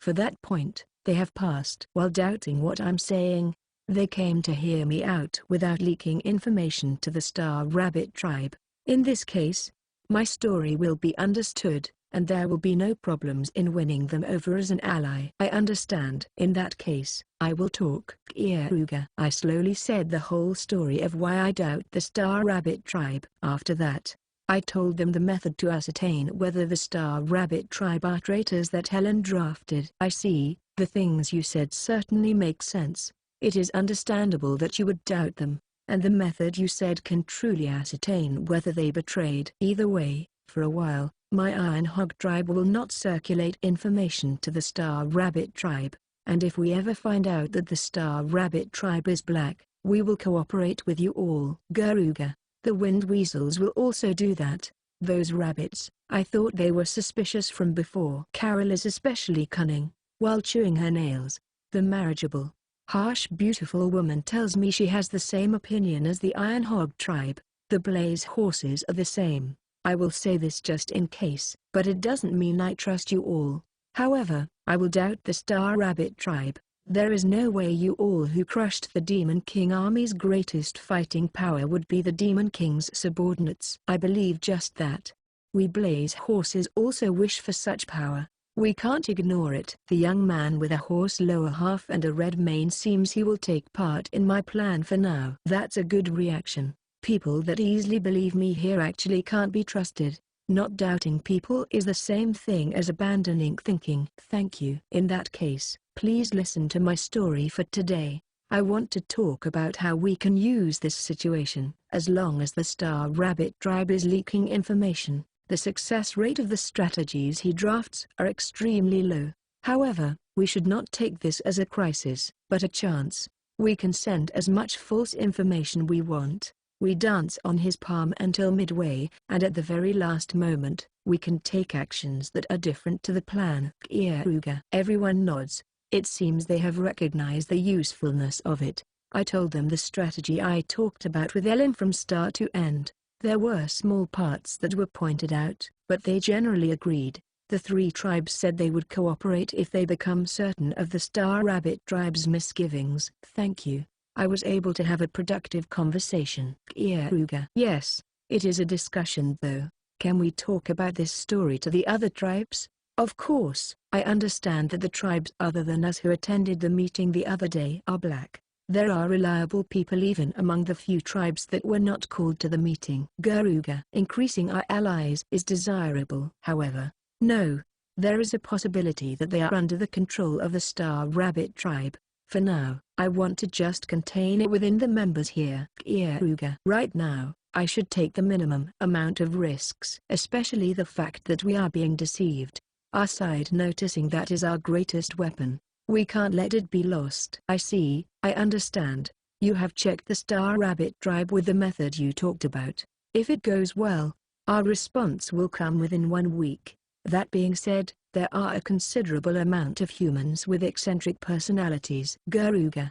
Eccentric personality. Keare. Yeah, the guys from my country said a human was welcomed as a guest to the Demon King's castle behind closed doors. That human was a human, but it seems they were clad in mana that is greatly darker than a demon's mana. Keare. A human arrived at the Demon King's side at this time? Impossible. Even the First World's hero party took many years to even arrive at the Demon King's castle. And that human has darker mana than a demon. Who in the world is it? There is just one person that comes to mind. When I looked at the Diral King with my jade eye, it said human. That matter is recalled to my mind. Perhaps the Demon King and the Diral Kingdom is connected? Even Princess Flare and Princess Norn didn't know about that kind of information. I searched through their memories with Recovery Heal, but there wasn't even a fragment of that information. However, it's not impossible.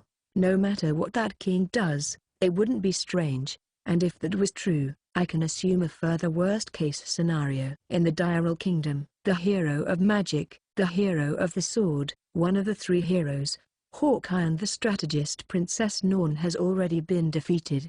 They should painfully understand my strength. If I seriously try to win, it's likely that I can make one of the remaining, greatest fighting power, the hero of the gun, cease being human. And I have also become worried about the Sword Saint Keare. Similarly to the hero of the gun, she is also one of their remaining, greatest fighting power. She is suitable for being their trump card. That is my property, toy. I would be troubled if it's strangely tampered with.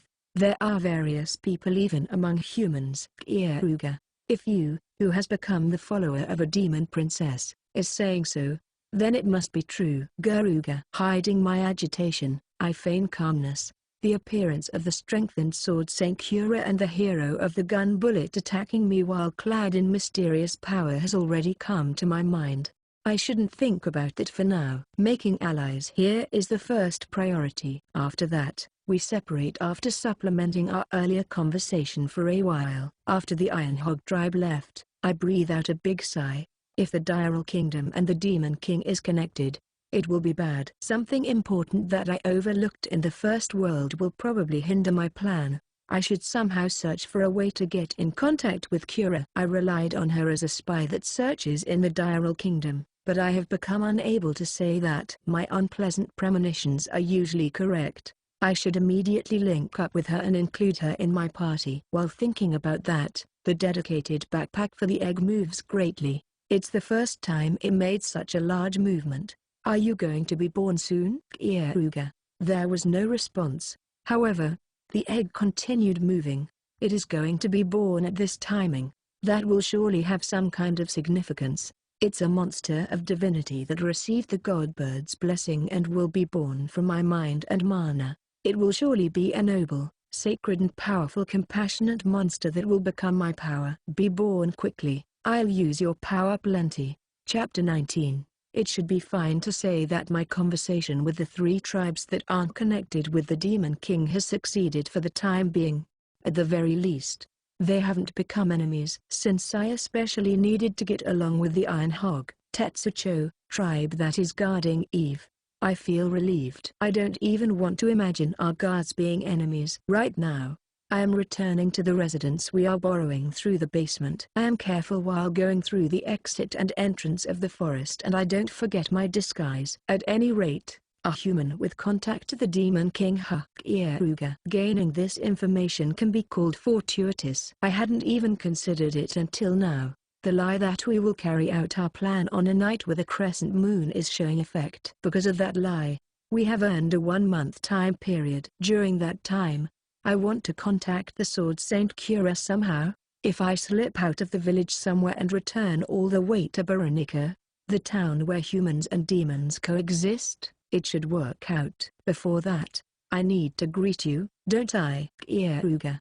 I stroke the egg that's in its dedicated backpack. It has been moving since some time ago, and I can feel its pulse and mana throbbing violently. This child will probably be born soon. 2 days have passed. In those 2 days, I basically raised my level by hunting monsters in the forest and searched for a way to return to Veronica so I can contact the Sword Saint. I was also helping the Iron Hog tribe to confirm the Star Rabbit tribe's betrayal. If they are fast, they should be able to collect positive proof by the day after tomorrow. Keare-sama, look, it will be born soon. Setsuna is fixedly looking at the god bird's egg that has been placed on top of the cushion. Eve, who is next to her, opens her mouth. I'm looking forward to it, but it's scary. It's a child that received influence from Keare after all. A dreadful thing will probably be born. Eve, it will surely be a strong and cool child. Freya, yes, it is Keare-sama's child after all. Ellen. The cherry blossom-colored sisters are also eagerly waiting for the birth of their new comrade. The egg's movement has finally become more intense. Right now, we are all intently watching the egg inside the house we are borrowing. Just some time ago, a crack appeared in the interior of the egg, so Setsuna called everyone over. While swallowing saliva, everyone is watching over it. However, just watching it like this feels mentally fatiguing. We should chat while watching over it. About this god bird's egg, the truth is, it's not just absorbing my mind and mana, it's also absorbing the mind and mana of everyone near it. It seems that it's a glutton, so it wasn't satisfied from just my mind and mana. Keare. Jade, I can see the flow of mana. When I looked at it with it, I noticed it was gathering everyone's mind and mana who are close to me. In short, this child is a child that received not just mine, but everyone else's influence. In short, this child is Setsuna and Keare-sama's child. Happy, a real child isn't quite being made, but Setsuna's dream came true in this form. Next is working hard on a real one. Setsuna energetically swings her white tail, and decides an unthinkable matter. I had vaguely realized it, but Setsuna wants a child with me. When I give love to Setsuna, she always clings on until I'm exhausted. If I wasn't using recovery healers contraception, she would have become pregnant a long time ago. I'm using contraception right now as it would be an inconvenience for a journey, but if I deal with the Demon King, the hero of the gun, and destroy the Diral Kingdom, making a child might be nice. I feel that making a child with Setsuna isn't that bad. I don't particularly want a child with someone like you. But this child that will be born will be a newcomer. I will properly look after it. There's no deep meaning to why I'm going to pamper this child. Eve, are you at dear? Is what I retorted. Contrary to her tone, Eve is looking at the god bird's egg with enthusiasm. That is nice. It is Keare-sama's child. Hearing that has made it increasingly adorable. Freya, I feel slightly complicated. I am happy about having a child with Keare-sama. But since my mana is evidently insufficient, it feels like my ratio is low. I am jealous of everyone here who have an absurd amount of mana. Ellen. Freya is calm as usual, and Ellen is subtly spitting out poison while holding a strange jealousy. Ellen is bothered about the ratio. but the mind and the mana it ate from me is about 70% of its whole, and the remaining 30% has been split up by everyone, so it is within range of calculation error. No, 30% might unexpectedly be big. If it was just me, it would clearly become a monster that is obedient, kind and has an overflowing sense of justice. However, apart from Setsuna and Eve, I'm a bit uneasy about it eating the minds and mana of former Princess Flare and former Princess Norn. I'm worrying too much. Keare. After becoming Freya and Ellen, they have become my obedient and cute possessions, pets. The egg was just distorted in the middle of its growth, and its true nature shouldn't be that bad. It shouldn't have that much negative influence. At any rate, after hearing it has also received their influence, Setsuna and Keare has become more interested in the monster that will be born from the god bird's egg. The egg's crack became larger, the sound of the egg being struck became stronger, the egg breaks, and a monster comes out. It's a quadrupedal beast type that has fluffy golden body hair which is tinged with red. The ends of its ears, hands and feet are black, as if it's wearing socks. Its neck, stomach and end of its tail is white, which gives a lovely accent. That fluffy animal shakes its body and tail. Its tail is considerably splendid. Keare. This is my first time seeing this animal. What kind of monster is it? Eve. Setsuna knows. This child is a kitsune. A kitsune monster. Setsuna senses unbelievable power. It's probably stronger than Setsuna, as expected of Keare-sama and Setsuna's child. Setsuna. A kitsune was born. On top of that, it's a kitsune cub. Strange. From what I heard from Myuji, monsters of divinity aren't born young as they don't grow. They are born in a completed form from the start. Despite that, it's strange that it's a child. Was the mana insufficient? No, that's not it. I can tell without even using Jedi. This child's power is tremendous. It seems this is not its young body. Besides, it is too fluffy to be a kitsune cub. When they are born, kitsunes are not so fluffy. Their appearance is like a dog and the color of their fur is dark, and when they become an adult, they become fluffy and the color of their fur also changes to a brilliant light brown. Despite that, this child is already light brown colored and is fluffy. This child is probably complete with this. It looks like a kitsune cub, but it seems to be a race with this appearance in the first place. Let me see. Can you understand what I'm saying? Keare. From what I heard, it becomes emotionally attached to the parent it took mind and the mana from. However, if it becomes an evil monster, it will even eat its parent to death. This is slightly bad. I thought I would be able to calmly deal with it even if an evil monster is born. But this fellow is bad. It's too strong. Because I saw its strength with Jedi, I know the strength that's hidden inside it. It is almost impossible to defeat it without being hurt. The kitsune cub looks towards me. Its round and cute eyes are lovely. Koen.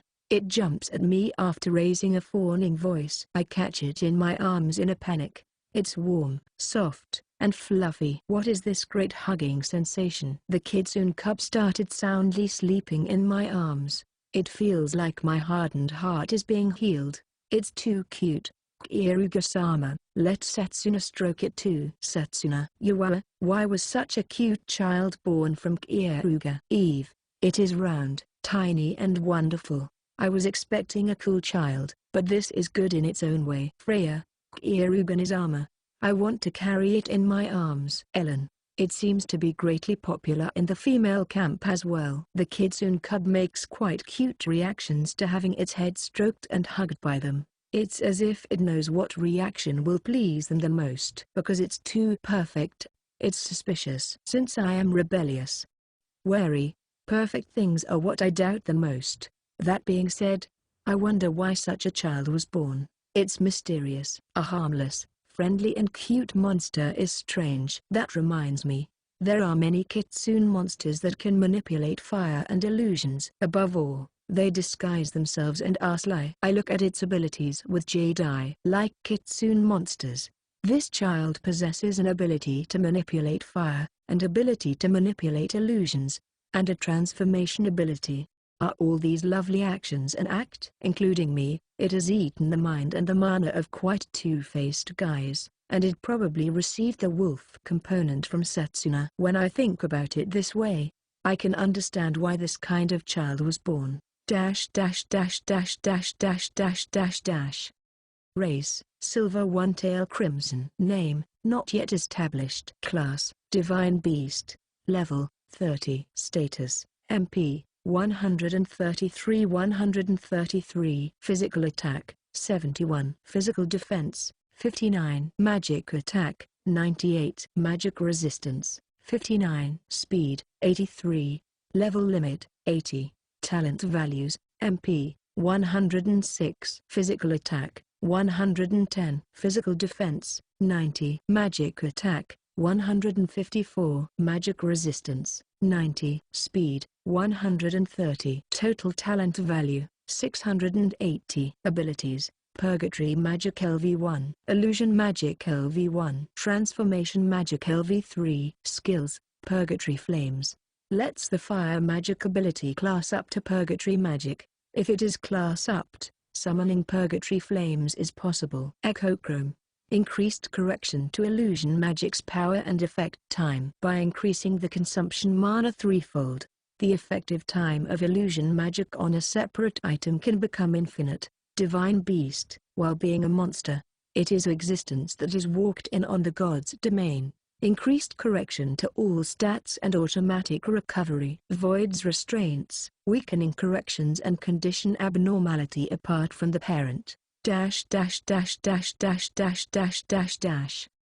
It is a tremendous status, and its abilities and skills are excellent. The total talent value 680 even surpasses Eve, a Demon King candidate. This is my first time seeing a digit like this. Purgatory Magic is unfortunate though, since it is something that was evolved from Fire Magic by a skill. Even I can't copy the ability. On top of being strong, it's a cunning fellow. Keare. By looking at it with jade eye, I have finally confirmed it. Fawning on me and pleasing the female camp are all part of the Kitsune Cub's calculations.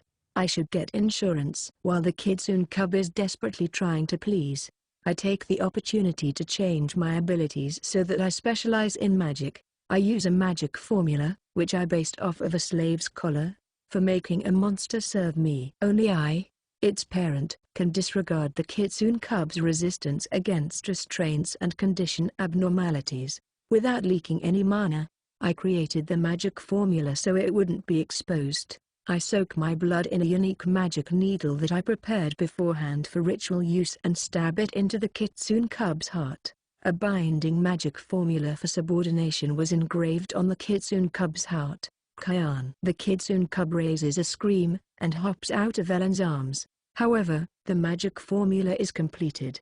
Now this child can't run away from me, and it also can't hurt me. At any rate, it is glaring at me with an intense look. You wouldn't think this monster is the same Kitsune Cub that was acting like a spoiled child before. I broadly grin while looking at its original expression. It immediately returns its expression to normal. It's teary-eyed as if saying it hurts tilde, and then, it tilts its head. Sly and cute. Koen. Incidentally, because the expression changed too quickly, the female camp didn't notice the expression this fellow showed.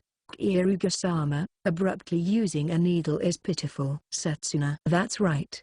This child was surprised. Eve. Yeah, as expected of my monster. It has deceived everyone apart from me without fail and has already secured a position of being loved in the party. If I didn't engrave a magic formula with a magic needle, it might have already ran away today. This calculation level can actually be relied on. No matter how malicious it is certainly cute, so I'll pamper it plenty later. The Kitsune Cub is once again caught by the female camp who do nothing but pamper it. Oh, I know, it would be pitiful if it's always a Kitsune Cub, so I should give it a name. It's feigning innocence, but there's nothing to criticize about its fighting power. I'll be relying on it plenty. Chapter 20. Diral Kingdom. At the audience room. In the Diral Castle, there is an obverse side of the audience room and reverse side of the audience room. The reverse side of the audience room's existence itself is only known to some people.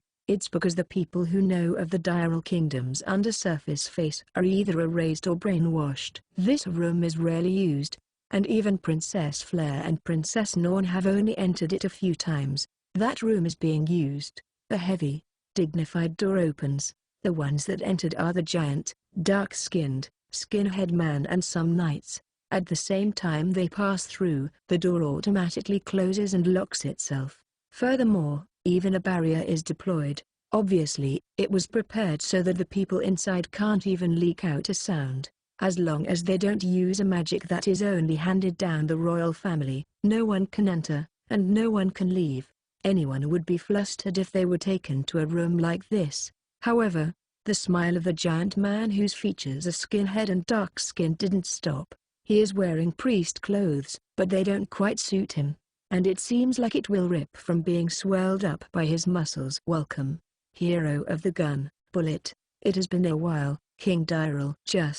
Please do not call me the hero of the gun, Bullet, but rather, Priest Bullet. Bullet, the man who was called to this room is the hero of the gun, Bullet. He is the last hero that the Diral Kingdom manages, and is the strongest hero. That huge silver gun that can even be called a pronoun was taken away by the soldiers before he entered this room. He normally hides the fact that he's a hero, and protects the church as a priest and administrates the orphanage. His popularity is thick, and he is loved dearly by the people and children. You know the reason I called you, right, King? Yes, it is probably for me to deal with the hero of healing. Bullet further narrows his narrow eyes. He has an independent intelligence network that doesn't rely on the kingdom. He doesn't trust the kingdom.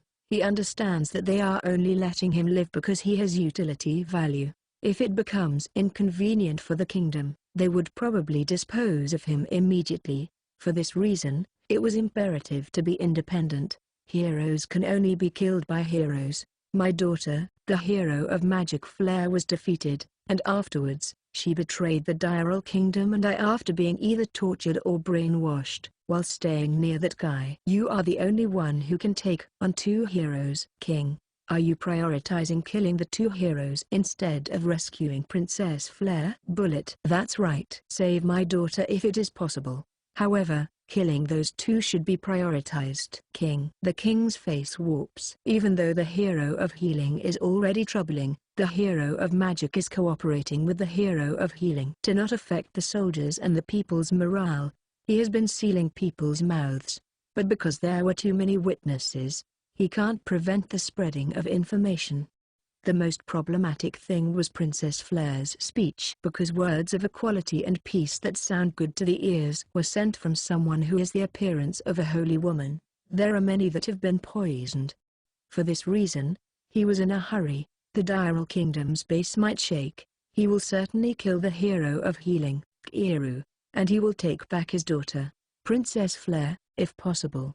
But it's fine to kill her if that is difficult. Flare, the failure, is different to Norn, and has had few successes. It's not like there are no substitutes. Certainly, is what I want to say, but it is impossible for me. Although they were hit with surprise, challenging the one who the hero of the sword and one of the three great men, Hawkeye, who had gained the war hero, Princess Norn's strategy couldn't beat is too much. Bullet shrugs his shoulders in disappointment. There are mainly three reasons why he is reigning as the strongest hero. The first one is the fact that the gun is overwhelmingly excellent as a weapon. It can attack without pause while maintaining its accuracy and precision even from long distances. It is inferior to the hero of magic in annihilation power, but the range exceeds it and can overwhelm others. The second one is his overwhelmingly high level and combat experience.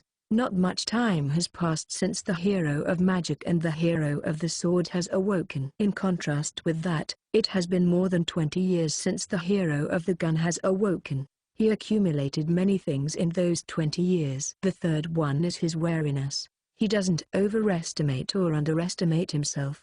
He doesn't risk danger. He doesn't trust anyone, constantly preparing insurance. Thanks to that personality, he was able to survive until now. Priest Bullet, you say it is impossible, huh? I plan on preparing reinforcements. They are a group of elites that have the sword saint that was raised to the three great men status because of Hawkeye's death. That being the case, the work should be easier, right? King. The king smiles, and like always, Bullet still has a nice, smiling face stuck on his face. It is not that kind of problem. The hero of healing hasn't shown the depths of his abilities. What we know at the present condition is that he has some kind of brainwashing ability that won over the hero of magic. He can use sword techniques at the level of the sword saint. Furthermore, he has a recovery ability that can even heal a whole arm. If he can do this much, he is surely hiding more hands he can play. It is not sane to challenge a monster that is hiding his hand while the hero of magic is accompanying him. Bullet was collecting information of the hero of healing with his own power. He knows that he last appeared at Veronica and is heading deeper into the Demon King's territory. Besides that, there are two powerful members apart from the hero of magic in the hero of healing's party. And he also knows that the hero of healing defeated Hawkeye one-on-one. He approves of the Sword Saint's true strength, who the King Darrell is suggesting, and he understands his own strength. From the hand he can see, he's confident that there's a 70% chance he will win. However, there is a 30% chance he will lose. Furthermore, he can't see the hero of healing's hidden hand. Challenging him in such conditions is just stupid. Priest Bullet, are you going to disobey me, the king? King, not at all. That is unthinkable. Due to Princess Norn's campaign failing, the elite force was annihilated. Magic and sword.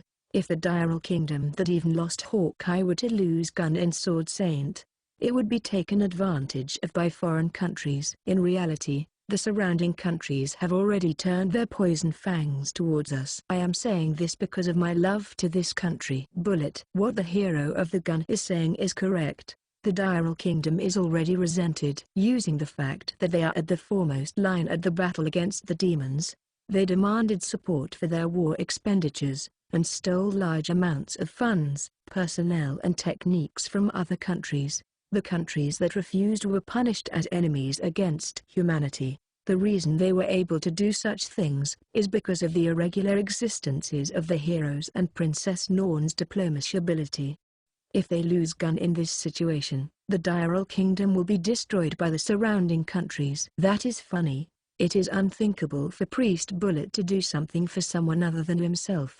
You are making an excuse. This is an order. If you are to disobey me, your personal secrets, I can teach you the real meaning of graduation in public. King, what he means by graduation is just what the name says. It's about the orphans in Bullet's orphanage leaving the nest. In public, they were explained to have left the orphanage after becoming workers, live-in servants, or possibly adopted children. There are those types of kids as well, but most are different. Bullet can't love anyone apart from boys. That orphanage only takes charge of good-looking boys. The boys are raised to his liking, are trained, and become outlets for his sexual desire. At the time when they are the most beautiful, Bullet kills the boys and preserves them, making them part of his collection. After approaching their peak, they do nothing but deteriorate. The boys become men. Bullet can't forgive that. Yesterday, he stopped another boy's time. He indulged in the boy at the best moment, ran out of tasting him, and stopped his time. To Bullet, stopping a boy's time and making him last for eternity is a necessary action, and is the best amusement. My, it would be quite tough if you are to say that. I wouldn't be able to do my artistic activities. I understand. I will devote my power to subjugating the hero of healing. Bullet. While saying that, Bullet started thinking of how he could run away from the Darrell Kingdom inside his head. The Darrell Kingdom is certainly charming. Thanks to the trust he piled up and the royal family's assistance, he chose high-quality boys and received them. The process of rearing, training, loving, killing and preserving that he was doing until now would have been extremely difficult if it wasn't the Darrell Kingdom. Even so, being able to love the boys is originally because he is alive. I was planning to eventually cherish the hero of healing, but if we are going to fight now, it would be better to hold on to him as part of my collection and then run to another country.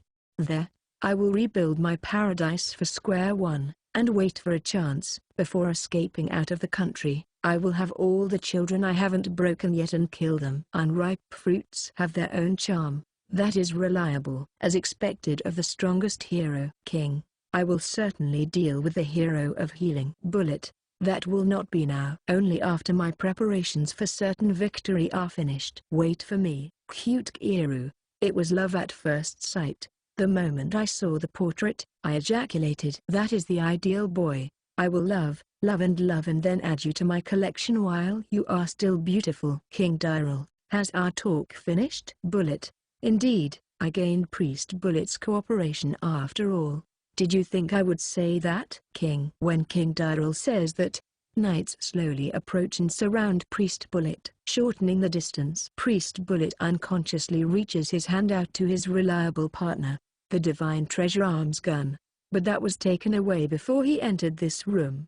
Well, King Daryl, it may just be my imagination, but I feel bloodlust aimed at me. Bullet. I hate the ones that try to deceive me the most. Just like you. King. I have no idea of what you are talking about. Bullet. While being cautious of the surroundings, Priest Bullet tilts his head. Even in this situation, he was calm. I borrowed a convenient monster from the Demon King. I can read minds. Unfortunately, I also know that although you are nodding right now, you plan on escaping. King. Ha ha ha, that is a convenient monster. Are you not embarrassed to join hands with the Demon King? Bullet. Who?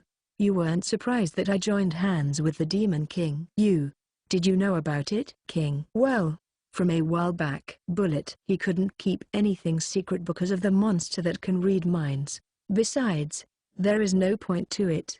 So Bullet indifferently replies. At the same time, he experiments. He has some knowledge of how many bodies the mind-reading monster has, and that there are 1,000 various differentiations of reading the mind. He thinks of a method to see what pattern it is, and looks at the Daryl King's reaction. I see.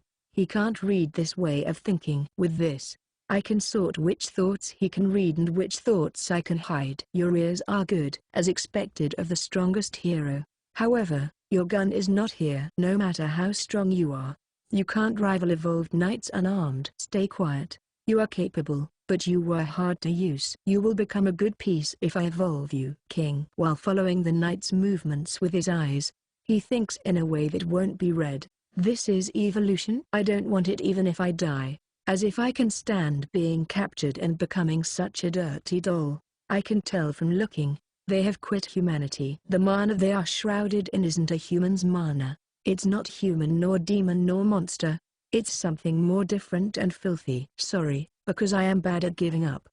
And a piece of advice: you underestimated heroes too much. Because you are like that, the hero of healing was able to do as he pleased. Bullet. He brought out a pistol from the pocket of his priest clothes, and then, he rapid-fired 6 bullets with a quick draw. A mana bullet struck the surrounding knights and the Daryl King, making their brains explode. Priest Bullet doesn't trust other people. He has even continued lying about the real appearance of his Divine Treasure arms.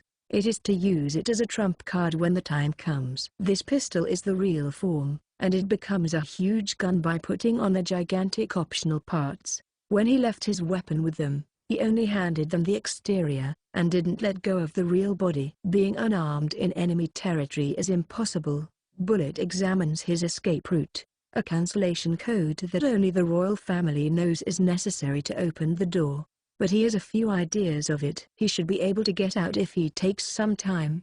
The problem is after he leaves. He became a king killer. Unfortunately, he probably doesn't even have the time to pick up his collection. He needs to get out of the country even a second faster. Phew, ha ha ha ha ha, ha ha ha ha ha ha. A laughing voice reverberates. It is from the Daryl King who died after his brain was thrown out. The knights stand up one by one. To think you went that far. So you abandoned humanity, and degraded to a beast it seems. Bullet. The scattered blood and brain fluids turns into black fog, going back to their original positions. Degraded? I wish you would call it evolved. Now, you can keep killing me as many times as you want, until your stamina and mana run out. That is. King. Priest Bullet laughs. He has become fine. Even in this situation, he has not been put in disorder. From the moment he was called to this room, he had hypothesized this possibility. However, by that time, he was already powerless. I bet on a ray of hope and came here, but it was useless. That's it. That being said, I can't just take damage. I have already made harassment preparations. He identified the Sword Saint as a spy for the hero of healing. Therefore, using his subordinates, he interfered with the Sword Saint's duty to put off the day she comes back to the royal capital for 2 days later. If I hadn't done so, the Sword Saint would have been here as well, captured by the king. If something happens to himself, he arranged for all the information he searched to pass on to the Sword Saint. If she sees that, without returning to the Diral Kingdom, the Sword Saint should go towards the hero of healing who advanced past Brenica. This is a present to the hero of healing, as if I could hand the cute Keare to such a monstrous king. Hero of healing. I wanted to give love to you, raise you, and then kill you. Bullet. I recall the cute Keare's face that I fell in love with the moment I saw his portrait. I became erect from just looking at his face, and I couldn't stand my want to love him. While masturbating to Keare's face, Priest Bullet continued killing the resurrecting knights over and over again. He is not just recklessly killing them. He looks at their movements from the moment they revive, and tries to read the structure of this black power. He adds differences to each method of killing them. Priest Bullet has a bad trait of stalking and not giving up. I faintly smiles, because I finally understood the trick. With this, there is a possibility I can save myself without being overwhelmed. My mana is at the limit. There is only one bullet left. I have decided the way of using it. Are you already at your limit, Priest Bullet? Now, you will become the same existence as us. King, I decline. I will stay as myself. And I have decided to remain married for life to the ones I love. Bullet, the hero of the gun. Bullet, personally shot a bullet into his temple. His large build collapses. This is the finishing touches of the trick to maintain his ego even if he is invaded by the black something. The king will surely be under the impression that I suicided before becoming a monster. That is fine. I will take that opportunity. Even if I become a monster, I won't lose myself. I will find a chance after acting like I am being used as much as possible. And then, I will love the hero of healing, Keare. Ha ha ha ha ha ha. There is no way you can escape by doing something on the level of suicide. Oi, Rihas. Evolve this guy as well. A hero will be evolved. He will become an outrageous monster. King. The king laughs loudly, thinking that the hero of the gun's suicide was pointless. A woman with membrane wings and violet skin appears from the king's shadow, and sketches a carved seal on the hero of the gun's corpse with her own blood. However, the king hadn't noticed. A trick to preserve himself even if he degrades to something strange-looking was hidden in the hero of the gun's suicide. Not only that, he had also let the Sword Saint hold information to make her head towards the hero of healing. In this situation, the strongest hero did what he needed to do without any disturbance. Everything was for the sake of preserving himself so that he could love, raise, kill and live together for eternity with the cute Keare who he fell in love with at first sight after finding him. Epilogue. Ku, Kush-hun, Kearuga. I sneezed. Kearuga-sama caught a cold. Setsuna. Setsuna worriedly looks at my face from below. We are currently in the forest. We are raising our levels by hunting monsters. It's not just for that, as it is also for eating monster meat that have monster genes that we haven't taken in yet to raise our talent values. Is the surface reason. I'm searching for a way to slip out of this village. If we are going as a party, we'll slip out at night through the underground pathway. However, to save the Sword Saint, I will head to Brenica by myself. I can't just go at night when the monsters are active and the vision is bad, but going during the daytime by using the underground pathway has a higher risk, so I'm searching for a gap in their security net like this. The Star Rabbit tribe is wary, and a lookout is even watching us right now. Lookouts are troublesome. Not only am I unable to freely take action, as long as we are being watched, the information about our strength will be sent to the enemy. I have limited Setsuna and company to only use abilities that can be used for hunting. For example, without using Kokuyuku summoning and dark attribute magic, Eve is only using light magic. Setsuna, you don't have to worry. It shouldn't be a cold, since I involuntarily heal myself if I become ill. Kearuga, Divine Treasure Arms Georgius. It has an automatic recovery, auto-heal, function. It would have healed me the moment I caught a cold. NN. That's good. Setsuna. This is superstition. But someone might be strongly thinking about me. Kieruga. It feels like my dorsal muscles are turning cold. The amount of people that resent me surpass 10 or 20. There are too many people I could think of. For some reason, the hero of the gun comes to mind. The last hero I am taking revenge on.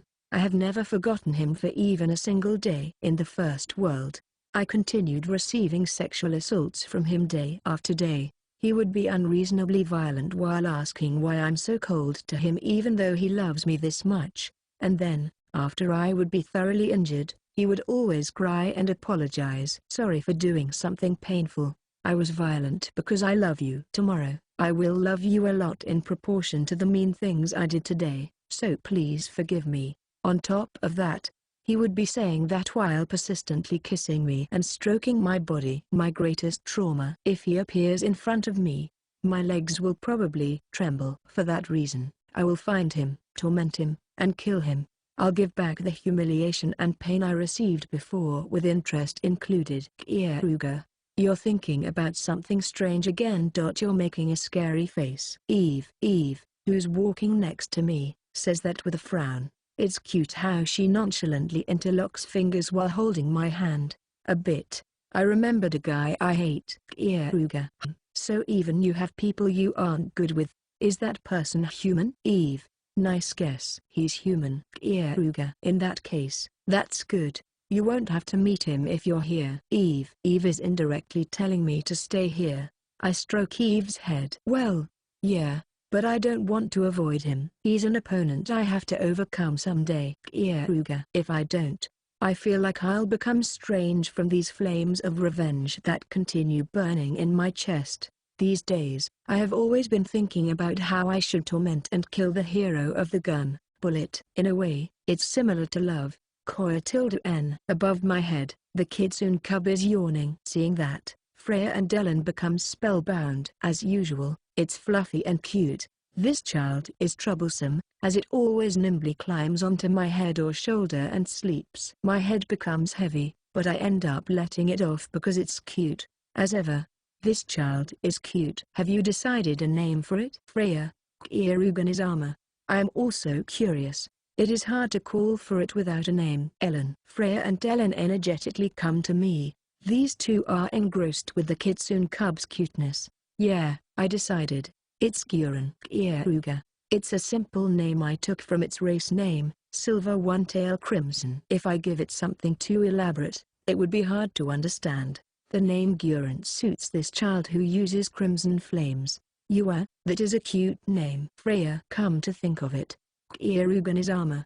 Is this child a boy or is it a girl? Which one is it? Ellen. I wonder. I guess I'll check. Kieruga. Inserting my hands into Guren's armpit, I raise it and look at its crotch. That isn't there. In that case, a girl. The moment I finished confirming, Guren grew restive. This is rare for Guren, who always seems sleepy. She takes distance, and then protects herself while barking Konkon. Was she angry because her crotch was seen? Does she care because she's a girl? No way. I won't do it anymore, so come back. Kieruga. At any rate, I just have to not do it if she doesn't like it. I call out Guren, who's hiding behind a tree. Guren. While still making an angry face, Guren runs up to me, and once again starts sleeping after climbing on top of my head. Now that I think about it, I haven't seen this child's power yet. Good timing. I can see a pig monster far away. I look at it with jade eye. Its level is a bit more than 20. It doesn't have any troublesome special abilities either. It should be perfect as practice for Guren. Guren, that's your meal. Go and hunt it. Kieruga. Guren wakes up. It seems she reacted to the word meal. She runs at full speed towards the pig monster that is several hundred meters away. Who, as expected of her outstanding speed status, her speed rivals Setsuna. She shortens the distance in the blink of an eye, jumps high overhead the pig monster, and spits a fireball out of her mouth. It's not just a flame.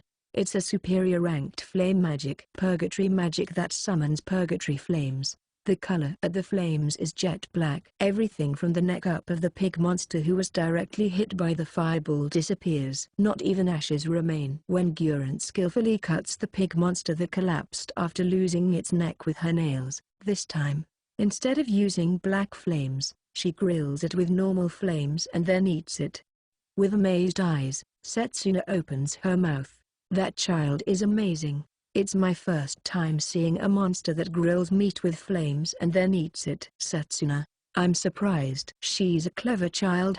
Even Setsuna similarly becomes surprised. Rather, she eats a lot. No, that's strange. The amount she ate is several times the size of herself. A kitsune cub finished eating one whole pig in the blink of an eye. Keare returns. This time, she gets on my shoulder and starts sleeping.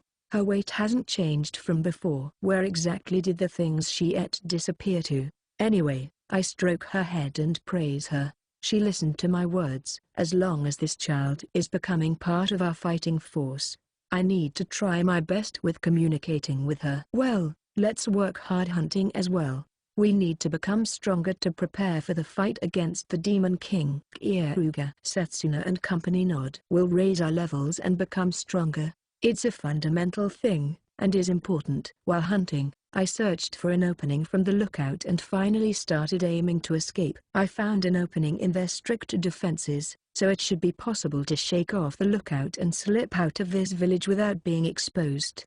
But as long as I'm going to Branica, I will become absent for several days. A countermeasure for that is necessary. During that time, I plan to make it look like I'm there with Keare's shape-shifting. Keare, please shape-shift. Keare. Keare. She's only tilting her head, and it seems she has no intention to shape-shift. From a glance, it looks like my words haven't been understood, but they have been properly transmitted. She seems to be too bothered to do it. From out few days of socializing, I was able to generally read Keare's personality and her behavioral pattern.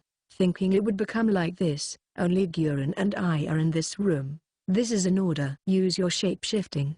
Keare. I mercilessly order her. The power of the carved seal that's engraved into Keare's heart comes into play. Keare warps her face painfully. And then, she somersaults on the spot. It hurts.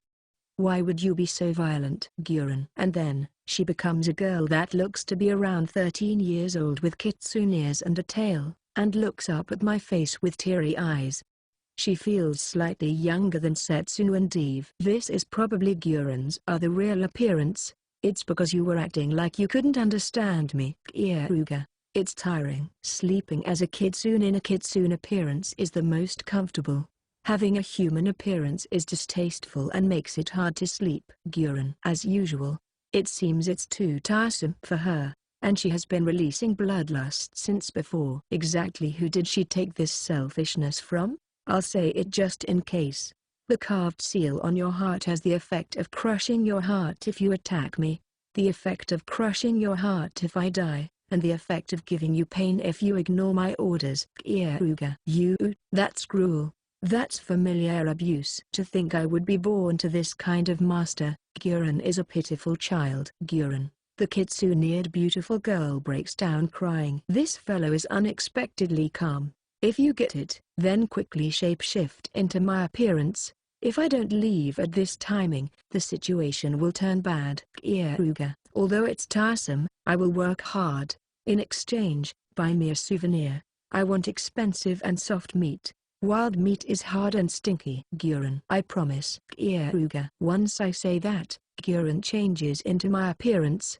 She looks slightly sleepy, but her appearance is perfectly me. This probably won't be seen through. Eve and Ellen will support you. Listen to what they say, okay? Keare. I understand. Take care. Keare. Her voice is strangely cheerful. It's as if her not wanting to do it was a lie. That tone from my appearance is unpleasant. Just in case, I'll take insurance. Don't leave more than 1 kilometer from Eve. Keare.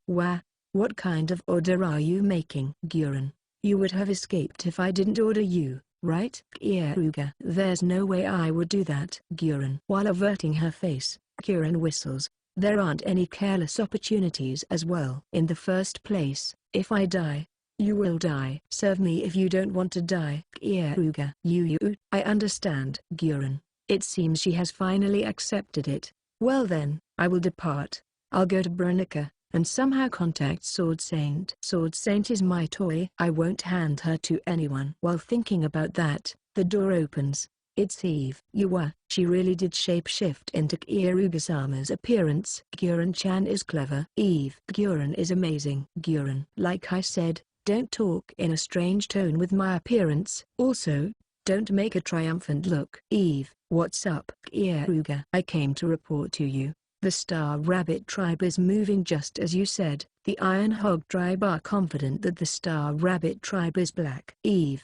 That was faster than I thought. Keare. Among the methods to confirm whether they are traitors, the quickest and easiest way is to actually see them circulate information. Doing that is simple. If they catch hold of information that needs to be urgently circulated to the Demon King, the traitors will immediately move. And then, without knowing they are being suspected, the Star Rabbit tribe will expose the crime scene. I was the one that set them up. But to think they would so easily move on the palm of my hand. The information I told the Iron Hog tribe was circulated to the Star Rabbit tribe, and the Star Rabbit tribe panickingly reported it to the Demon King. Without even knowing they are being seen, the crucial moment starts from here. Keare. I have made demon allies. Next is to collect the Sword Saint and prepare my fighting power. After this, I will earnestly entrap the Demon King. First, I will go outside from the hole in the security net. Now, everything will start from here.